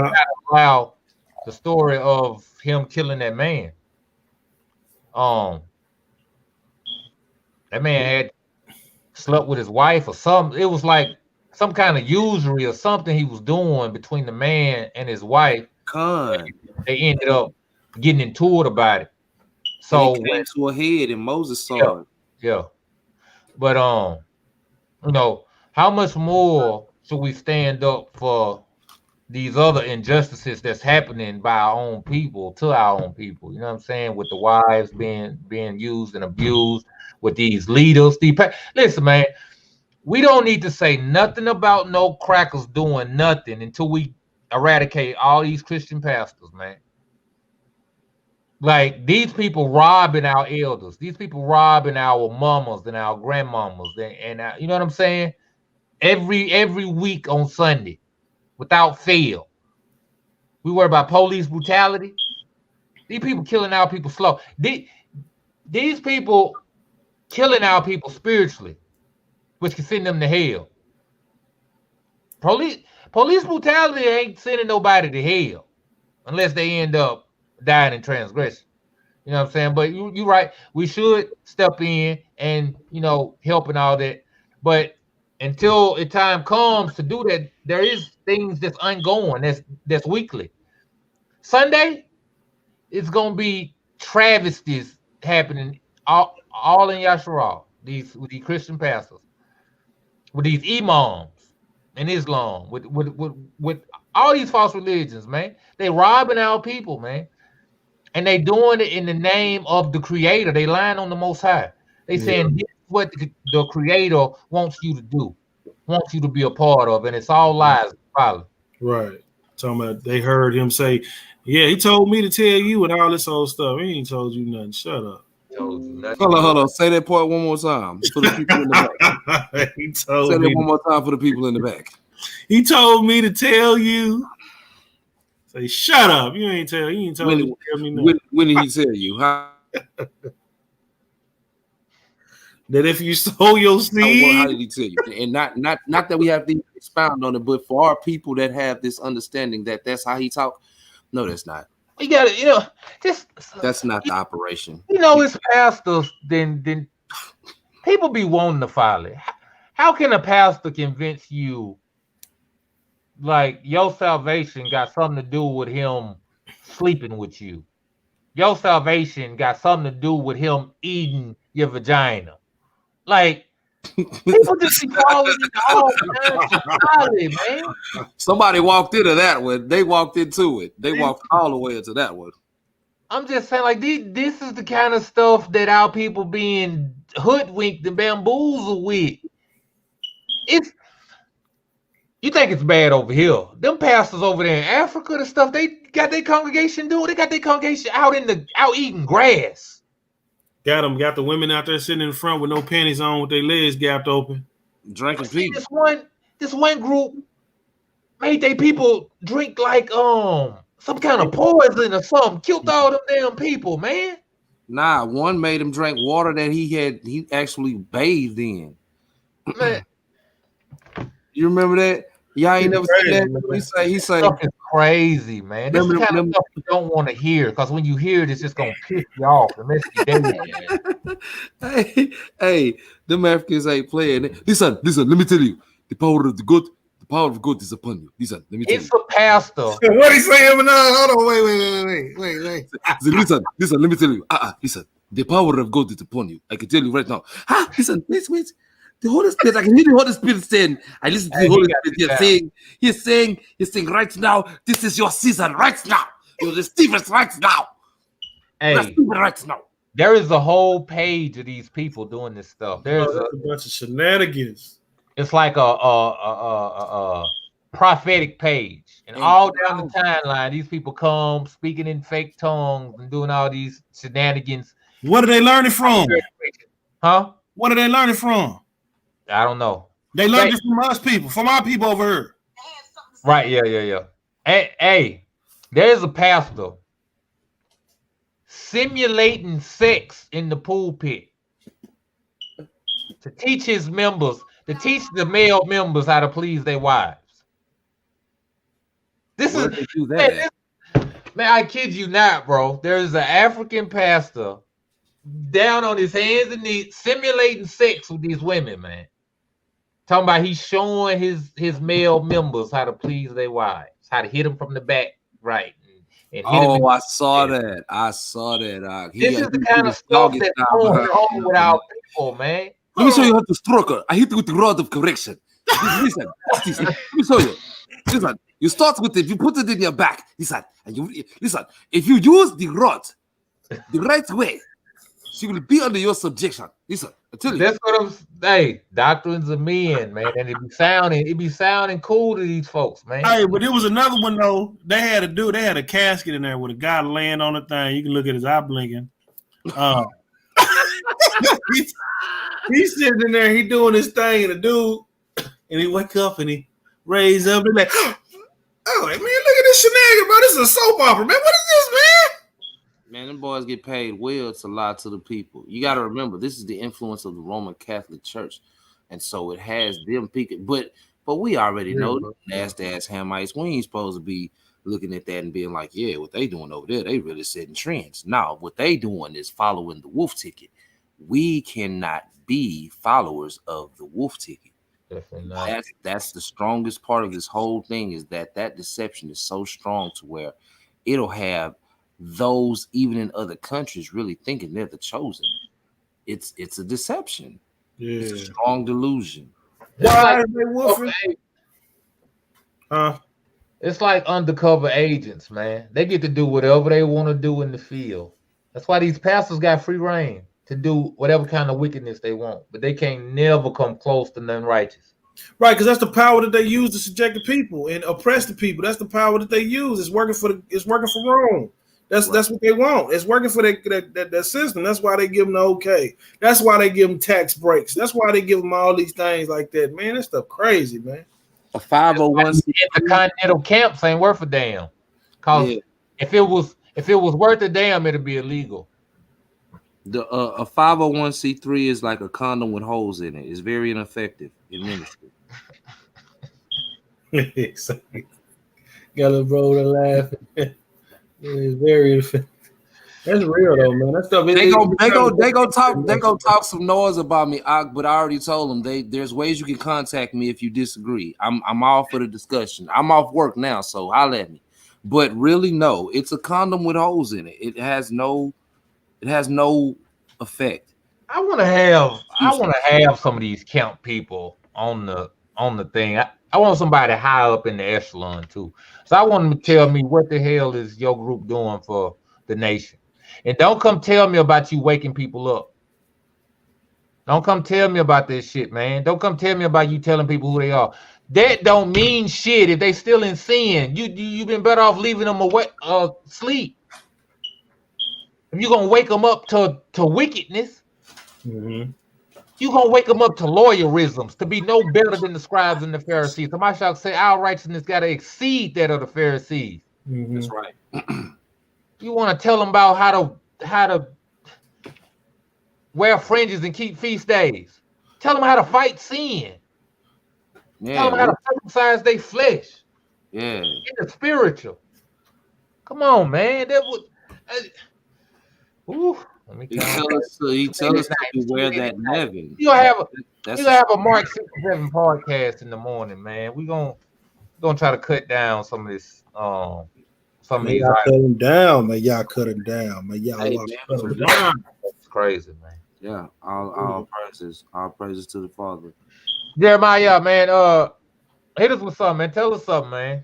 I don't mean to cut you out, man. We get passionate. That's how we talk. You gotta get in here with us and talk, man. I mean, I understand that. I'm just sitting here listening, getting a feel for everything. But I mean, so far is just like I just feel the brotherly love that's going on right now, and I'm just enjoying everything and just the conversation. You know, I'm just trying to just see where y'all is and just trying to get a feel, because I'm really much of an invert anyway. Like I don't talk much to begin with unless it's something like really important or the conversation is directed to me. Okay, well, we're gonna start directing it to you. Spotlight on you now, bro. Tell us how.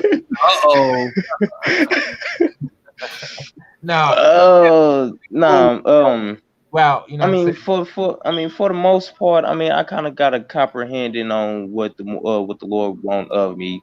Like I understand, like it's just not about knowing of who I am. It's about getting ready of preparing myself to becoming perfect. Like it's not just about knowing who I am, but it's about walking to becoming more than who I am.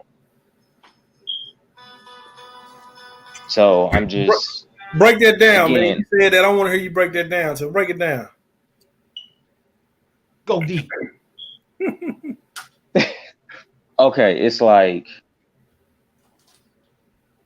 yeah, I know I'm a Hebrew Israelite, but what do it take to be actually a Hebrew Israelite?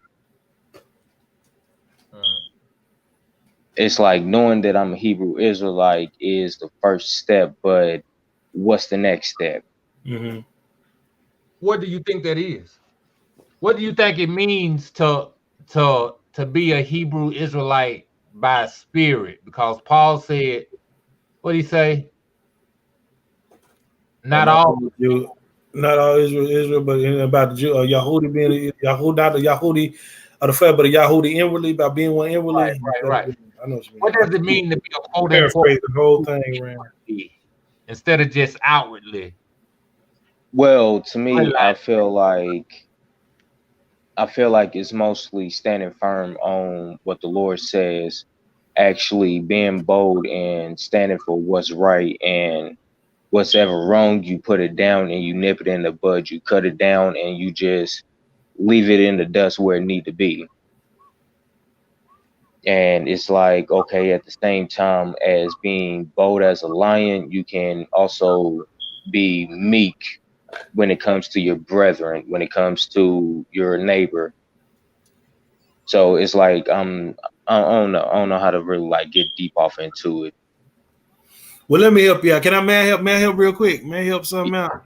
Just real quick. Yes, sir. Yes, sir. Idea out, man. To be a Hebrew Israelite, first of all, is being like-minded, having the same emunah, trust like Father Abraham, who trusted the Most High Yah and followed his instructions. You see what I'm saying? Yes. So That's what it's all about. That's what it's about being who you are. When you first know who you are about a Hebrew Israelite, then you got to find out, well, what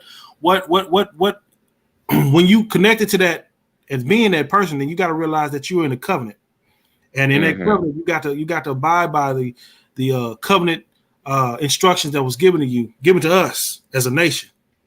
Right. And that's first loving our Father with all our heart, meaning keeping his commands and instructions that he tells us on how we are to do and what we are not to do. Right.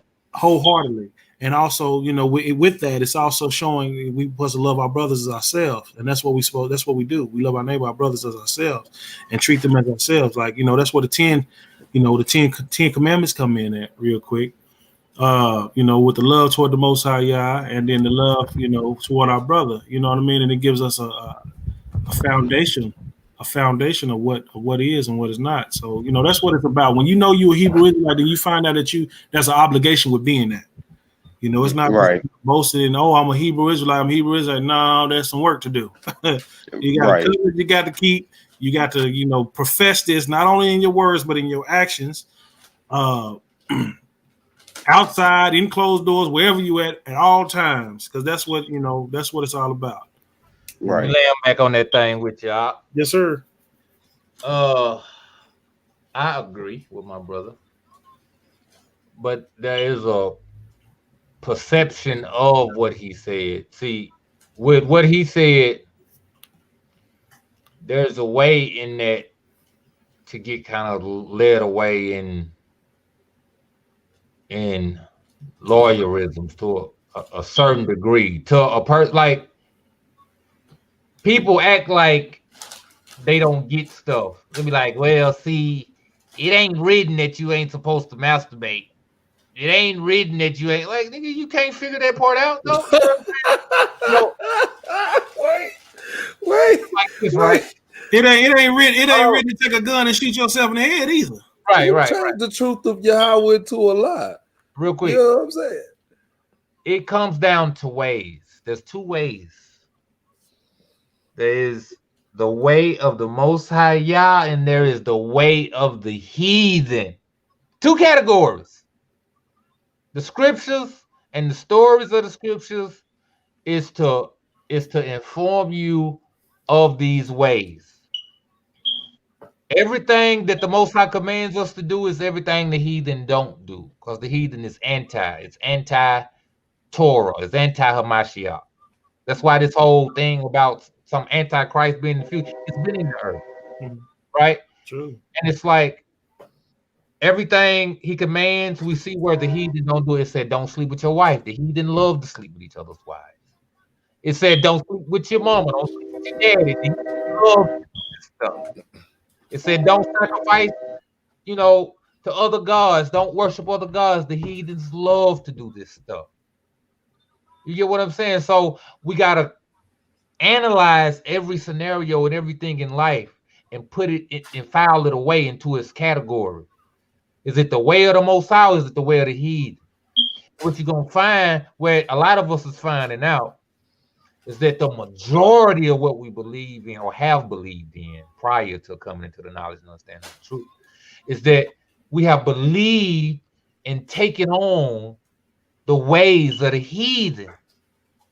And we have thought that some of these groups, these Israelite groups, have been giving us, good teaching and true ways. And we coming to realize through discernment and understanding that they still seep chock full of the ways of the heathen, from their verbiage, how they talk, they work. And I know, listen, every time you say it, I just go, ooh, because I know my brother over here cringing every time you say the word Lord.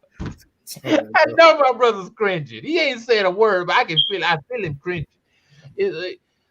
Just these, and I know you don't know, but when you get into etymology and looking up words and stuff, you find out these things got other meanings that takes away from the real terms.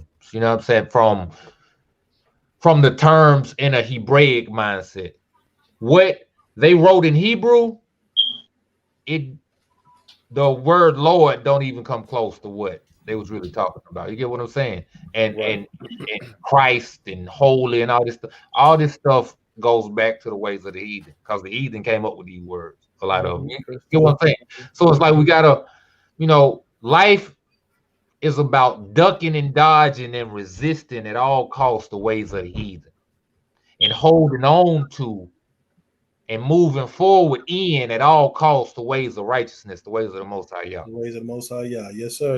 And that's a criteria That's what for a very small few people, because not everybody's going to follow that criteria. Some people going to think it's too hard, or it's doing too much, fair, or something out of pocket. But ultimately, there's a difference between those who are children of the Most High and children of disobedience. It's going to be painfully evident. And let me also lay them back with them too in regards of legalisms, man. You have to realize that the Pharisees and Sadducees, they was following traditions of men, not the Torah. They wasn't always following the Torah. They was teaching the traditions of man above the words of the Most High Yah, as if it was the commands that was given by the Most High Yah. They had that's what it's called, legalism. The Lord, it was to their oral traditions, to traditions that was not of Torah itself, of the instructions. So it ain't got nothing to do with not following the instruction of Torah, the Most High Yah, where people misrepresent and call that legalism. You see what I'm saying? I didn't see a person. I didn't had a person doing a chat, and they was coming to me talking about you like the Pharisees and you full of legalism. I said, look, you're gonna be you with that type of attitude and you following wrong ways and your misrepresentations of what your mind is. That's the type of people that say, haven't we done this in your name, done this? He gonna say, I never knew you. You work of lawlessness, depart from me. So you talking about I'm full of the law, which is a good thing. I'm supposed to be full of the law. Every last brew, every last B'nai Yasha'al, every last Yahudim is supposed to be full of Yah's law. Point blank. That's right. That's not legalism to be full of the Most High's law. Now, legalism is part of following man's tradition as if that's law. I said legalism. No, I'm just bringing it down to talk about what legalism is, because I had this.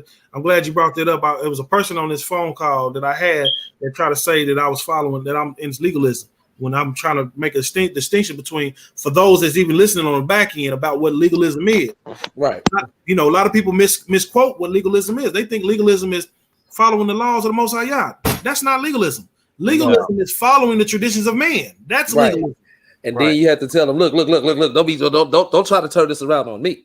Just because you want to be a law keeper, we keep the actual laws. Right. You feel me? You can't be mad because we want to follow the laws of what's righteous. I'm sorry. And doing it and forsaking the weightier matters. Like, it's like you keep the feast, but you beat your wife. Or you know what I'm saying? Like trying to use that for legalism is doing it man's way. That's the real definition of it. I'm not gonna play with nobody, not even you. Legalism is doing it man's way. That's all legalism is. That's what legalism truly is. It's doing it man's way. It's doing it man's way and not doing it Yah's way at all. That's what the Pharisees did. They did not keep. That's why that was legalism when they were saying, why is your people why is the disciples transgressing the elders, the traditions of the elders by eating with unwashed hands? That's legalism. Right. You see what I'm saying? So that ain't nowhere in Torah says you have to wash your hands in order to eat. Right. If you think about it, really, that's a satanic ritual. They have everybody sanitizing, keeping 6 feet apart, and wearing masks. And ultimately, all of it goes against the knowledge of the Elohim. So it's like, look, I'm defying all the mandates of the world. I'm only going to keep the law, statutes, and commandments. Don't y'all remember? Am I crazy? Or did not, like a couple years ago, they came out and say that hand sanitizer don't work? It don't. Just like the mask don't work. What are they going to protect you from? No, for real. Like a couple years ago, it was either hand sanitizer and dishwashing liquid.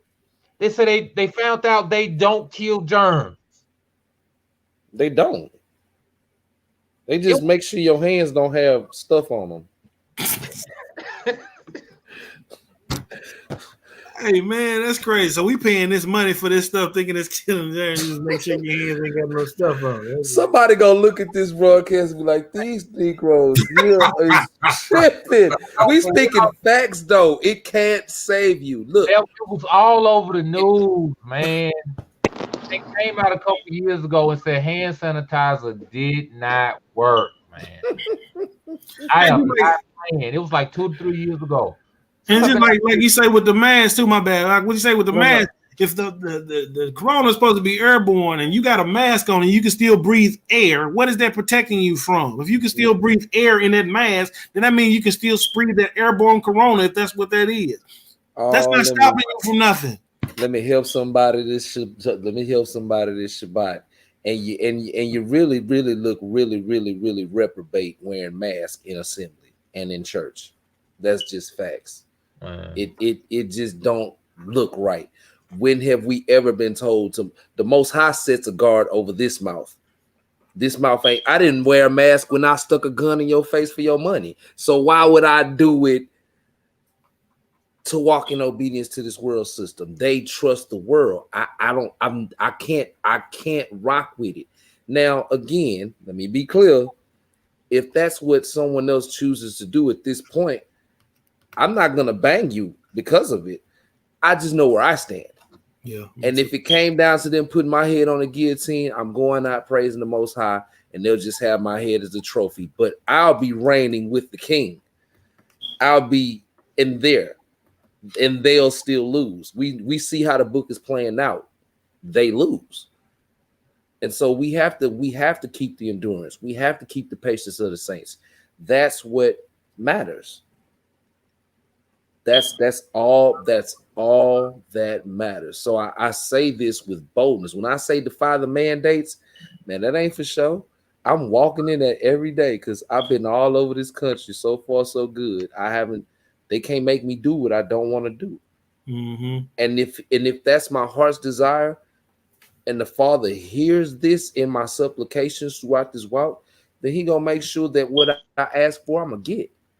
And I go everywhere. I be in stores that I see the signs, everything. I walk right past it like it's just a piece of paper.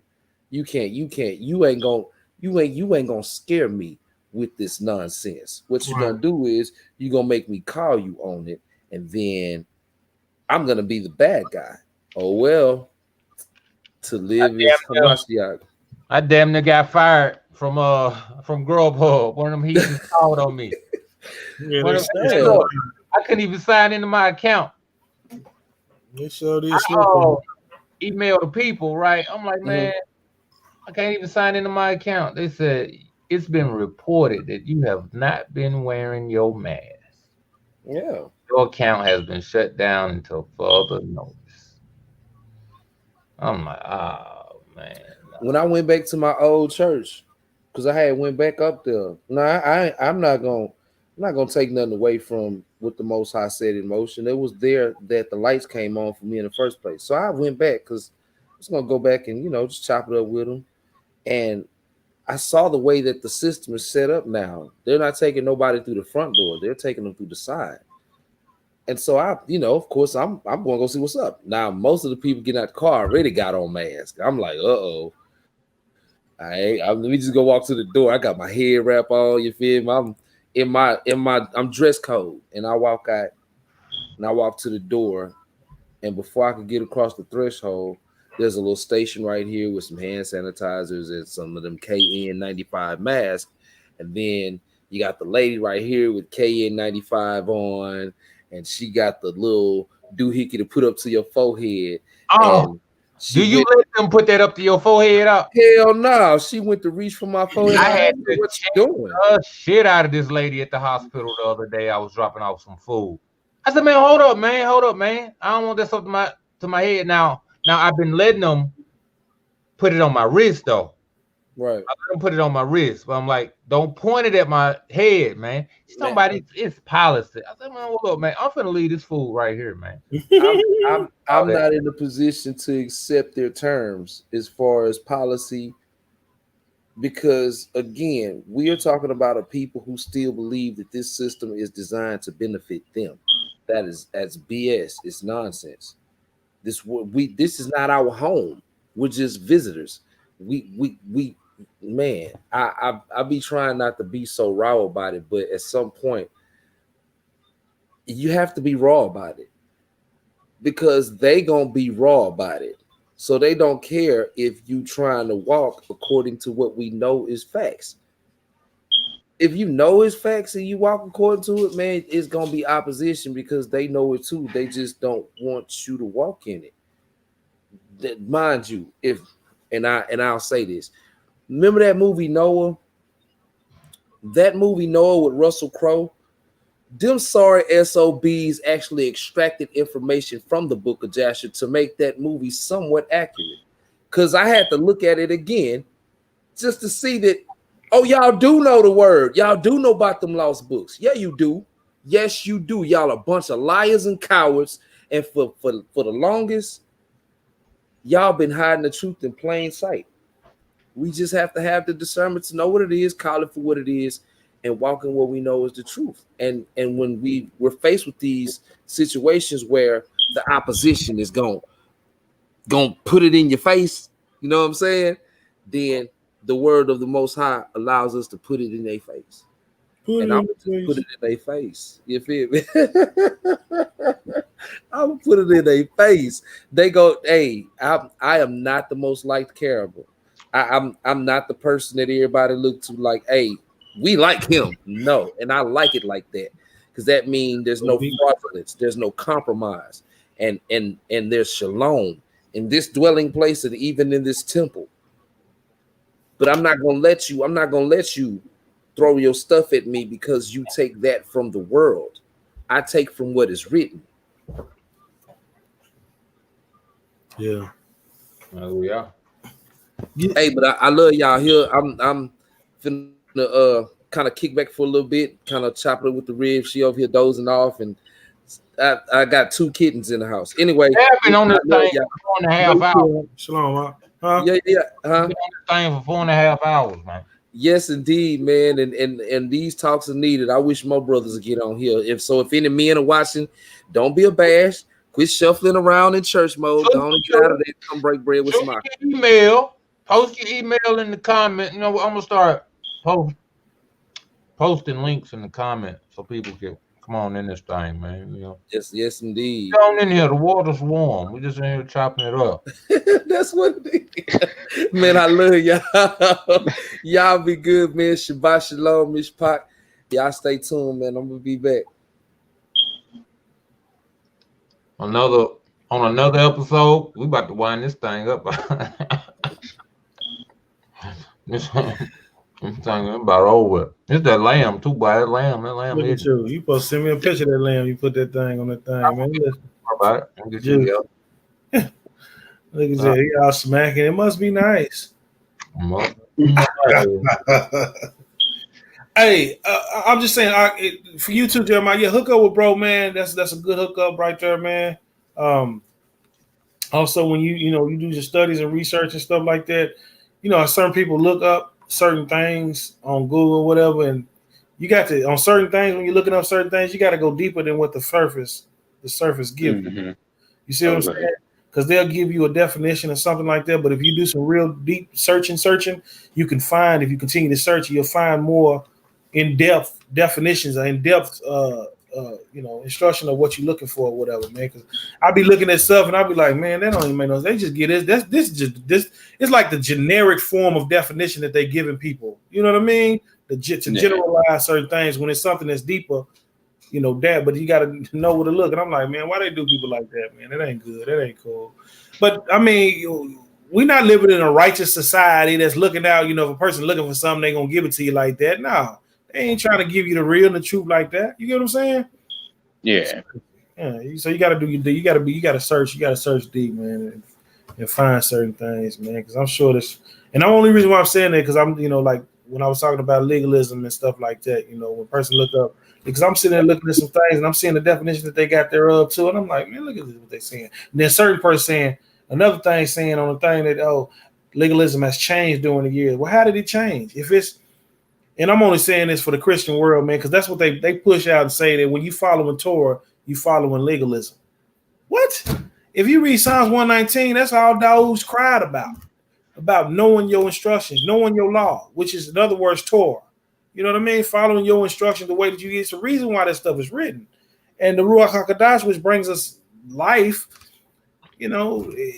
and brings it to, understanding and bring it alive, a revelation of what is written and what's spoken, when God is lead us in all truth. However, the people, man, back then, they wasn't following the Torah, man. They was following the traditions of the elders. They wouldn't follow the Torah. They was following Talmud and all that old stuff, Talmudic, and saying that that's the, and pushing that as if that's the law to follow. That's what Judaism do today. They don't. Torah is not the basis of what they follow. They follow Talmud. That ain't what we supposed. Y'all didn't give us a Talmud. Y'all gave us Torah and told us to obey Him, to follow Him, to love Him wholeheartedly, meaning to obey His commands, everything that He say. I was thinking about like how back then how the Most High revealed Himself to Father Abraham. They knew who was talking to them. You get what I'm saying? It wasn't no doubt. Or, is this you? You know what I mean? Or anything like that. They knew because he introduced himself to them. You know what I mean? Such and such. Woo. You know what I mean? And go do this. You know what I mean? They ain't had no doubt who was talking to them. Why we got this thing going on now? Why we have doubt? We thinking, who is that? Who is that? Him talking to that? Why we got? I mean, they didn't have that back then. They didn't have no doubt. When the Most High revealed Himself to him, He revealed Himself. I'm the one that you're looking for. You know what I mean? The one Abraham he did tests to see who is what. Is the son him? The son can't be him. It can't be that. It can't be that. And I'm the one you're looking for. Revealed Himself to him. You know what I mean? And from there they built a relationship. So that's what I'm. So I'm like, Father, I want the same thing. You know what I mean? I'm hearing people talking about you speaking to them, and they holding full conversations like you said this to them. Hey, I ain't gonna lie, man. Certain people, well known heads of congregations, they be talking like that. They be like, So I said Abba, and I said this, and then he said that. Right. Like, what is this conversation? I'd be like, this don't sound like none of what did the prophet said. Prophet said, the word of the Most High Yah came to me. That they interactions was conversation. Mm-hmm. They, you know what I'm saying? It's like, but this what you having in dreams and visions. You're not describing seeing no malak. You're not describing, some deep voice and a light shining. You're not describing it like how the prophets had their visions and understandings. You coming with some, like you talking to your conscience or something. You get what, like it's just totally different. And people just take it and believe. I mean, look, they call me DT, man. I'm Doubting Thomas, man. I don't believe it, man. This stuff is shaky, man. This stuff is real shaky. And because people got numbers in their congregation and they able to do nice lessons and stuff, I just be cringing, man. I'd be like, ooh. And then I don't like it. It's like, I don't even be knowing if I'm wrong for even, like, know how they be like, don't be talking against the Most High's anointed. This is my thing, man. We'd have had some shysters and some hoodwinkers out here, man. You just can't be believing everybody. Yeah, gang of bamboozlers. So it's like, I'm not necessarily talking against you, but you're not lining up with you're not lining up with my ruach, man. Something just don't feel right. You got my spidey senses tingling. For real, tingling. So you telling me Abba sitting on the throne had a full-fledged conversation with you, and you talk back to him. Last time I checked prophecy, when even in the presence of the Malak, even John the Baptist Yahuchanan the Revelator in Revelation, like he fell at the feet as if he was dead, and he had to stand up. He bowed. You don't hear nothing about in the presence. Yeah, nothing. Just hey. Yeah. He told me, he said, woo, and I said, woo, and he said, woo. I said, oh, master. I said, Father, what am I supposed to do? Where am I to go? And when he said, you ain't listening. Oh, and he told me I wasn't listening. Then I said, why? What you mean? I am listening. And he said, like, really? Oh, he talking to you like that. Oh, okay. The only time they was able to stand in the presence of the Malaks is when they came like men, like the Abraham and all that. Right. Came like men, but they was the kind of man that he could discern who they was. When they came in they ruach, and they what Paul say, in they celestial bodies, right. The prophets fell out, man. They sure did. They couldn't all my strength left from me. I couldn't even stand. Right. Fell to their feet of dead. Picked up and you know, so I can't even speak. I was struck with fear and trembling. Then how these people talk when they talk about they talking to the Most High and they talking to angels and all that. Yeah, they're just having casual conversations, man. See, this is how you see stuff. Like even with Kepha, when Kepha was seeing, he seen a sheep laid down, and it was all kind of meat and stuff going on, like all kind of animals, clean and unclean, coming down and thing. And the word came and said, Peter, Kepha, get up, kill and eat. And he was like, not so, ain't nothing unclean ever came into my mouth. And he said, don't call anything, don't call something what I made clean common. You see what I'm saying? And it was in a vision, it was in a dream. It wasn't like face to face as if the Most High spoke to Moshe. The Most High already said how he's going to speak to people. He said, if there's a prophet among you, I'll speak to him. I'll make myself known to him in a dream or vision. But not so with Moshe. I speak to him face to face. You see what I'm saying? Face to face, that meaning mouth to mouth, meaning you just like you hearing me talk to you right now is how he dealt with Moshe. And it's only one person that the Most High dealt with that as unto Moshe, which is the Mashiach. You know what I mean? So they the Mashiach. So you the one. You talking to the Father. You talking to Abba face to face, like I'm sitting there talking to my brothers right now that hear my voice. You telling me you talking to him like that? But the word already said, if there's a prophet among you, I will reveal myself to him in a prophet or a vision. But unto Moshe, since because he's the meekest man on the face of the earth, I talk to him face to face. You see what I'm saying? Meaning mouth to mouth. He hear my voice. And that was the word of the Most High Yah. Even in that was Mashiach. Even in that, you see what I'm saying? So you telling me that you on a level with Moshe, huh? You on a level with, and he already said he deal with prophets like that in visions and dreams. So you know what? It don't talk like that. Is the only time with Moshe on the mount, and when he said with Hamashiach about this is my son with whom I'm well pleased. That's the only time it actually talk of some voice coming. Right. Some voice straight from the Shemaim that just shook everything who heard it. You know what I'm saying? Right. You right. Like I don't think it was face to face. No, when he say face to face, that's even an idiom. That's not like he's seen. What I'm saying is when you face to face is like mouth. This is my face. My face, part of my face is my mouth. My mouth, you hear my words. You get what I'm saying? So you hear me face to face. But what he did see the form, which he's seen is the Mashiach. He's seen Yahusha, the Malach of Yahweh. You see what I'm saying? That's who he's seen. First of all, it was the Malach of Yahweh that spoke to him after the burning bush. Meaning what people call angel. The angel of Yah spoke to him in the burning bush. You know what I mean? And he said, I am Yahweh. He said, that's what we would say, Ayah Shah Yah. And he said, that's when he went to explain to him what was going on. But who is this Malach of Yahweh? You see what I'm saying? Who is this Malach of Yah? Who is this angel of the Most High that was speaking to him? Who was he? All right. That's who we seen. The word of the Most High came unto him. Like right. That's who we seen, and who we know. Who is the word of Yah? That's the Mashiach. Who we know is the Mashiach. Made flesh.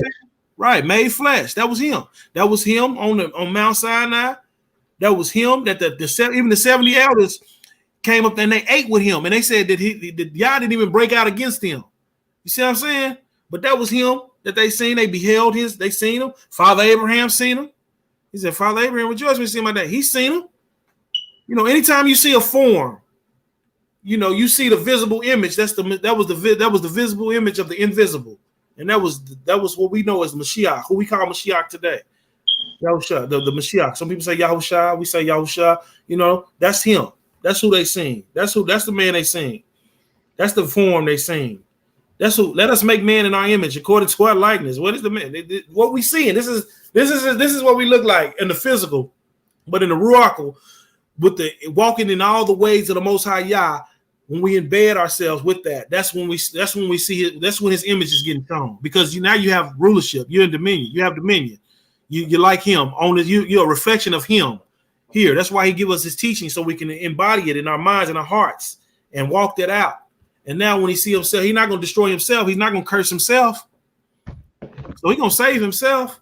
That's why Yahusha, let me break something down for people, man. Yahusha HaMashiach, when you say that together, even when you asking Abba to move, I give us something, I do something for us in that name, you asking the Most High to do that in that name. What is that name saying? It's actually really a prayer. It's like a supplication.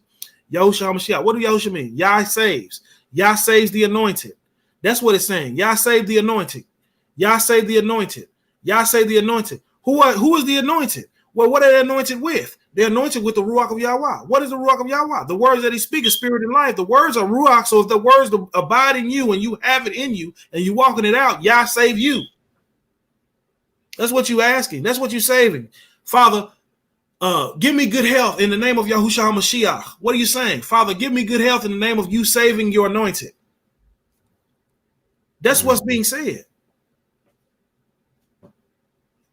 That comes by revelation of Ruach HaKodesh. That comes by revelation of the Most High Yah. That's what is being said. When you break down these words, they have meaning. It's a reason for these words and names. They have meaning and depictions of authority and abilities and power. All these things. This is power. Words. And that's what it means. Yahusha HaMashiach. Yah save the anointed. You shall name him Yahusha. Why? For he shall save the people, his people, from their sins. Who shall save their people from their sins? For Yahweh shall save his people from their sins. Yahusha, Yahweh shall save his people. Yahusha, Yah he saves. Yah saves who? Yah saves his anointed. Who is his anointed? What are they anointed with? His Ruach. Well, what is his Ruach? My words that I speak to you are spirit, are Ruach and life. You be filled with that right there and walk that out, then you're the one going to be saved. All that other foreign stuff is foreign and strange. Why would he say that's strange? That's like spittle. That's nothing. I don't want that. I can't deny myself. I'm going to save myself. When I'm seeing you, I'm seeing me. Oh, you got to be saved. I ain't finna let this stuff happen to you. It ain't coming on you. When I say you, the obedient, it's not coming on you. Why am I going to bring destruction on me? If I destroy you and you walking in my ways and you love me, it's like I'm destroying myself. That's stupid. No, I'm going to save you. And those that's not showing my image on this earth, I'm gonna get rid of. I don't want that. That's what you're saying. Yahusha, Yah say, Father, we ask you all this in the name of Yahusha. We ask you all this in the authority and the ability in the name of that you save your anointed. We asking you to do this for your name's sake, that you save the anointed. For you said that you would show loving kindness to Dawood and his seed forever. Is not Mashiach of the household of Dawood, or what people call David? So those that follow his teachings and stuff like that, are they not of the household of David, of Dawood? I'm just saying, bro. You know, it's all good though. They the ones who've been giving it to understand. That breakdown he just gave you right there, you can't get that from no heathen. You can't get that from no heathen, man. You're not gonna be able to go to none of these rabbis or whatever, these people, and get that type of understanding he just gave me right there from that. Yeah. But that's all esteem to Yahweh, man. That's all him, man. That's Father, man. Because we didn't know nothing. That's Father giving us that. Boom, boom, boom. That's all him. Because it's him. It's first of all, it's Yahweh in us that do the willing to do Yah's will and the doing to do Yah's will. So it's all esteem to Yahweh. That's all esteem to him, man. I just give him honor because Yah's going, Yah honor those that honor him. So all esteem to Allah, man. You know what I mean? Straight up. Yeah, right. Yeah, all the things man. It's all love, bro. And it's a righteous thing, man. When a person, don't get it twisted, the wicked don't repent. They don't to shoot. They don't. The wicked will fall and stay down there. They don't do nothing like that. It's only a righteous thing to shoot, to repent. That's a command. Listen, tomorrow, y'all willing? When we bring out this Mark 6:7, I'm gonna bring out something that Mashiach said. That he was coming, that when he came, he was going to come and convict the world of sin, of righteousness, because they did not, I'm gonna bring that out. I'm gonna bring that out, y'all willing, man. But repentance and teshub is a righteous thing. Only the righteous repent. You get what I'm saying? That's only an act of a righteous person. You know, and the Most High knew that even Solomon, with the wisdom that he got from the Most High, said there's not one righteous man on the face of the earth that does not sin, or that has not sinned, not as a living a life as a sinner, but has sinned. You get what I'm saying? It's a difference between you sin and living a life as a sinner. You know, living a life as a sinner, that's a lifestyle. Your lifestyle is bent on just transgressing. When you walk in the way, you learn something, you turn it, you might fall, you might slip, fall. The righteous man falls sometimes, but he get back up. It's a righteous thing to repent. Only the righteous do something like that. That's why they're going to get kept. You get what I'm saying? Because the Most High know. He sees all. Trust and believe that. There's nothing that you can't hide from the Most High. We all know. Even our thoughts sound just like how it's sounding. Our thoughts and our inside sound like how it sound like I'm talking to you right now to the Most High, y'all. Clear as day. You get what I'm saying? So he see the inner, and then if you try to hide it, look, in your sleep, certain things can happen. Why did I do that in my sleep? Yeah, you didn't know that's in your heart, did you? See, the Most I see, he can test you in your sleep too. Have you ever did something in your sleep and you didn't do nothing? That's why Peter said, I ain't nothing unclean came into my mouth. Test the hearts, even in the night rain, when you sleep. He can even fight it in his sleep, huh? Yeah. See what I'm saying? Hey, he ain't worried about Freddy Krueger. It shows, man. It shows. The Most High know our hearts, man. So we gotta get that thing, make sure we straight and stay real and genuine, man. And the Most High will work with us, man. That's all he want. He know we in a wretched position. We was in a wretched position. He know that. You don't think he know that?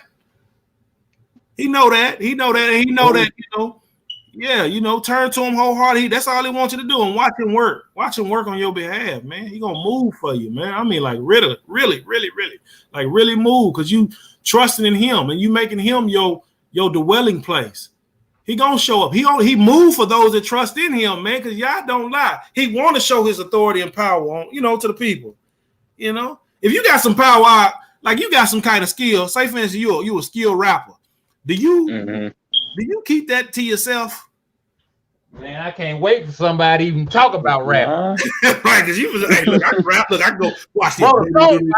Like, here you go. They gonna be like, man, yeah, you go hard. See, you don't hide that. You don't hide that and keep that. With you. Let that be known.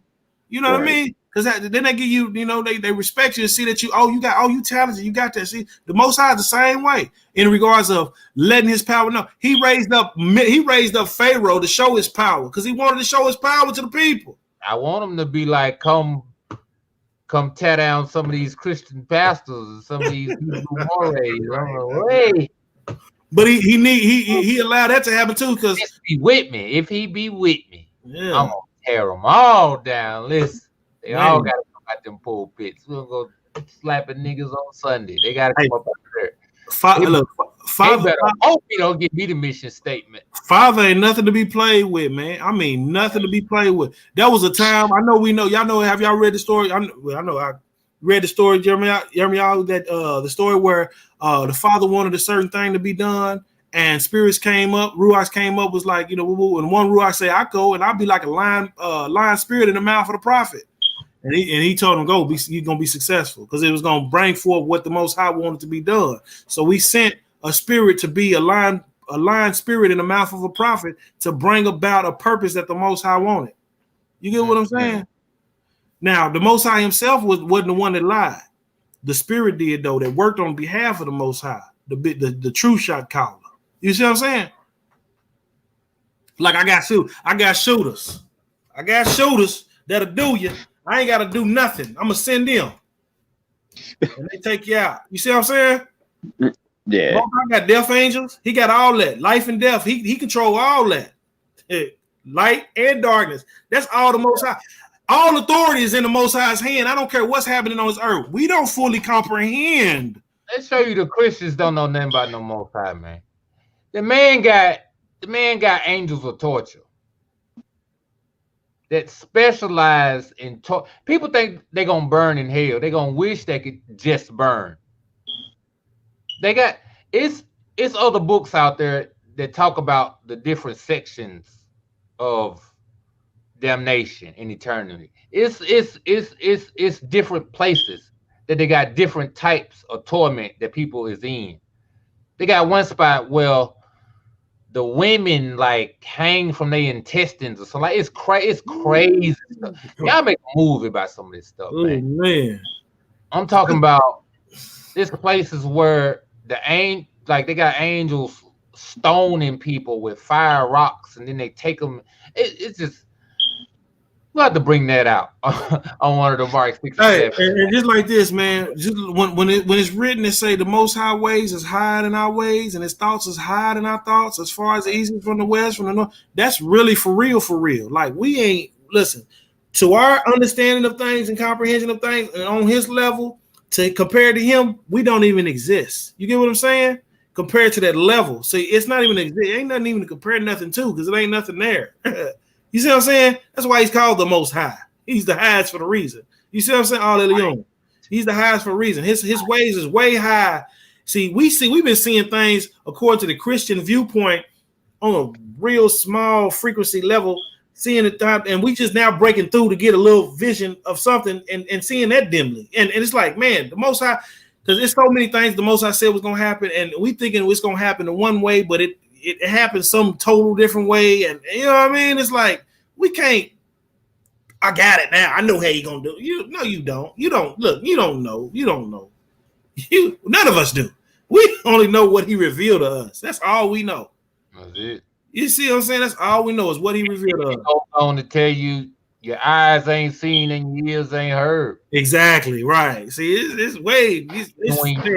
So the best thing to do is just make sure I just line up with what He told me to do and loving Him and loving my brothers, myself, walking in all His ways. Make sure I just do everything morally right according to not the ways of the heathen. Right. Do not the ways of the heathen. Learn not the ways of the heathen. And if you got some of the ways of the heathen, unlearn the ways of the heathen and learn the ways of the Most High.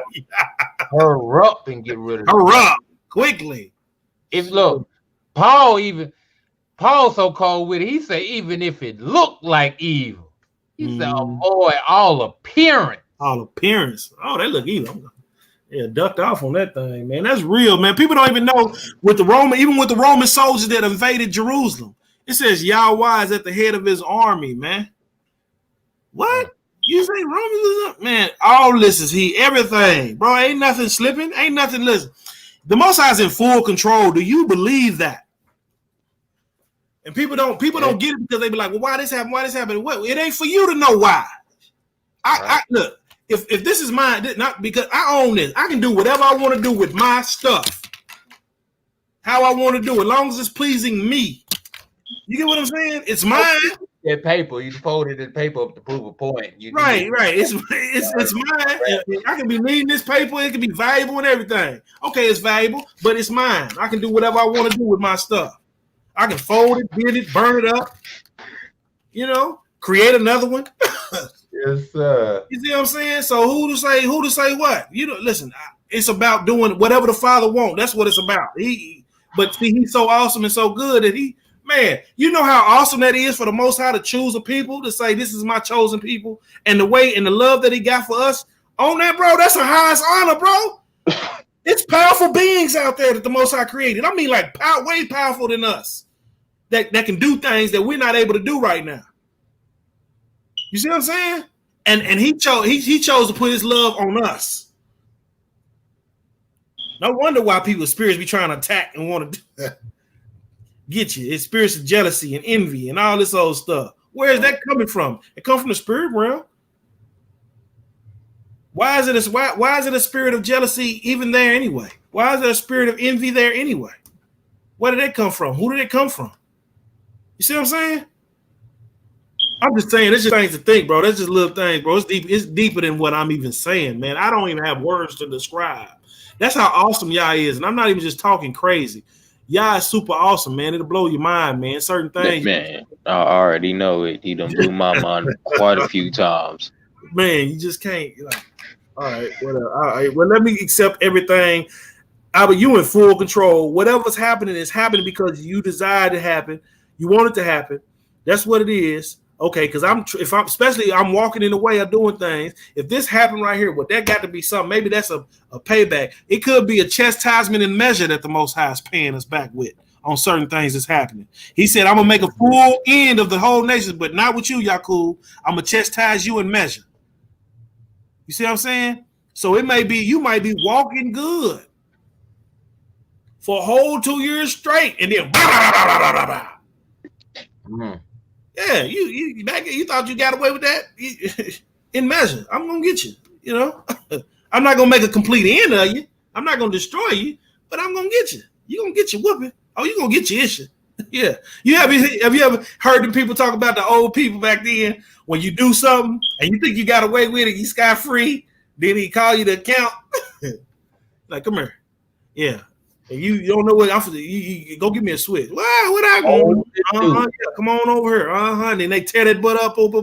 Yeah, that's for the woman. You thought you got away with that. I seen you. I told you.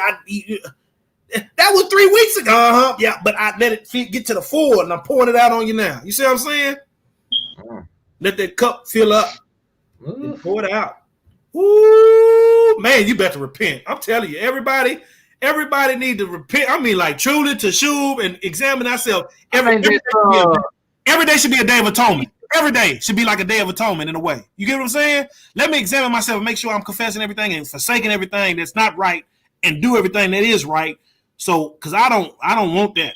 You don't want that. You don't want to see you know how you can't see me. And literally, like if you see me, it's over with. You know what I mean? You're dead. Because when I show up, like that's how the Most High. You don't want to see the Most High like that. You don't want to see him. I'm telling you. You don't want to see him like that. In righteousness, yeah, absolutely. Only let me see you in righteousness. Not in wickedness, not in folly, not in vanity. Y'all's awesome, man. Am I sounding crazy, y'all? No, sir, you're not. No, sir, you're not. No more crazier than usual. This is how my art gets. Yeah, my Akb, you do the same thing. Akb be on the same. I'm known for my outbursts. Man. But they know your brother, you know, they know that's me because it's been the same thing. I've been posting hard for about a year now. Mm-hmm. Ain't nothing changed. I might have scared them earlier. I did a nice calm one earlier today. I even said, man, this is one of my calmest videos. Yeah, they ain't yelled or nothing. I don't even think I coached that thing. Right. But you know what? I did a lot of, that was really one of the deeper ones. You know, it's called Go Hard or Go Home. Let's get real, you know, about just being serious about this thing and not being caught up in doctrines of men or just being slack in the faith. You know what I'm saying? Like, it's bigger than being just knowledgeable about scriptures. You know, you got to be able to live this thing. Right. And a lot of people take pride in being able to recount scripture and having precepts and all. Like, man, you got all the precepts, but what? Like, it's got to be something wrong with that. Because for all that studying you've done, you don't realize, like, you need to be out here doing something. Right.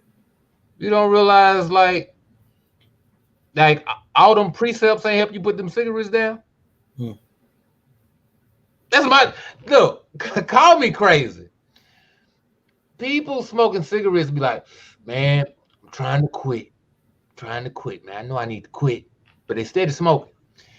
So all them precepts you read, none of that empowered you enough to be able to quit doing what you're doing. What I'm saying is that not that you're wicked, you going to hell, but that there is weightier matters to be concerned with. There's something off. There's something that needs to be analyzed, something that needs to be checked on, something needs to be gotten into so that you will not be oppressed.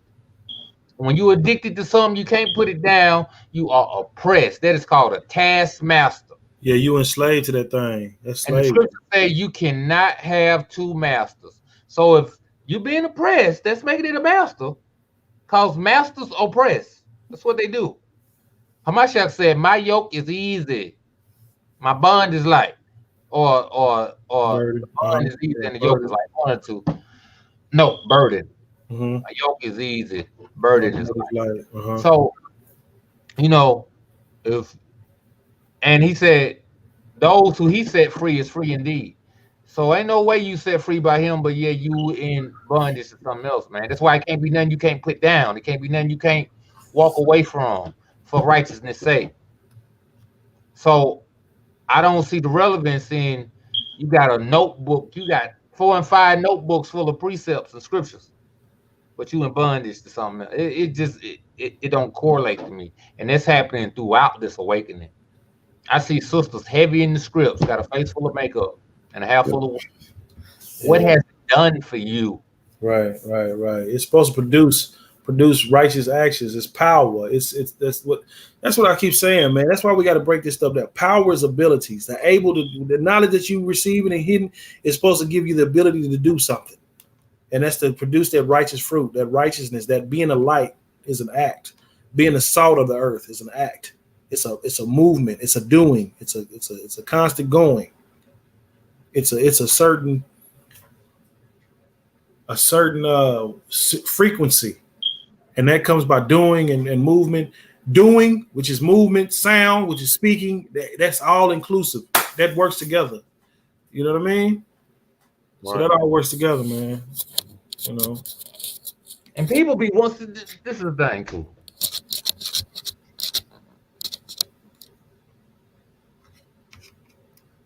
People can't get into the scriptures because the world's still choking them. Maybe I need to say that again. Yeah, that's good. People can't get into the scriptures properly, how they truly need to be getting into them, because the world is still choking them. Something in their past, or near past, or way back in the past, is still got a hold on them people, which is a burden and a stumbling block that is holding them back from growing in the scriptures. And they wonder why they always catching hell. They wonder why they always need prayer, why stuff don't never go right, because the unclean thing been among them. They like Joshua crying to the Most High, talking about why we lost this battle. And he praying and crying. He said, man, what are you, get up. What are you praying for? You got an unclean thing among you. You need to go straighten that out. Then come pray. Like Kamashak said, you got ought against your brother. Leave your gift at the altar. People got ought in their heart, man.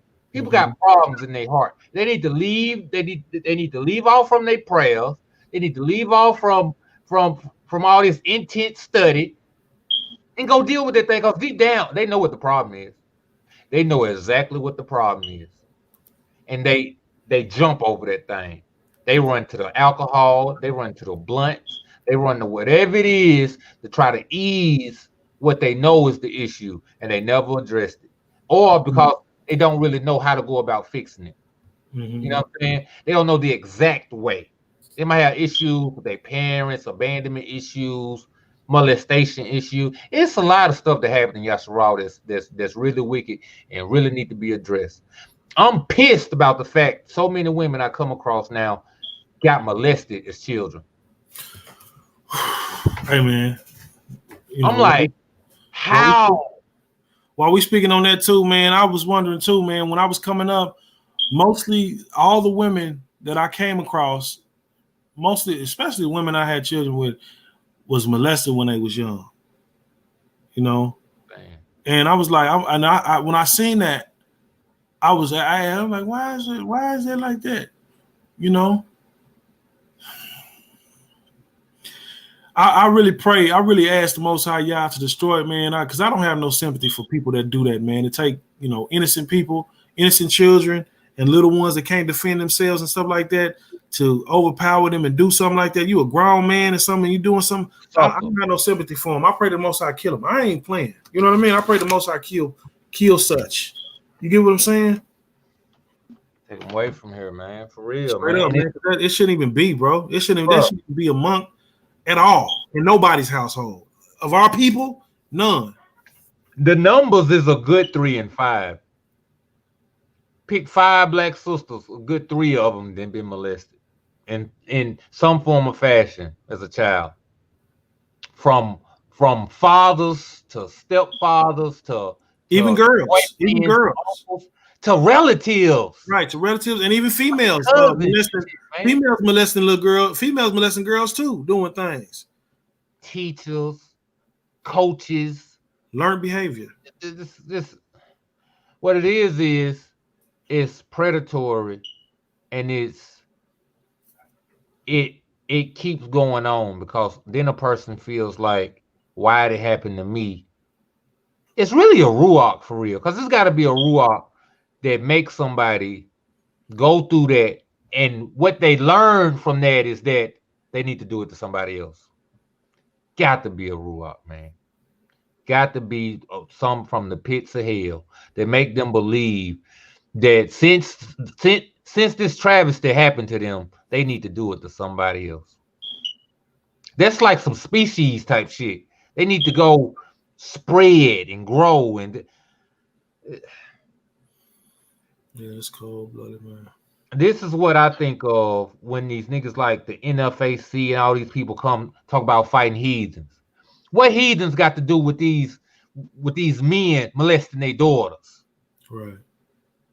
What heathens got to do with these pastors robbing these women every Sunday? You know, taking some women and molesting them, taking little boys and sleeping with them. These pastors doing all manner of folly, man. Got these little boys looking at them as father figures, and they taking them and molesting them, man. These football coaches molesting little boys in the showers. All kind of wickedness, man. And now people want to be worried about all the other shit, man. We got so much dirt in our closet, man.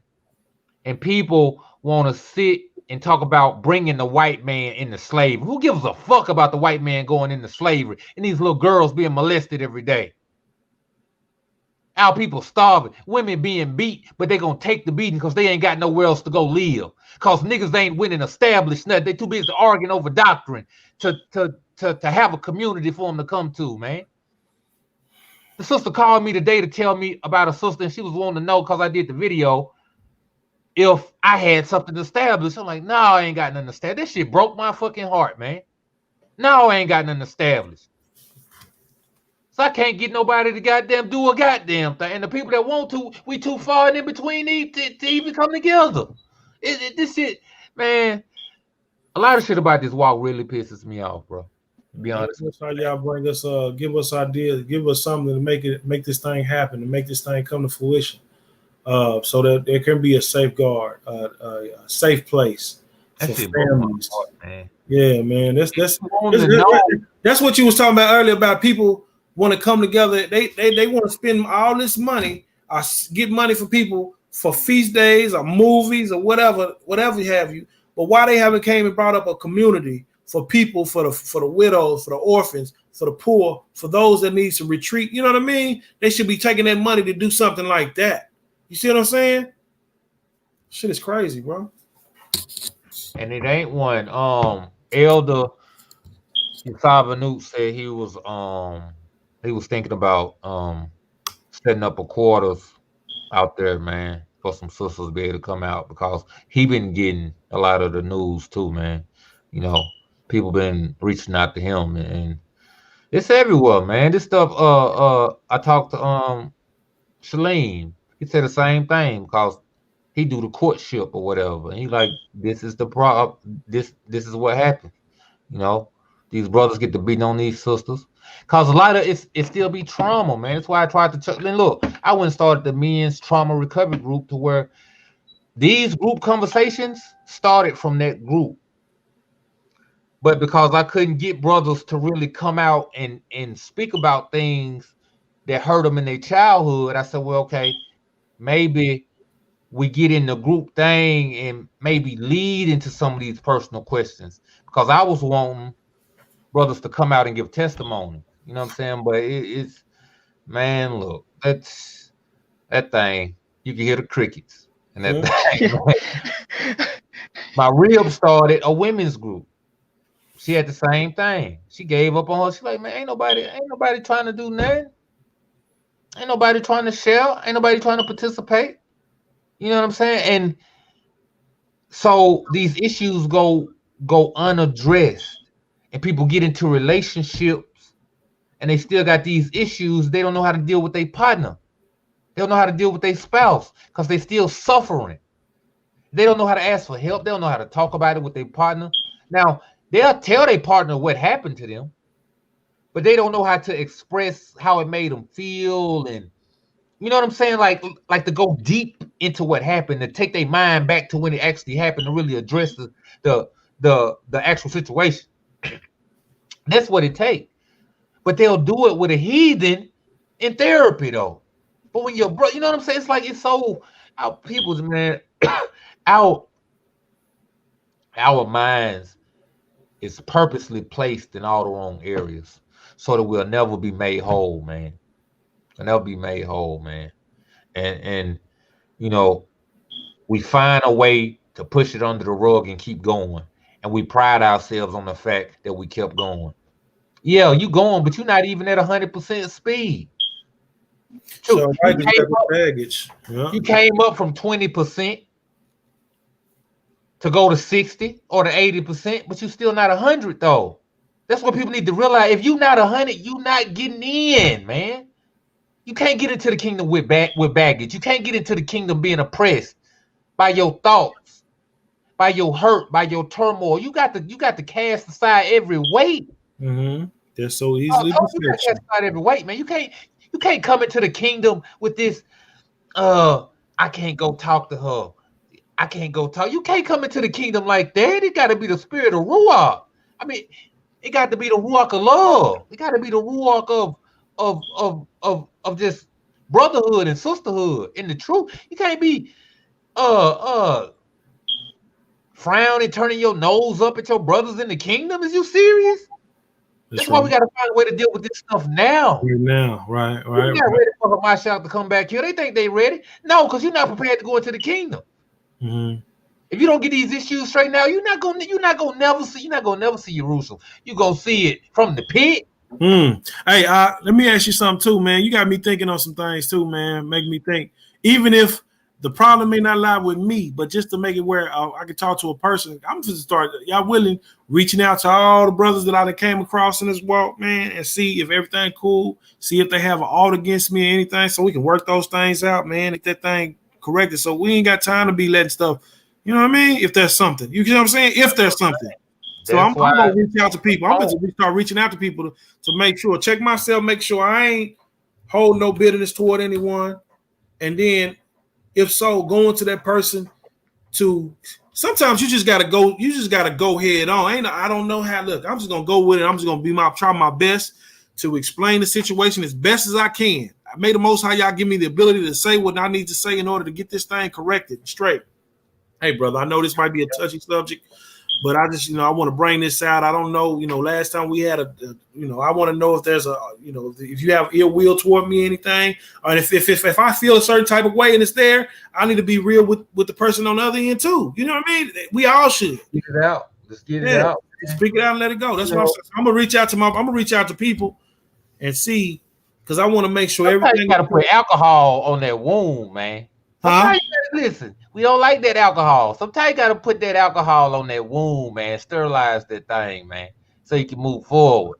It's gonna stain. You remember when you was a kid and your mom be like, "Come here, let me see your little wound. Put some on. Put some alcohol on." You be like, "It's gonna burn," but you gotta get to it so you can take care of that thing properly. Get past the little burn. Get past the little hate, man. You got to, man. Your soul is on the line, baby. That's what we gotta realize. This thing. We gotta really. That's why we need that hellfire and brimstone preaching, man. Cause it's gonna make you move circumspect, man. Prosperity preaching, it's really an enemy, man. A brother ain't your brother. He ain't your friend. He ain't nothing to you of benefit if he gonna lie to you. That's right. You know what I'm saying? He ain't nothing to you of benefit if he don't correct you. You get what I'm saying? And that's just the truth of the matter, man. That's just the mindset we got to move, because that's love. Love is, whether it hurt your feelings or not, it's right to tell you this. And I'm going to tell you. You can take it how you want to take it. I hope you take it in the right way. A wise man heeds correction. You know what I'm saying? So hopefully you be a wise man or a wise woman or whatever. Like it's a lot of stuff. Think about this, man. It's sisters out here really caked up in makeup, man. Really caked up in the makeup and call themselves in the truth.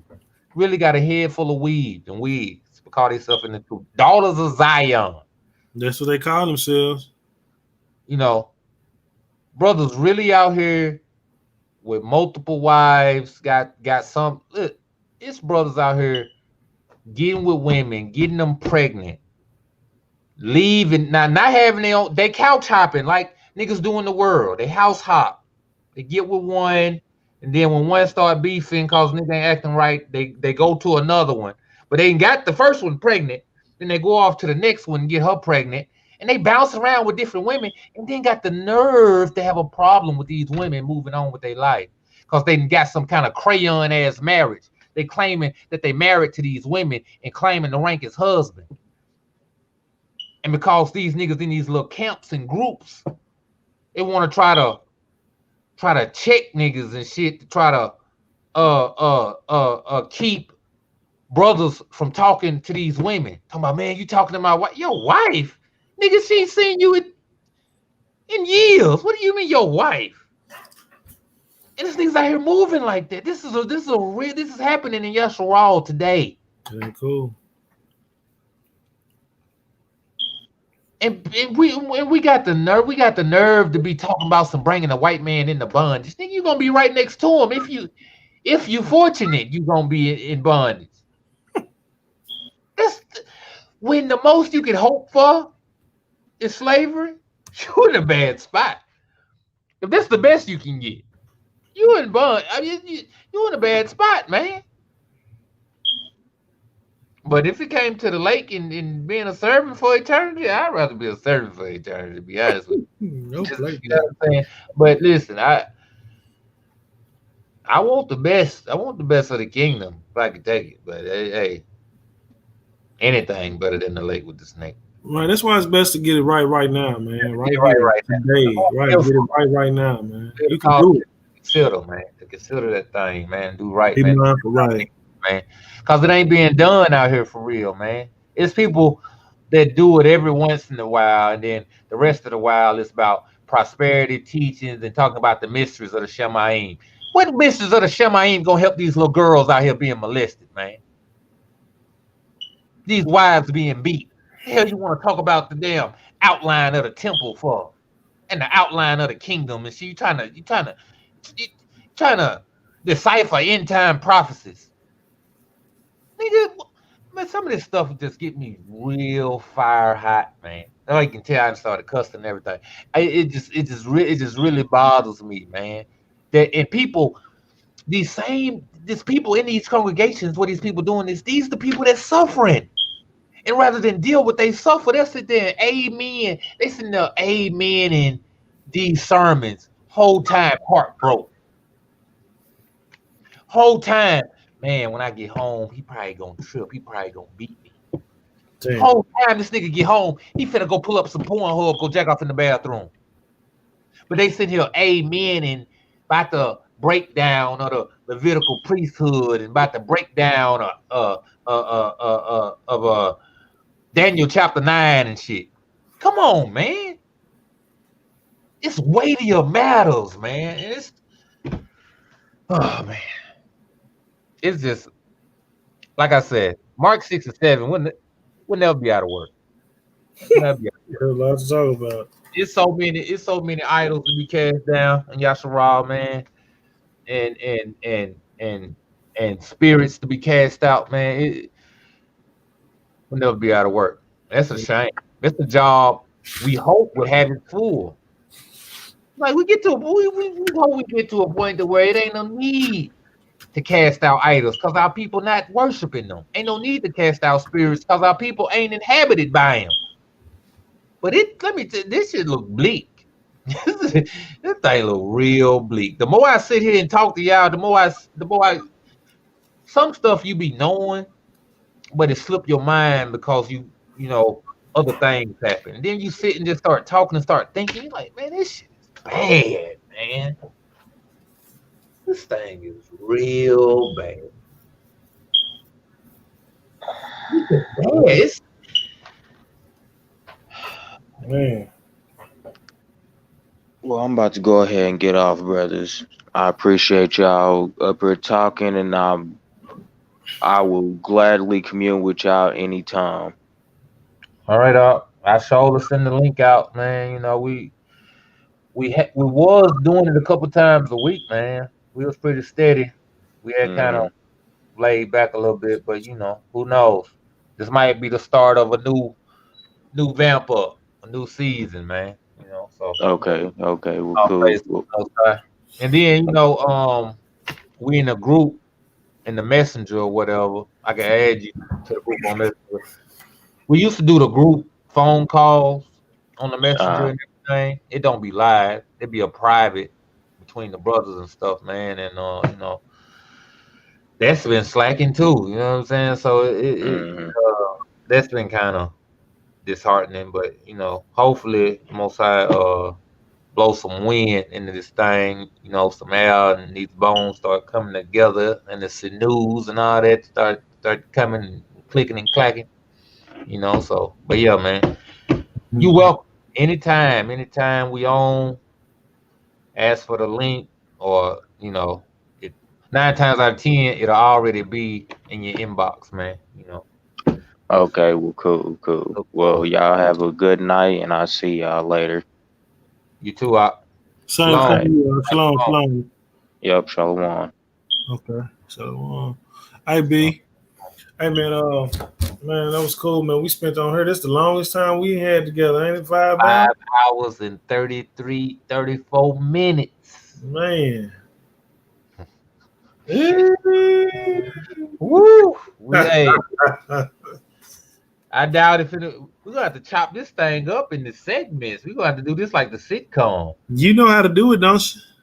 Yeah, I know how to do it. It's man, 5 hours worth of chop ups. Yeah, that's a lot of little chop up. We gonna do some chopping. chop. Specialize in this thing. Man. Yeah, man. All praises, man. What time you want to do the thing in the morning, man? Man, it's 1 o'clock over here where I'm at now, man. 1:15. Yeah, it's 12 over here, so. Right. So man, what you tell me, man, maybe 10 my time, which would probably be 9 your time. If not 10 your time, 11 my time. 10 your time sound about right. Okay. Sound about right. I ought to be up. But you know, this is my first time going to get in my bed. You know, we've been separated for real for the 40. Right. I done slept in the bed, but I ain't get comfortable. I slept on top of the covers, on another cover, you know, trying not to be just all the way in that thing. So this is the first time I actually get in there and snuggle up and have my little cuddle buddy. Yeah, you know I got a nice bed too. We got the pillow top thing with the foam. We got the memory foam mattress, and went and got another memory foam to throw on top of the mattress. So it's just all extra. That's why I showed up get out the damn bed. I called you always in the damn bed. Snuggie. I'm snuggy. And the youngin in there. So now what you doing, babe? I'm snuggy. You know me. Yeah, man. Hopefully I don't oversleep on that thing. I don't know. But man, if I oversleep, we'll just plan on no later than 11 your time. Because I'm gonna have to get up for my schedule anyway. The alarm is going off at 10:05 regardless my time. Okay. So no later than 11 your time, but I should make it for 9. I call you first anyway. All right, cool. That'll work. That sounds like a plan. All right, yeah, will. Yes, sir. All right, Shabbat Shalom. Good talk. 12 tribes. One nation. Hallelujah.